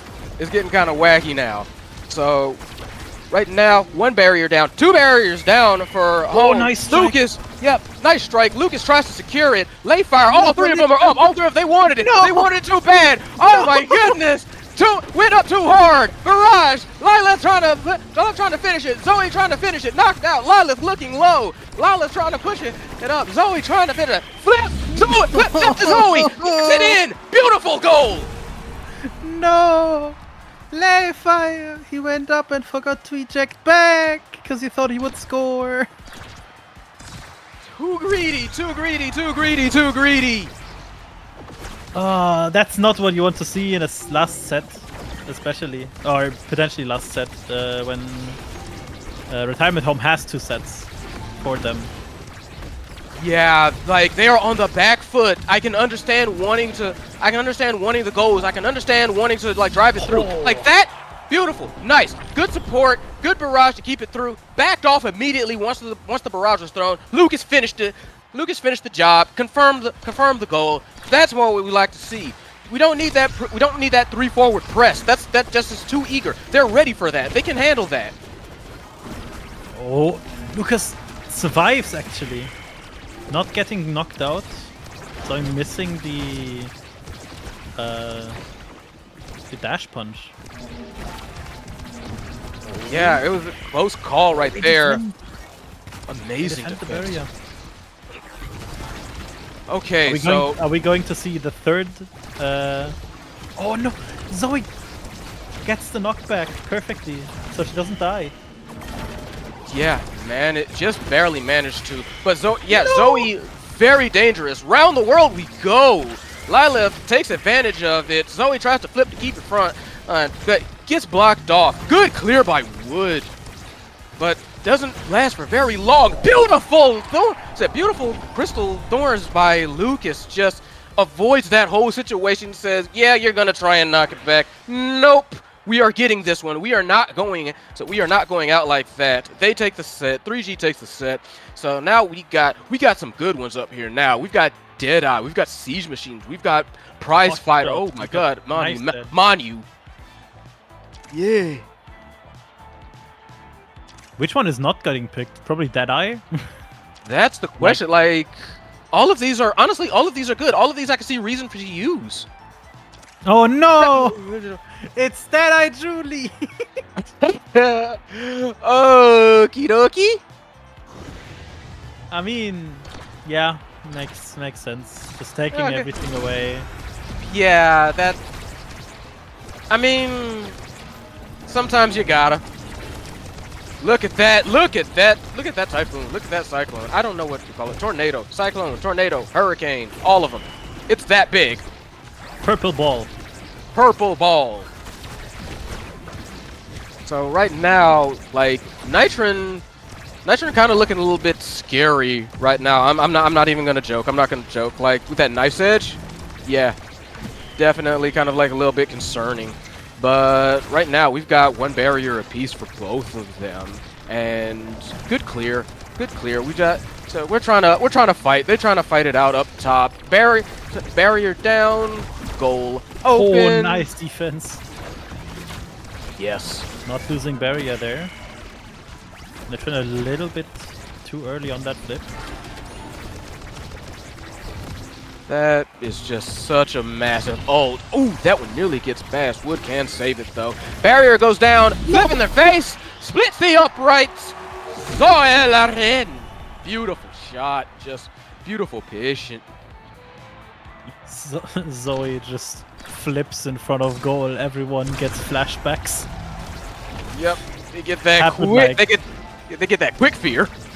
Happened like a lot of times in EUSL the first season, where Zoe just ulted right in front of enemy goal when it was just opening, and then just pressed ult. I was 100% expecting it, because it happened like twice every game.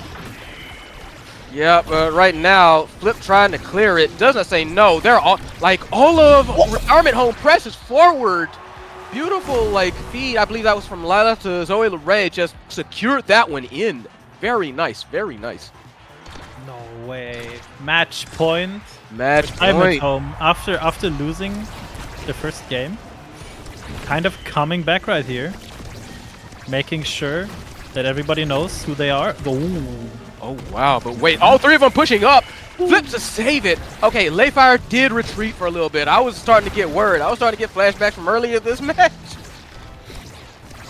Layfire never does the same mistake twice, unless he does.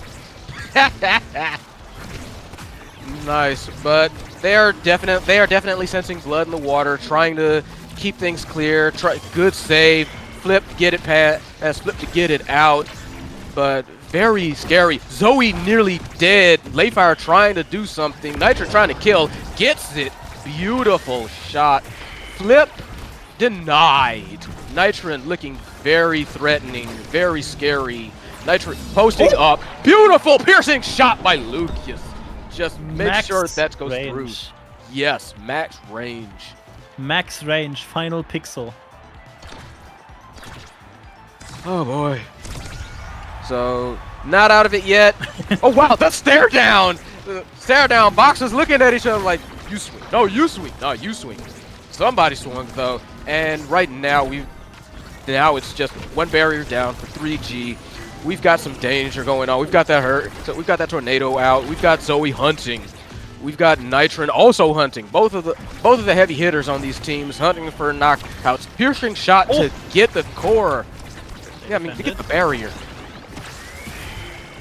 Oh, nice stun. Lila gets the barrier. Oh no. Oh! Layfire tried their hardest. Zoe was just looking like, what you doing there? Barrage, cool. You about to send that up? Cool. I'm right here. Boom. And that's the game. Like, I that mean, felt closer than it was. all I'm saying, That's what I say. I wasn't 100% correct, but it is a 1-3. Yeah. I'm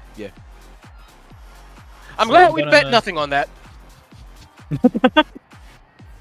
We bet the right to brag. Sure. I was correct. Get wrecked. Huh. Sure. But wow, look at that.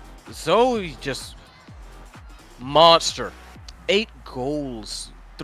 Solid 3 knockouts. Some good damage. Just overall, very good general like control of the match. It felt like there were a lot of more KOs. I'm gonna be real with you. Yeah, no, I agree. Nitron actually got the most in terms of pure numbers. So, yeah, it definitely seemed like that was Wait. more of a slugfest. It's so wild. I just realized, like, Retirement Home had 10 goals, and 3 Germans had 8, and they still like, like that just sounds wrong because you know that all the sets they lost had to be 2 goals. Yeah, that math is like, oh dear. Except one. Yeah. But like, damn, that was a lot closer than it felt. I think looking at just the scoreline, like just at the 1-3, it's an honorary. If we're talking like Nitron being an honorary German for the team to be named 3 Germans, I think this is an honorary 5-set game. Does that mean I win the bet? You honorarily win the bet. I I'll win the accept bet. I win the bet, but you're also a winner. I accept this. But yeah, that one will go down in the record books. 2-1, favor of Retirement Home. But that is not all we have, I believe, correct? I mean, there is going to be one more match with Fierce Fury against Eclipse. We are going to go on a short break, just to get our spirits up, get us warmed up for the game, right? Looking at Fierce Fury, just honestly, winner of last season. So yeah, Why do I hear boss music? I don't think it's boss music. I think it's just like you hear intro music and it's the game, like it's the first fight you're supposed to lose, you know? But like, I believe in Eclipse. Yeah. They have 3 players that can surely make sure if they're on a good day, they can do it. I believe. But right now, what I believe in is a break that we're gonna take, and we'll be right back then. See you soon.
And with this, welcome back for the last game of today, the last best of the series with Fury playing against Eclipse. We're already into the first ban phase. Obviously, I'm joined in with the still beautiful and wonderful P-Flare. So we're gonna keep looking at those games. We're gonna keep looking at those interesting happenings happening.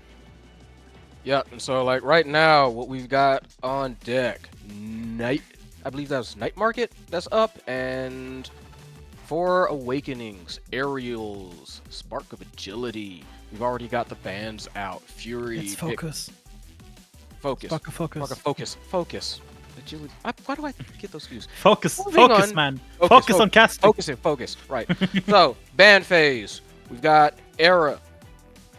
Era by Fury. We've got Juno by Eclipse. And looking at this, Aimi, Dubu, Kai. Not bad. I think we have the wrong side. It's actually banned by Fury, the Juno. Because I was kind of surprised because Fury is kind of known for like the Juno ban, always banning Juno. So I think it's just swapped for us. So it's actually Eclipse on first pick. Okay. All right then. We do see another Dubu by Eclipse. We do see Amy and Kai also being picked up. And we also do see Atlas, Drakar, and X being picked up by Fierce Fury. Yeah, and you know Fierce Fury. You love them or maybe hate them, but You they love know to what hate they him. do. Yeah, No. you know what they do, and what they do very well. What they do is pain. Just spoilers. I am 100% certain that we're gonna get to see a close series. Definitely going to keep on the trend that we had best of threes the entire time, and definitely not gonna see like a 2-0 by any team, surely. Press X to doubt. But moving on. You may doubt. But no, in all sincerity, I am hoping for Eclipse to like show up, show out, say like we are not ones to just be overlooked. Like, I'm pretty sure we've all seen upsets. We've all seen people just not. Maybe the mental's not there today. Maybe just something else is off. Who knows? Could be any number of reasons. Or maybe Eclipse is just like hot out the gate. Maybe they're just better than everybody expects, and suddenly we got a new hot joint out there. So definitely, I'm hoping for them to. I'm hoping for Eclipse to take Fury to their limits. I want to see some real action here in this one. I mean, honestly, looking at EUSL, every team on a good day can beat any other team on a bad day. Oh, there you go. Putting it out there. It might be copium, but at the same time, maybe it isn't. Maybe it's not. All right, so we just waiting to get rocking and rolling, like teams.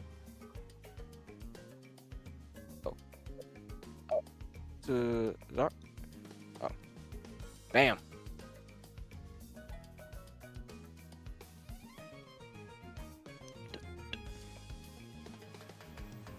Okay, we're having a look right there. Looks like teams are about to be ready. I mean, looking at the comps, I can already let you in on a secret. That Dubu is forward. Oh.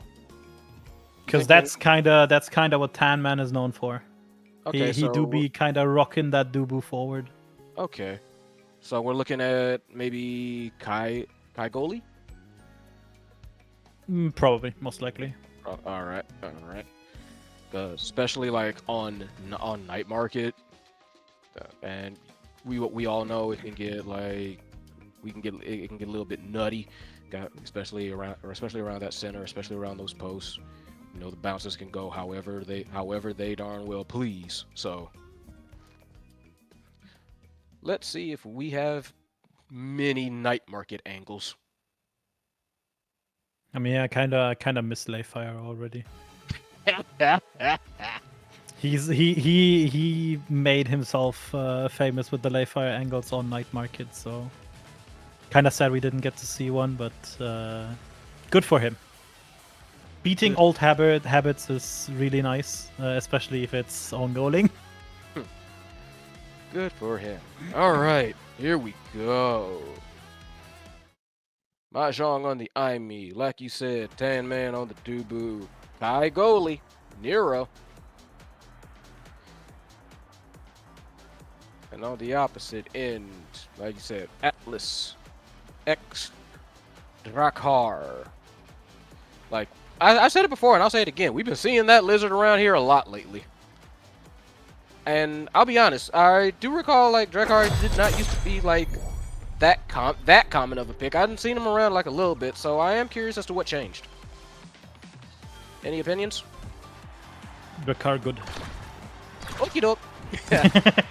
All right. I mean, I've seen it be played a lot, both in scrims on our end and on enemy end. So it kind of makes sense because he has the wind strike button. Okay.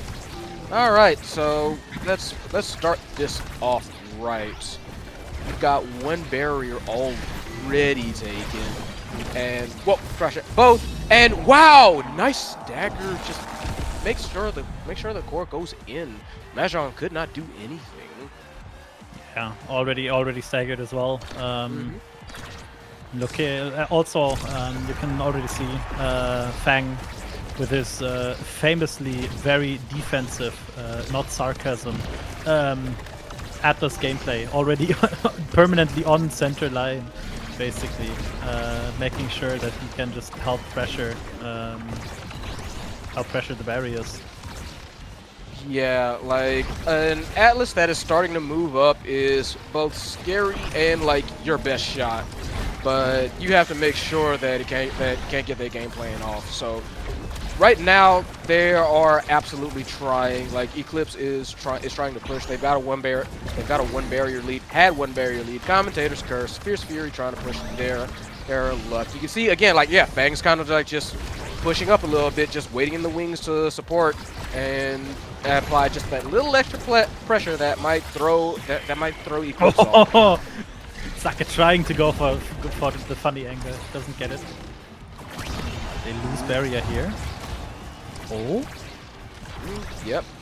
Good chance right there. Tofu Fortress tried to come out, tried to secure something, but no dice. Fang manages to clear it out. And right now, oh wow! Tan Man with the stun, with the roll, the log just gets past Fang, just gets past Atlas. Look in the wrong direction. Tied it up. Nice. Yeah, Amy also getting knocked out at the same time. Kinda good timing, honestly, because otherwise they do get that Fierce Fury power play going. Also, one thing I want to tell you: don't question if I say whistle. It's Mayong. It's his old name. Sometimes it does break out again. Just so Whistle? you don't get confused. It's whistle. Okay. Because I just double checked. It's okay to say both. All right. Saying that, Sake beautifully scoring the way he always likes to do, with a lot of power behind it. Alrighty. So let's keep this going, shall we? 2-1 in favor of Fury. So they're kind of doing what they do, really. And right now it's on Eclipse to just do their best to try and stop this onslaught.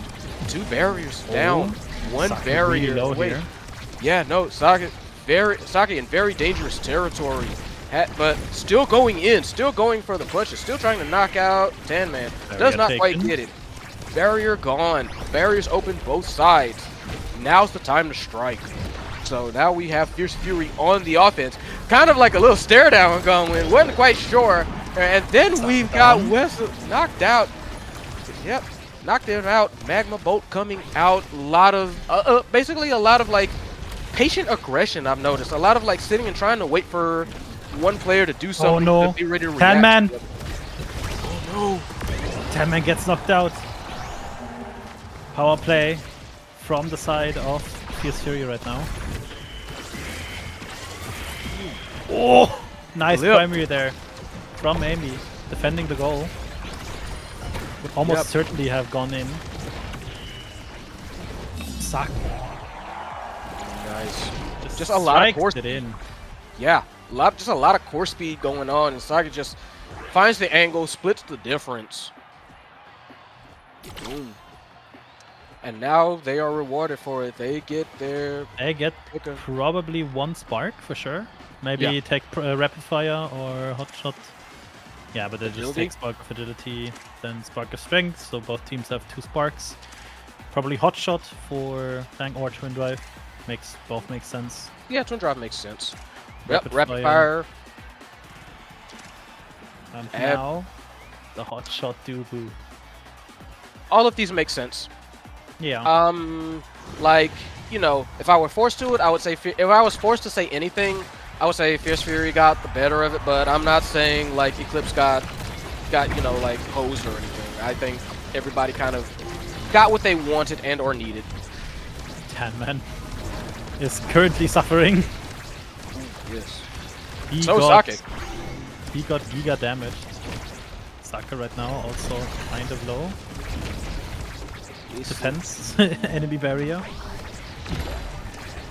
Fang has flip. Almost a good stun. Oh, Sake at death's door right now. Has to be very careful. I mean, say that, but just punching out West. Zare goes down. Just gets popped. So just gets popped. And eye for an eye. Like blood for blood. And really nice pass there from Nero on Tan. Yeah. Very nice.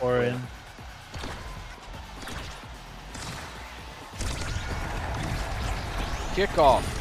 Glitch Pop started off. Very quick to take it. Oh wow! Tan almost getting that cheese kill on Fang. Had to use flip. But they aren't the one killed. No, it is. They keep the pressure up. Nice. All 4 clicks. Nice. Really nice pressure there. Let's go. Let's go, Eclipse. Ain't nothing to mess with.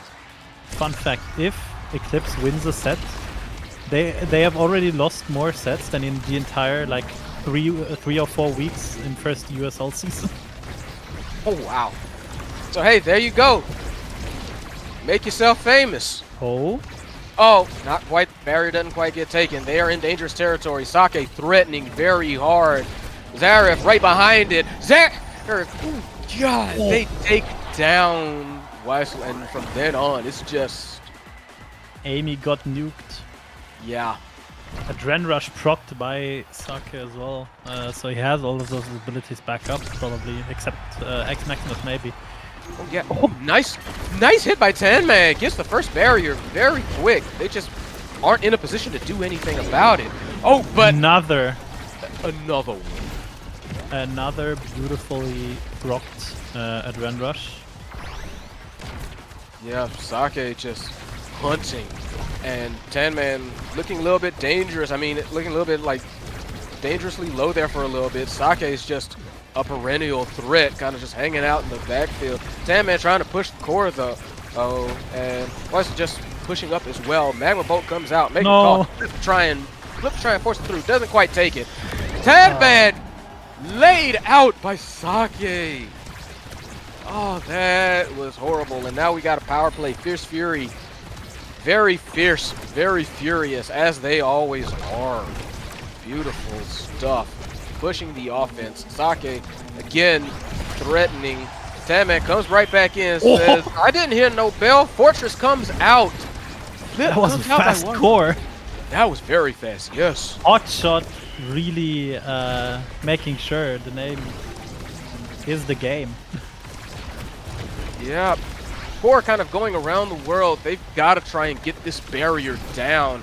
Glitch Pop misses, trying to re-angle that. Barrier gets it back for a little bit, but Sake just ready for the rebound. Just punches it past Nero. Tied up 2-2. And yeah, they are on both teams on set points. Eclipse do not want to go down 2-0 here, for sure. I mean, they do have Sake on the flip. Zar does die. Oh, slightly mistimed. Oh no, the core's stuck. Fang a little bit more further up than one might expect the goalie to be. Especially considering he's Atlas, using one barrier for it. But honestly, you need to get both. No. Sake just strikes it down. Sake very clearly like the big honking threat so far. And unfortunately, Fierce Fury up 2-0. I say unfortunately for Eclipse because Fierce Fury's rocking and rolling. They get their pick of the litter. I can see Timeless Creator, I can see Missile Prop on Dubu, I see Extra Special.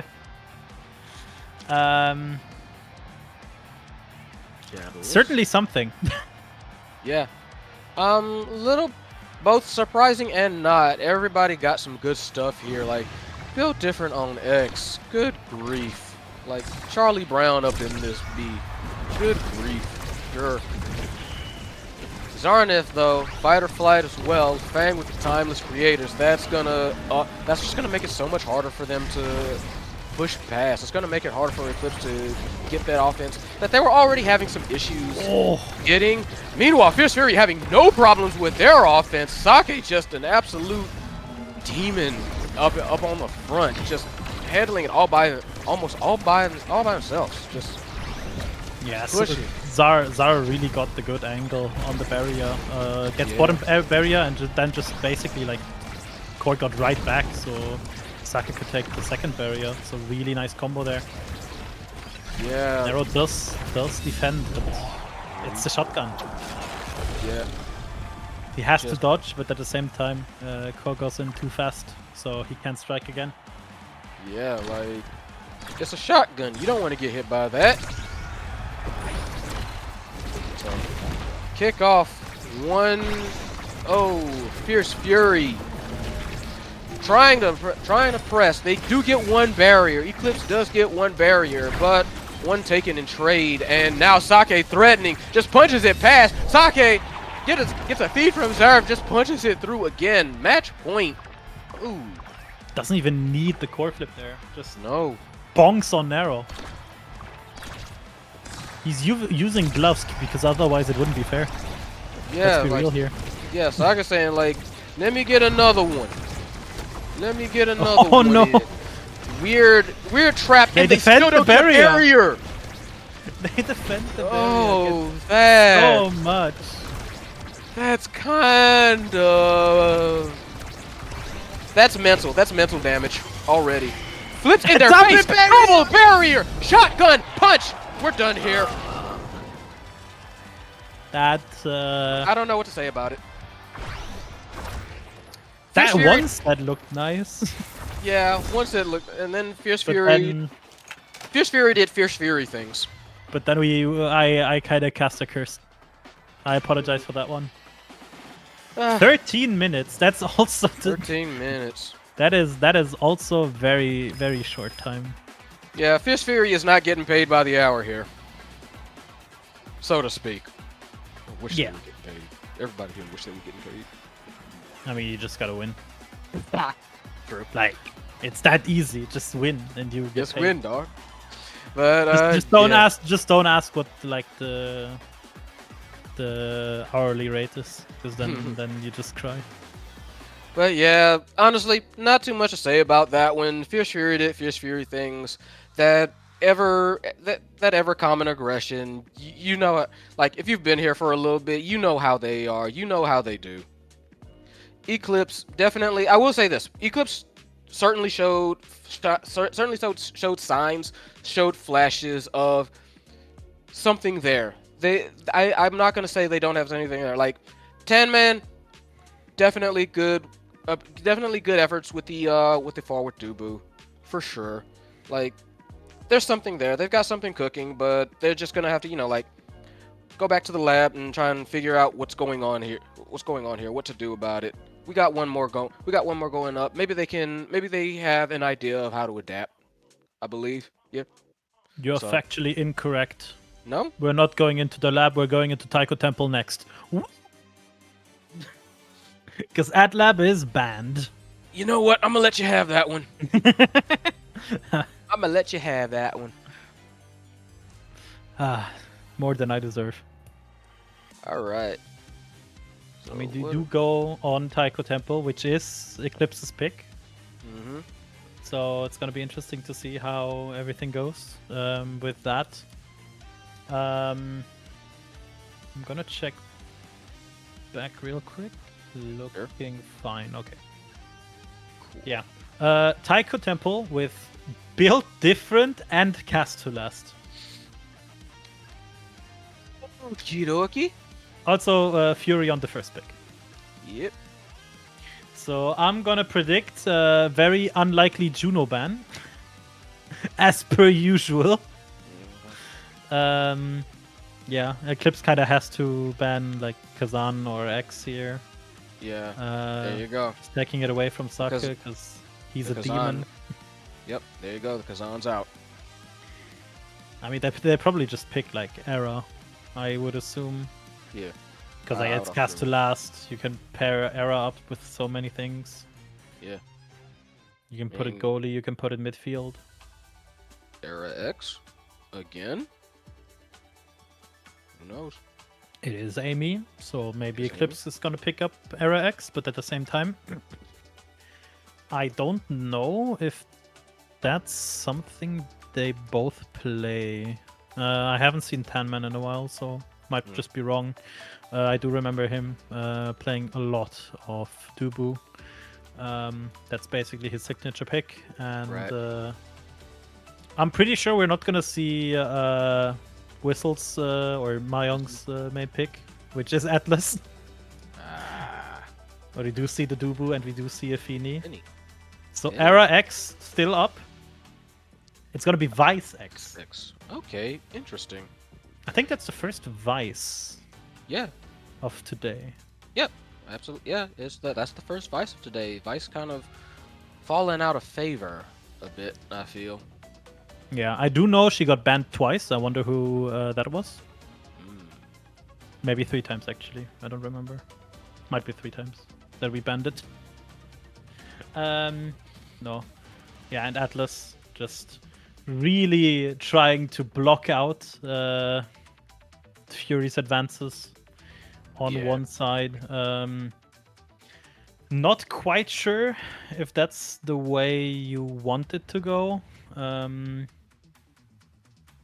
Because, like, there is a lot of damage. And unless Dubu goes cast to last, he's going to be a little bit bigger. So he's going to have a little bit more of a bigger hitbox. So he kind of has to go cast to last.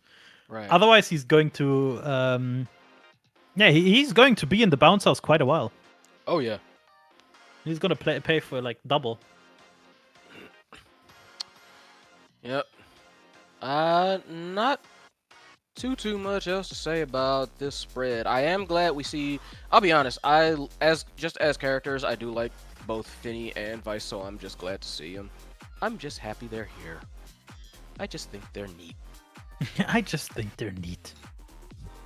I mean, So- it's no secret to anyone that has ever existed in proximity to me. Doesn't have to be close proximity. As long as a game has Asher or Mako in it, I'm game. But this has neither, so I'm not interested. All right. Okay. We Nah, just. I mean, I know I'm messing with you.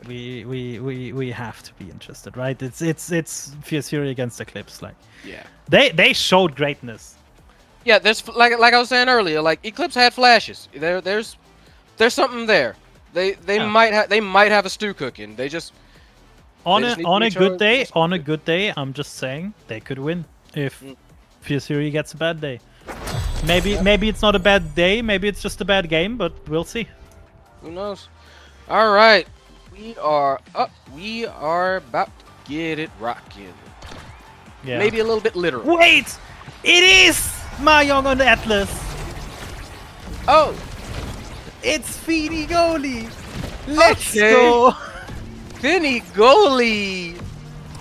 We Atlas- ball! Okay. We ballin' here. Alright, we got one barrier already taken. And one barrier on each side now, so Fierce Fury trying to keep the pressure up already, trying to push. We get ult out. Tanman just did Tanman just get bounce house across the map? And another. Oh, No, he can't reach! they can't reach. This is horrible. Nero, your time to shine. Go, go, go, go. Okay. Oh, let's go! Saved it, saved it, saved it. All right, okay. The impossible hold made possible. There you go. And another kill. And they're dead. And they're dead again. Oh boy. Oh dear. This Nero not a going for the great defense. Sake nearly dies, but unfortunately does not go down and manages to punch it in. That was 3 KOs on first go. I must say that was the first point, by the way. Just BT dubs. Yeah. All I'm saying is Tanman having that build diff right here is exactly Yeah. what I was expecting. Right? Yep. He is a bigger target for Vice, X, and Amy, who. Yep. Oh. Yeah, Nero. who does it? Nero with the demon angle on himself. Yeah, Nero tried to save it from going in, but just the physics just weren't in. Physics not in favor of that. Just gets it punched and it goes through. Barrier taken, double barrier again. Nero And- doesn't have anything to defend right now. Nope, triple take was gone. Cards gone, and just couldn't even clear it. Just spin to win. It's just 3 and size out. difference. Yep. Just diffed. So now we got. We do see prize fighter. We do see extra special. Oh. Both things we kind of want to see either on like the prize fighter on X. I'm guessing Vice with prize extra fighter's special. on it. Yeah. Yep. Prize fighter on X. Finny takes the extra special from Vice. I mean, Timeless Vice creator, can of still course. take Timeless. knife edge or aerials, like or hot shot. Yeah. Hot shot. I see that. No egoist. Egoist passed by. Yeah. I mean, I can kind of see why. Maybe kinda would have get it. expected the Dubu to take it to get a little bit more dodges in, but. Oh wow! Nearly the ultimate sad boys. Just straight in, straight out. But nope. Double barrier on one side, double barrier on the other side. We got open goals for both teams, and now it's just going to be a scramble to see who can get that clear shot first. Right now, like ult goes out from Fang. Does not quite get anything from it. Whistle looking very low. Tanman though gets the feed. He Gets it gets in. that. He gets that goal. He gets it. He just knows what's up, man. Dan knows what's up, man. So, let's see if they can do anything with that, though. Like, point is nice, but you need 2 more. Whistle already. Really low here. Yeah. I think that's it. Yeah. Oh! Knockout. Oh, Oh god. no! Oh no! That's Oh no! That's an ace Oh, setup. That's oh, an ace no. setup. Nero's kind of like hitting out, kind of like just chilling out in the front. No way. No. They wanted shot. the ace. They wanted the ace so bad that they didn't really. And then they win it. Yeah. Okay. Okay. As much as I hate, I feel like Fierce Fury is kind of playing with their food a little bit. Yeah. Is that okay? Okay. It's not just me. Yeah, no. Like they were like, what you gonna do? They're almost all 3 levels up on Whistle and Tanman, which is depressing considering they're level 2. Yeah. Like about to hit level 3, and the others are almost all hitting level 5. Saki even has hit level 5 now. Yeah. So- This train does not have any brakes. It'll slow down just so you can get a good view of. You're like, yep, I'm about to run into you, and that's about it. Yeah, I mean, Whistle He gets dead. And another one! Oh. Another one for the road. Nero?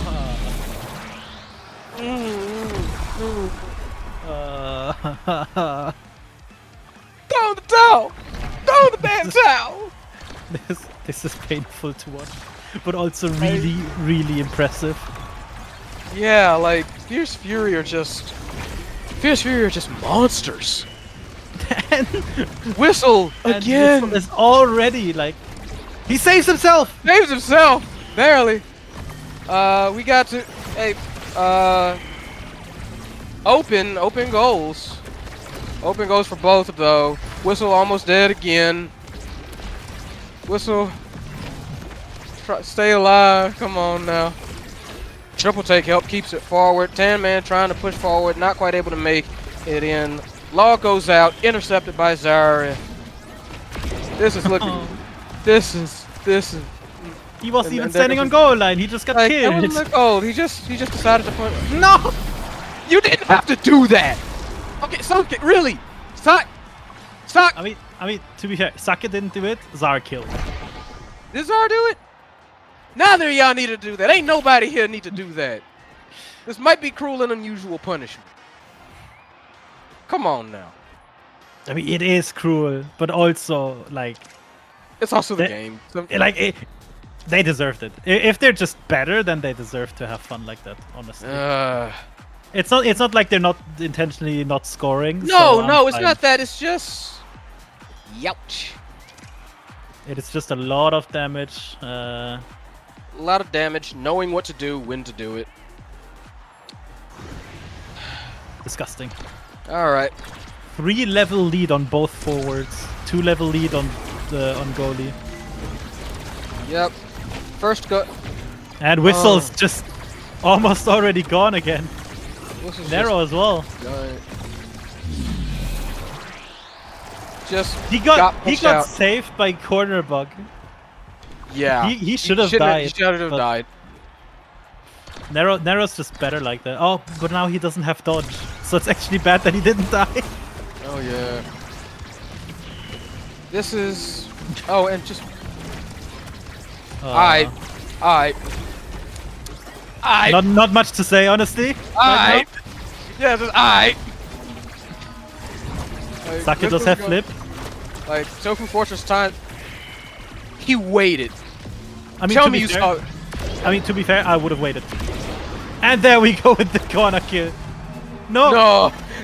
Okay. Now they're playing with the food. Now that was disrespect. Just. Uh, Oh. The misery. after night market, I had my hopes up. This is what I Yeah. expected to see. Oh, Oh. Wait. Tan Somebody. Man gets 3 levels. No, gets 2 levels. 2 levels off of that. Nice. Please. Like if nothing else, last gas. Come on. Do something. You scored 1 goal. Sorry, back. You can do another, I believe. Come on. Oh no. Come on. Do something. Oh no, I Oh, think no. I think that's Jova. Because they're both staggered. Saka's Yeah, just two waiting for staggers. his ult. He's Saka- just waiting. Yeah. Saga wants it, and that's one. They chill. Oh. They like let's play brawl. Let's play. Okay, now we're kind of hitting. Yeah, now we're kind of getting okay. And it's for real. Okay. Okay, we're done. Here. Like there's funny, disrespectful, and there's okay. Y'all being kind of that's At kind the of that's at kinda the messed end, up. we're kind of going into like you really don't need to like delay the game. But they did. They ended it. It's over with. 9 yeah. minutes. It's 10-minute game. I mean, basically a minute per goal. Yeah, That- and that's- less than a minute per kill. I mean, They yeah, had if 13. Damn. there's nothing to say about it. I mean, for Yeah. real. Y'all saw what we saw, and it was basically there's nothing else to analyze on that. They just It's just very painful. X train had no brakes, ran over. Like, Train, more like extreme. yeah, like Eclipse. Like, look over the tapes, run some scrimmages, get better. I want to see y'all back again. Like, take this, get pissed, get angry, get mad. You know what I'm saying? Yeah, okay, I am they got currently you. mad. You know, they got, yes, they got you. They got you this one. Now, what you gonna do about it? Huh? What are you gonna do about it? That's the question. I want an answer. There's 6 more weeks. You can go 6-1. Give me the answer. Just going 6-1. That's the answer. Taking this as a learning experience, and then in playoffs, just beat the crap out of them. Yes. Like, if you want that run back, okay. Train up. Earn it. Earn it. Let's go. It's not over yet. It's not over yet. It's over for this match, though. I mean, yeah. We're kind of looking at Fierce Fury, making sure that everybody knows where they are. Mm-hmm. We did get to see like a lot of good games today. Yeah, no, very fun. Very fun. Like, from a potential 12 games, we got to see 11. Like, that's a good quota. Yeah. Like, that means that week 1 was equal level on most part. Yeah. Like I said, like, yeah, definitely a lot of potential here, a lot of fun games to be had. It was a good time. Like, y'all know who's at the top of the mountain. Climb the mountain. You want to be at the top. Take them out. Yeah, I mean, the reigning champions, right? You kind of expect them to just show up week 1, destroy their opponents, and just make sure everybody knows that they're still up there. They're still the team to beat. I mean, there's strong contenders besides Fierce Fury, obviously. Yeah. The MCT from last season as well. Like, they kind of had their struggles today, but still also a good team. And honestly, like, from what I've seen today, both from the stream and myself on the pitch, I do think going forward there's gonna be interesting season. If this is week 1, week 2, 3, 4, 5, etc., they will be fun. Oh yeah, for sure. Like, I'm rooting for you. I thought y'all on Fridge. I'm not trying to be biased. I just thought y'all played really nice. So, you know, props If to we y'all. played nice, we wouldn't have lost 1 game. But I'm looking forward to y'all in particular, keeping rocking and rolling. Like, show more off that Asher. You know what I'm saying? I have been doing that since beta. You will see more Asher. So there you go. Like, another one I'm looking at, like, obviously, like, retirement home, gonna be good. Tanman's Dubu. Tanman's Dubu, yes. So Okay. I believe, yeah, that's us. One last thing. Today is probably one of the longest streams we've had on ETOS in a while. Shout out to the casters in Block 1. They did a really good job. Shout out to the casters in Block 2. We did a really good job. Word. And we're gonna send it to post-show. So first a short little break, and then you're gonna enjoy the post-show. If I remember correctly, that's gonna be with Ata, Wood, and... I forgot the last one. No. Wah, wah. Who is it? They'll surprise you. Cookies.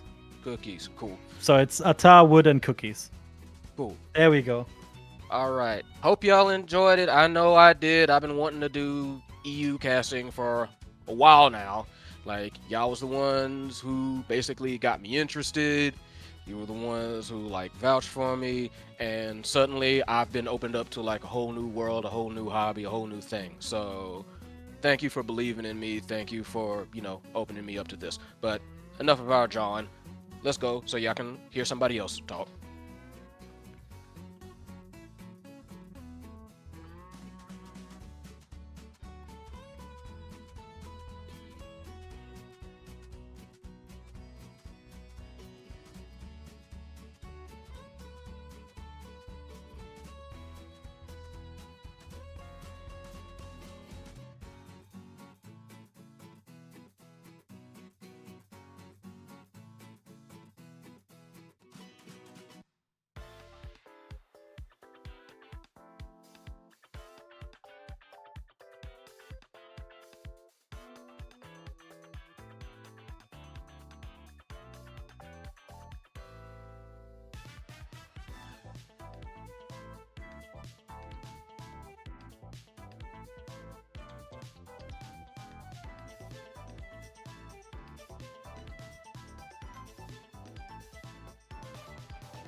And hello, guys. Welcome to the EUSL post show. I am Kirikin. If you guys don't remember, I was the Block 1 host, and we're joined here with Wood, Ata, and Cookies. The three each winner coming from the games that we've played this week.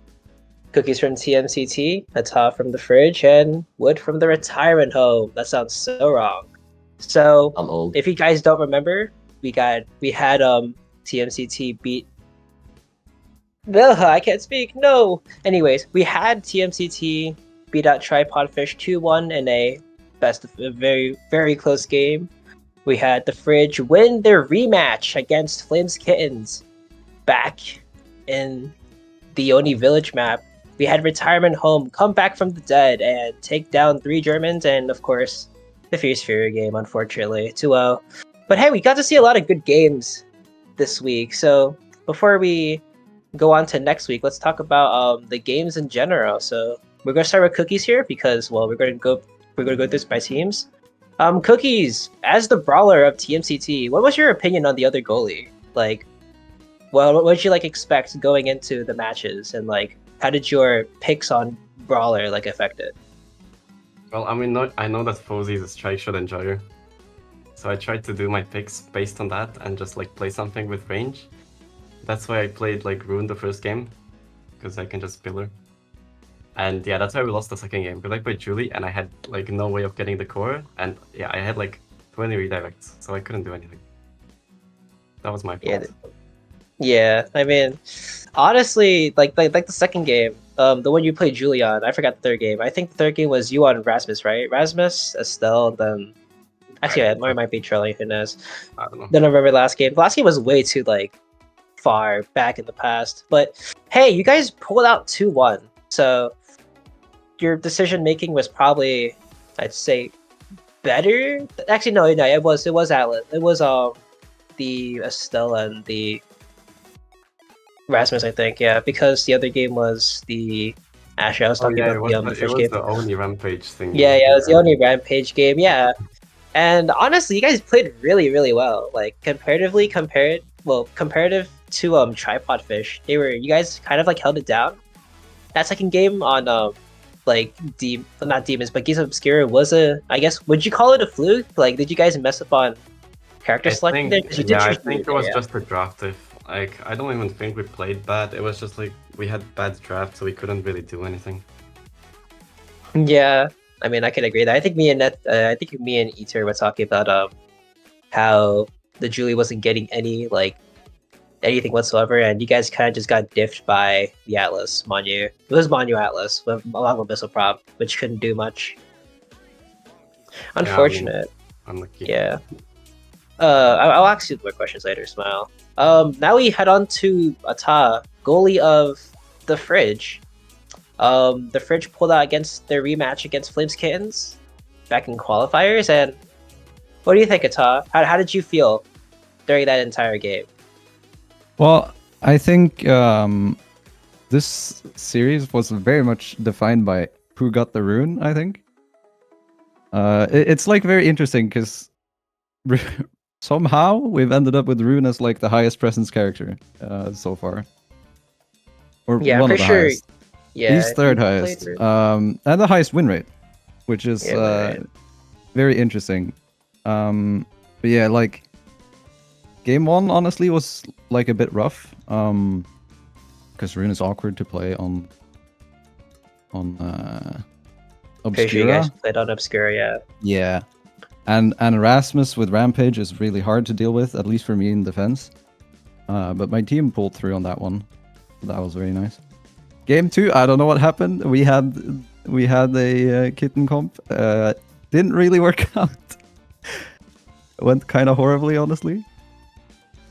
And game 3 was just the Rune show with Prime Time, which is just very powerful on Oni Village.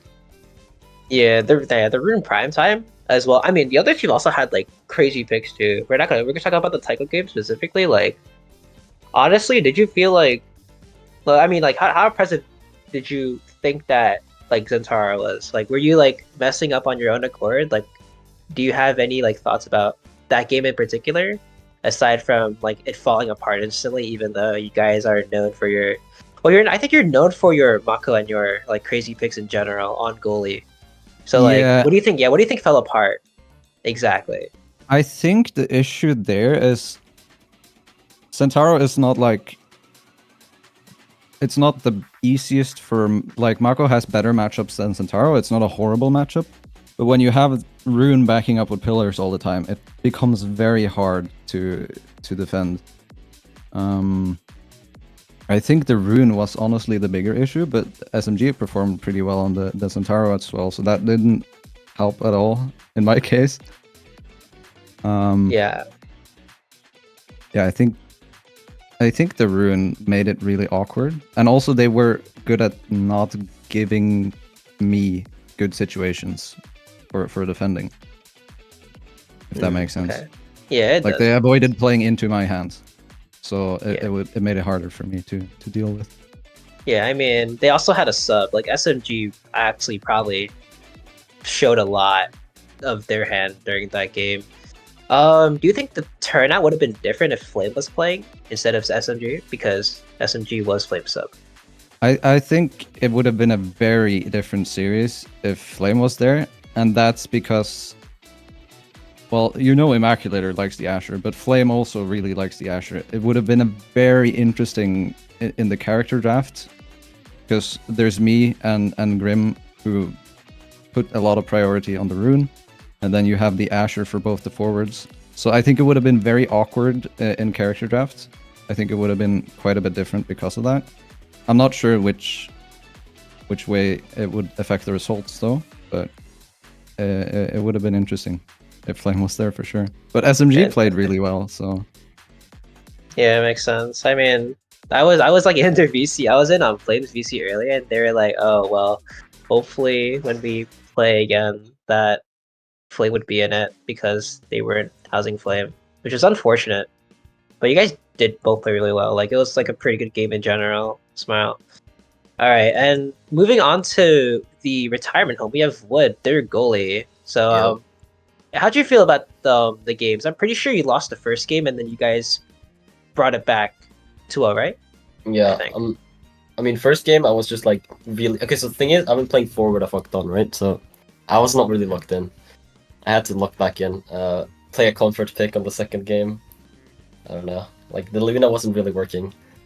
I decided to just go back to the Dubu that I'm used to see if I Yeah. could like cook back, and I think it worked. It was kind of like a stupid pick. I was honestly not really expecting it to work, but you know. I mean, Yeah. yeah, it makes sense. Like, those two games were actually I was watching it. I was like, oh, pretty cool. And like the first game, I was like, oh, the retirement home might be losing this. They're not locked in enough because they haven't been playing a lot. Because like you know, Mhm. your other two teammates have not been touching the video game at all. Bro, yeah, I've been touching the game, but I'm on the wrong role. My teammates haven't been touching the game at all. Yeah. Makes sense. Yeah, kind of cool that you guys pulled through in the end. Yes, Do you guys have like since I think Three Germans is a fairly new team, right? Like player wise, Yeah. I could be wrong. I mean, Um, players are new, but yeah, the team's new. yeah, but like the team comp entirely with like the Yeah, three yeah. people on is And, new. oh yeah, they're also. Yeah. Do playing you have basketball. any? Yeah. Do you have any like words of advice to them? Words of Because you advice, guys bro? are. I'm not gonna lie, all three of them are better players than me. I'm not gonna say shit. I mean, I'm not gonna I give advice guess. to them, bro. I mean, I think. Well, I shouldn't say. Oh, anything. actually, I have one. Layfire needs Yeah, to go stop for it. on-goaling. That's all I'll say. Bro, Stop on-goaling that's and insane. you're the yo, bro. That's crazy. I mean, Mhm. there was one point, like speaking of my own experience, there was one point. I mean, I haven't been playing like a lot of my own tournaments, as in I'm still stuck in like diamond because I didn't want to like progress further. Right. But in the entirety of OSAS, there has been a total of 10 Kazan own goals. I don't know if they played Kazan, but there were a total of 10 Kazan own goals. No, in a Layfire's single the series, goalie, like- bro. He did not Yeah. play good. He did like an Amy glitch pop own goal. I think the that was Amy one of glitch the pop series. own It's just the like series requirement for any Ah. Layfire game. unfortunate. At least one I own mean, goal. Yeah, own goals are awesome. Yeah. Inting Flames is fire. one of the hence things of all time. Smile. Yeah. No, like just lay fire. Smile. Would never do that. I wouldn't know. I would never do that. I would. All right, so we're What gonna would- move on to next season. Let me pull up the thing really quickly. Do you guys know who you guys are playing next season? Well, not I have next no season, idea. but like next week. Next week, I don't know. I'm probably not playing, right? Because I'm only a sub.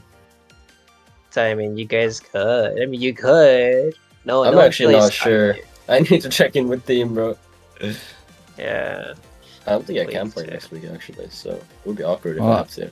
It would be, if you're playing next week, it would be against my team. So Wait.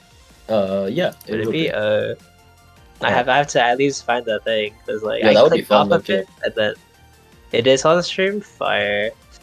All right, so match 1, 3 Germans into Eclipse. So okay, well, unfortunately, we do not have like a teammate responsible for that game in particular. But any of you guys can jump in. I don't really mind. Like, what do you guys think about this team? Considering that Wood has played against them, what are your like your honest opinions on 3 Germans versus Eclipse? Honestly, I'm not exactly sure. I think they're like. I don't know. I think 3 Germans wins it, but I don't want to say for sure.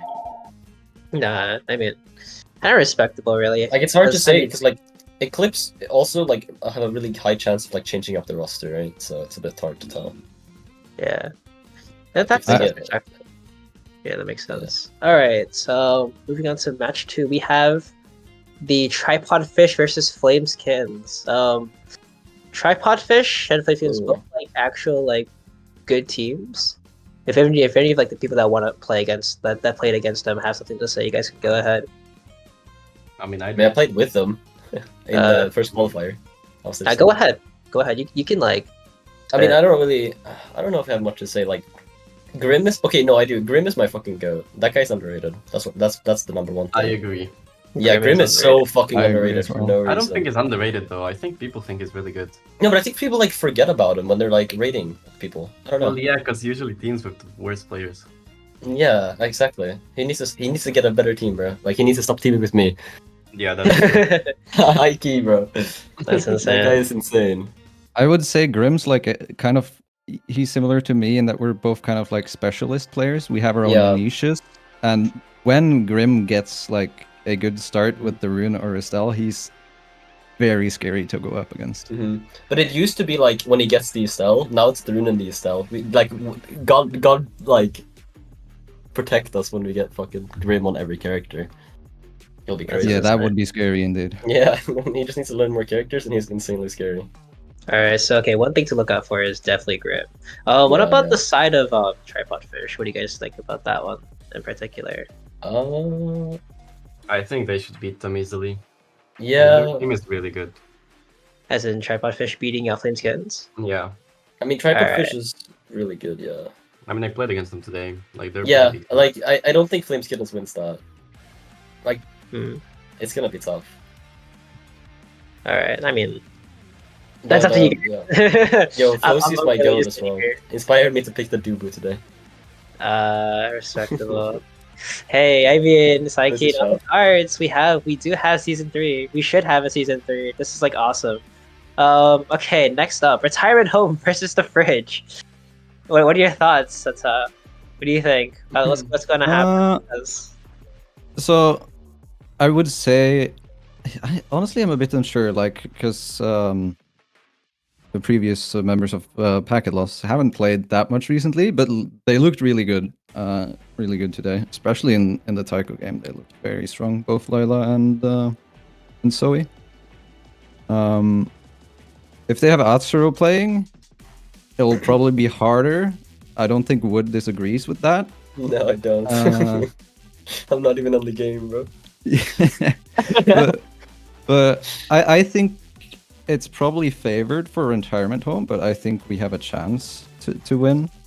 I think it would depend a bit on how character draft goes and also Awakenings. Like, if there's stuff that favors us, and maybe if I get to pop off on the Kazan, it could be winnable. But it's gonna be a hard one to take, I think. Okay. So, okay, and our last game, TMCT versus Fierce Fury. Yo, this is a really good game, by the way. This might be a very fun game to watch. We're watching #1 seed versus Cookies, 1v9 against the world. What is your I mean- opinion on this? Okay, but why are we calling them #1 seed though? Yeah, Whoa, true. I It's you mean- guys. Whoa! I Kinda might be. speaking. I'm cooking too, bro. No? No, Alright, I think they're go good. ahead. But Smiles. it's winnable. It's I very think winnable. Yeah.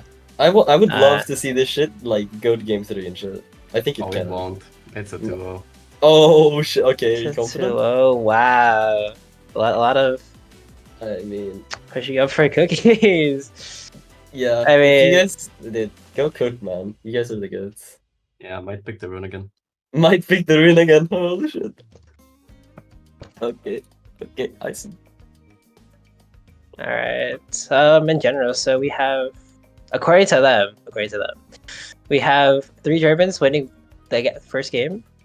We have Tripod Fish. We have, I actually don't remember. You guys said the Fridge got this or Retirement Home? Which one? I think it's retirement I home think it's favored. the most. I think it's the most closest one. Alright, Like no, Retirement like I Home. think if I'm playing, it's close, but I think if Ats is playing, it's a little bit different. Yeah, but it's like they can still win though, because if Atta holds it for long Yeah, enough- yeah, true. Ata can just like 1v9 it if he's Yeah. like playing like crazy. It depends like how 1v9. good Ata's playing. it's Alright, really- and then But it's like I say it's unlikely they win, but it's sure. Yeah. Alright, Retirement Home for 3. TMCT versus Fierce Fury. I heard 2-0 from TMCT, right? Sure. 2-0 TMCT. And TMCT winning at least. Alright, I so believe. yeah, that's pretty chill. Alright, I think this is the end of our post show week 1. Unfortunately, we did not have a pre-show week 2. Well, we did have a pre-show this week, but we definitely will have one next week. I think, hopefully, if our streamer wakes up on time, man, our pre-show. if our Oh, pre-show yo. doesn't, if our pre-show doesn't oversleep and our streamer doesn't oversleep as well, I think we should be fine. EU Hopefully. production. No diss to them, no diss to Tier. He's Micah. Anyways, yeah, thanks for tuning in to week 1 of EUSL season 2. I hope you guys had a lot of fun watching. We will be back with different casters, hopefully. I think. welcome. Whoa, no, this is Sykean, yeah, unfortunately. So we have those games coming up. We do have a pre-show plan. We have the same post-show plan. I don't know who's running what. Beats me. Production might be a little bit scuffed again, but hey, we'll try to be on time. We'll be on a timely fashion. And yeah, thanks for tuning in. I'm Kirikin, and these are our 3 guests: Ata, Cookies, and Wood. You should give them a round of applause. Maybe say hi. Maybe like give them like a clap in chat. And yeah, thanks for tuning in.